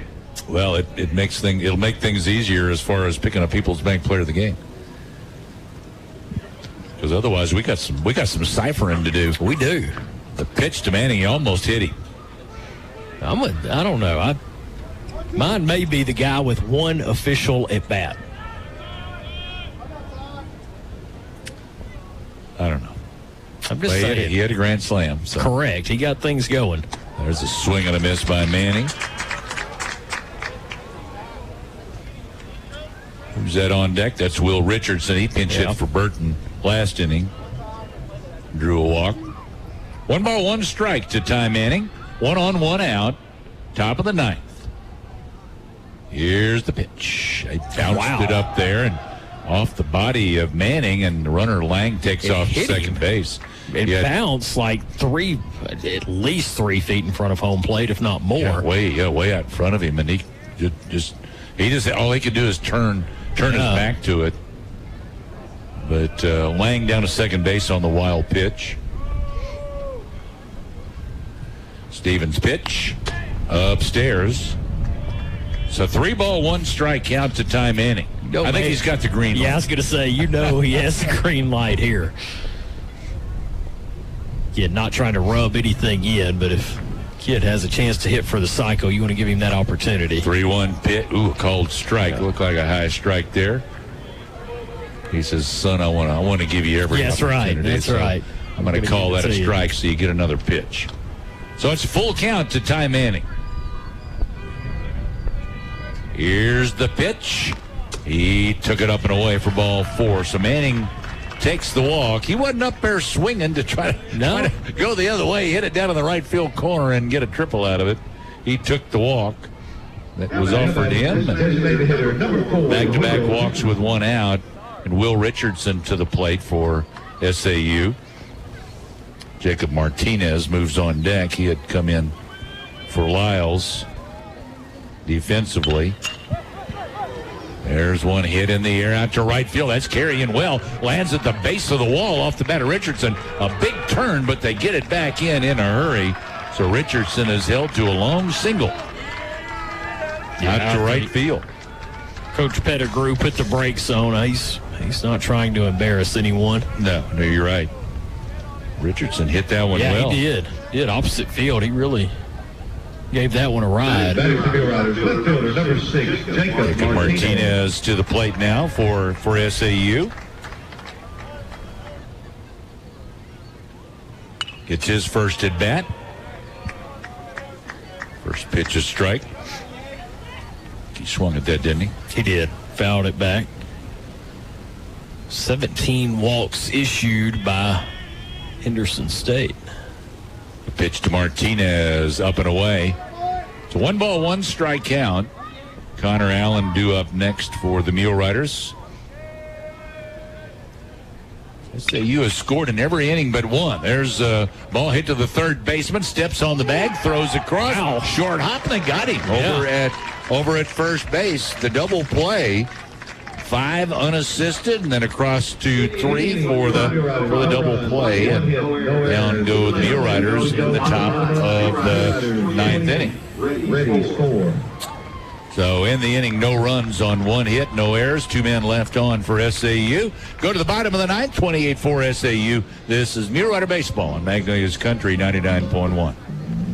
Is there one place I can go for all my car, truck, and SUV needs? One place for all kinds of repairs, tune-ups, alignments, brakes, mufflers, oil changes, tires, etc., etc.? Well, yes, there is. Spittler Tire and Auto. You've been trusting Spittler Tire and Auto for 15, 16 years now, and they're still working hard for you. Call to set up an appointment to get your ride into one of their 10 service bays, and it'll be back to peak performance in no time. Spittler Tire and Auto in the Dairy Queen Shopping Center, 521 East Main in Magnolia.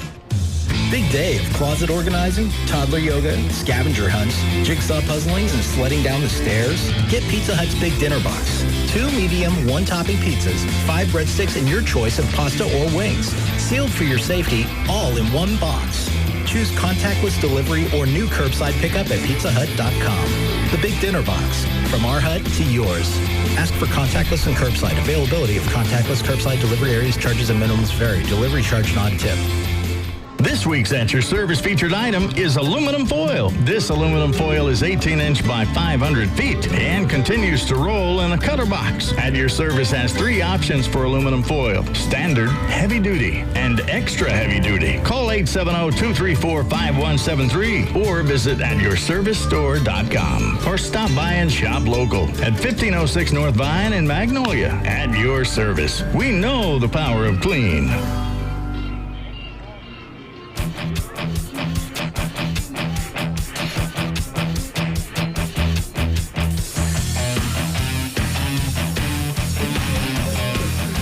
We got our Farm Bureau post-game show coming up for you after the game. A lot of benefits to membership in Farm Bureau, like $500 bonus cash with Ford Motor Company, savings on choice hotel rooms, loans, and other banking services at farmbureaubank.com, discounts at Branson, Silver Dollar City, Magic Springs, and elsewhere.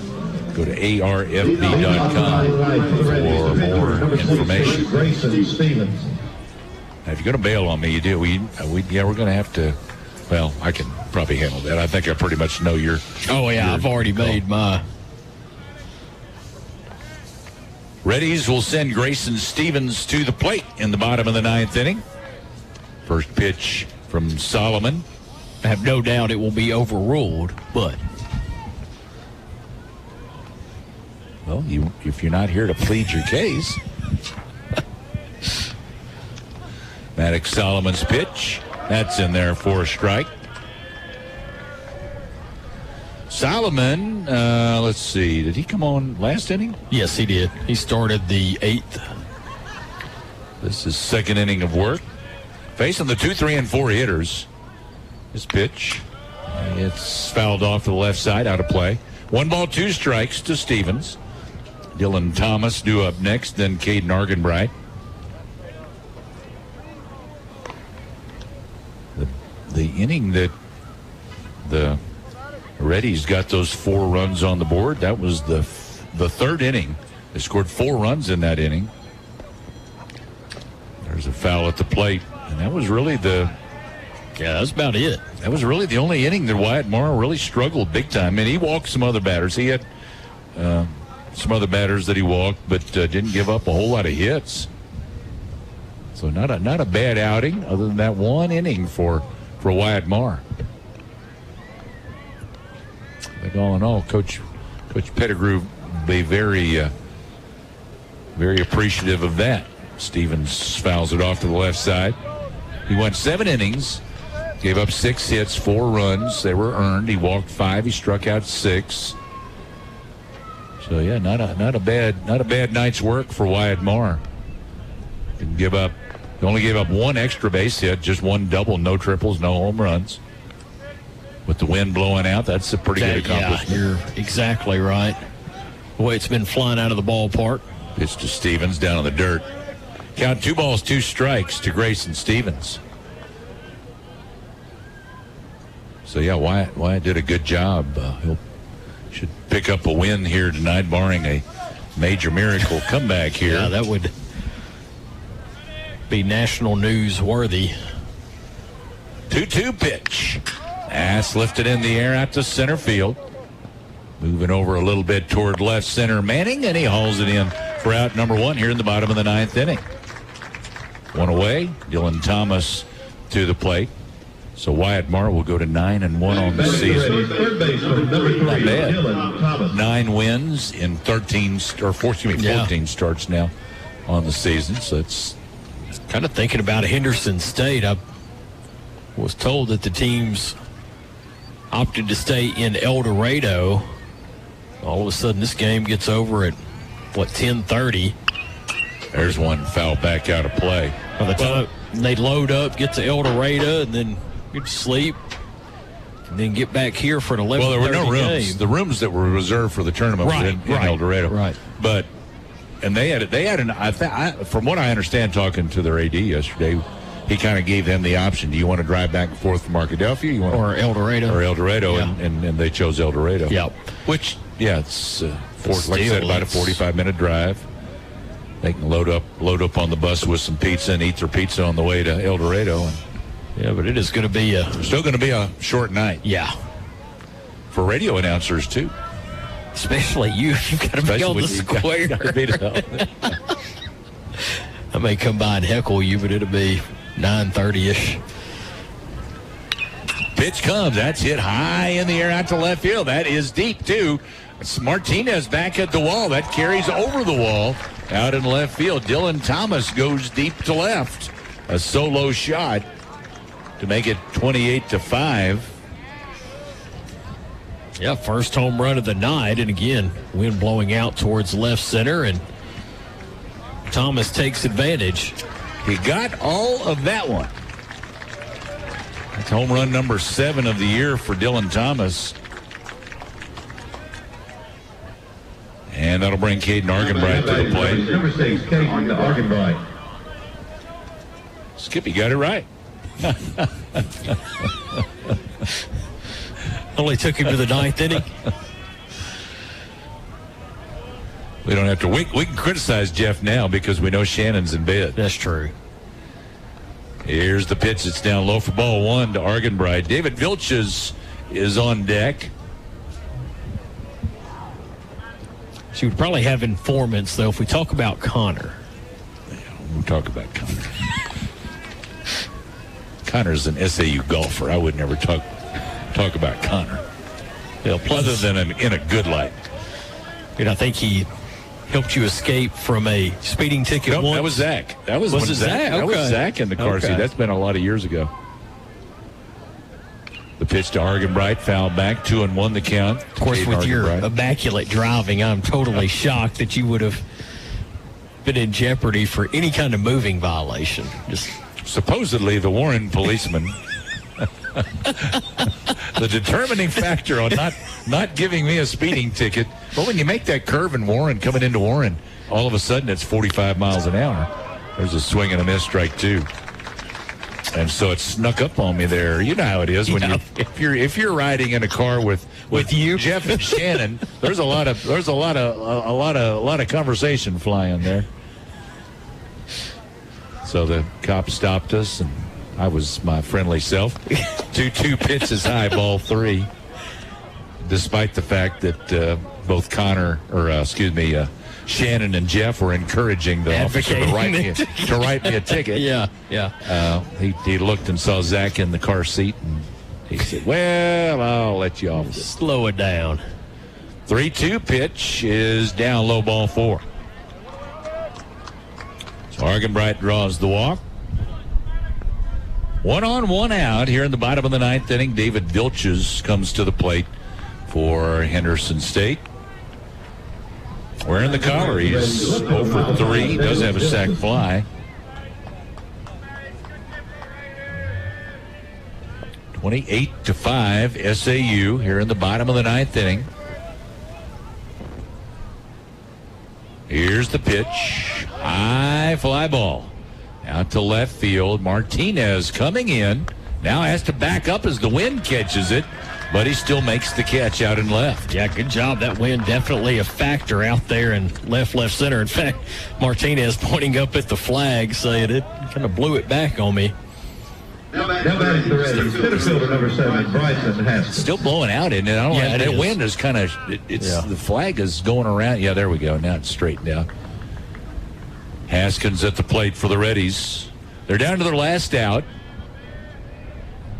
I'm like you. They'd probably rather get this over and get in bed. Come back tomorrow. Off-speed pitch, swing and a miss, strike one to Bryson Haskins.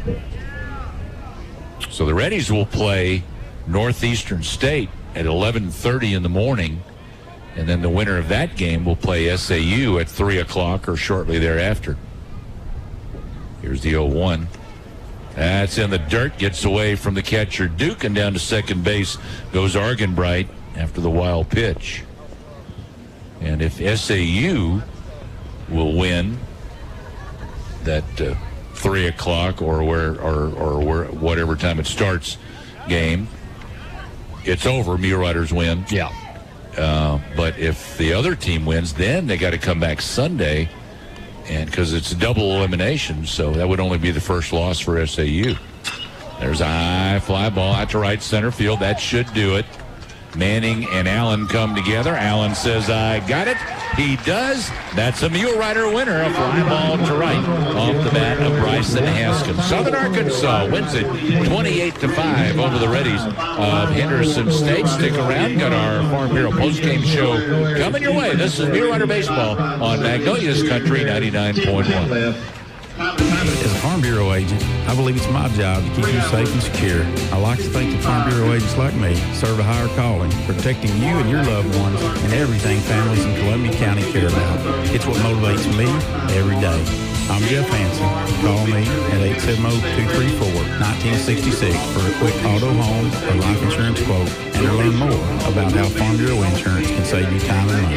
That's Jeff Hansen at 870-234-1966. Southern Medical Group has expanded its family and is pleased to announce that Dr. Chase Helm has joined their practice. Dr. Helm recently graduated from UAMS and specialized in family practice. Dr. Helm will be seeing patients in all age groups. Southern Medical Group will be accepting new patients. Please call 870-234-5995 to make your appointment. Southern Medical Group, our family taking care of yours. Visit smgarkansas.com.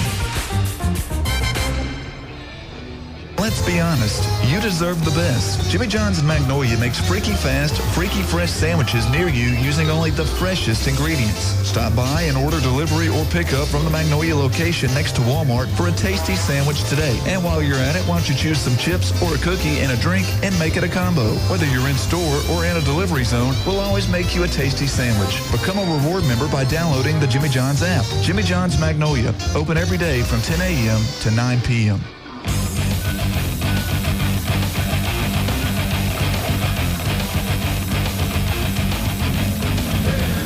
Back at Southern Arkansas University for our Farm Bureau post-game show. Farm Bureau's deductible rewards program rewards their safe drivers with earning percentage credits on their deductibles. The only rewards program of its kind in the state. To learn more, go to afbic.com/drive. Now, thank you, Connor. 28 runs, 23 hits, no errors, 15 left for Southern Arkansas. For the Reddies, 5 runs on 7 hits, 2 errors, and 10 men left. Wyatt Marr, the winning pitcher for the Mule Riders, goes to 9-1. Galvin takes the loss, goes to 6-1 on the season, and joined by Coach Justin Pettigrew. And Coach, an outstanding effort tonight by your offense and your pitching. Really, Marr did a great job too. Yeah, it was a complete team effort.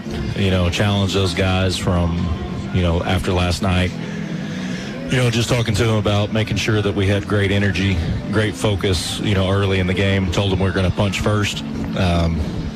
Obviously didn't know we were going to punch that much, but, awesome coming out, taking advantage of, a guy that struggled a little bit with strike zone. And then, of course, from there, banged it around the yard a little bit and, put up big runs. And then Wyatt settled in, really. Early in the game was a little erratic in third inning and, had some walks, and they got off some good swings and scored. But after that, he was really good, and, we did what we needed to do to extend the lead and kept applying pressure.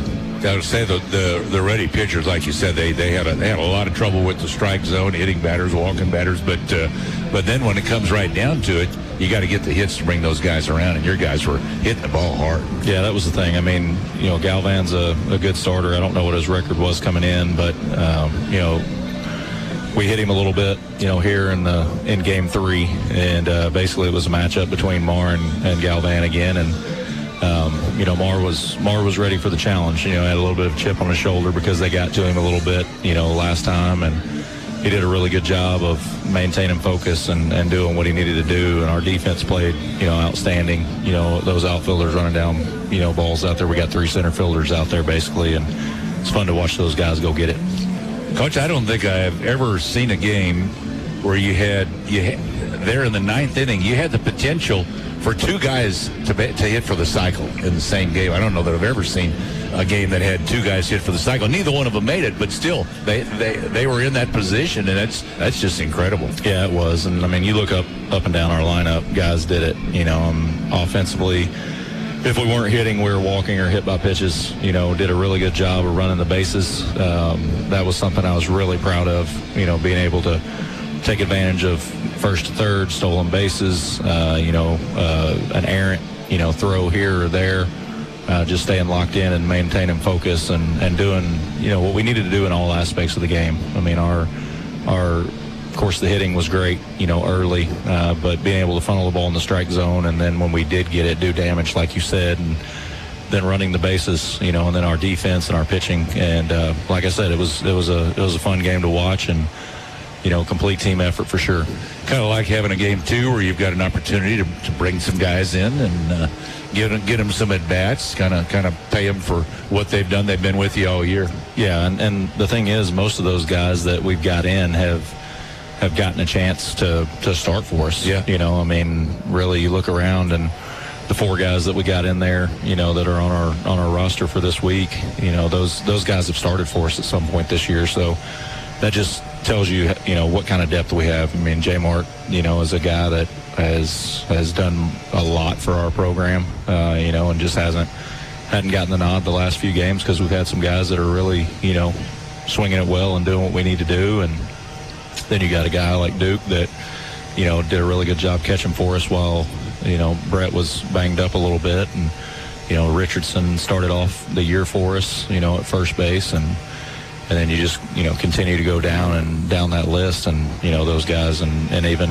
like I said, Lang got a big start. One day had a great game. And, so all those guys have gotten an opportunity to play a lot, and that it shows their character, more than anything else, is the fact that they have gotten a chance to play.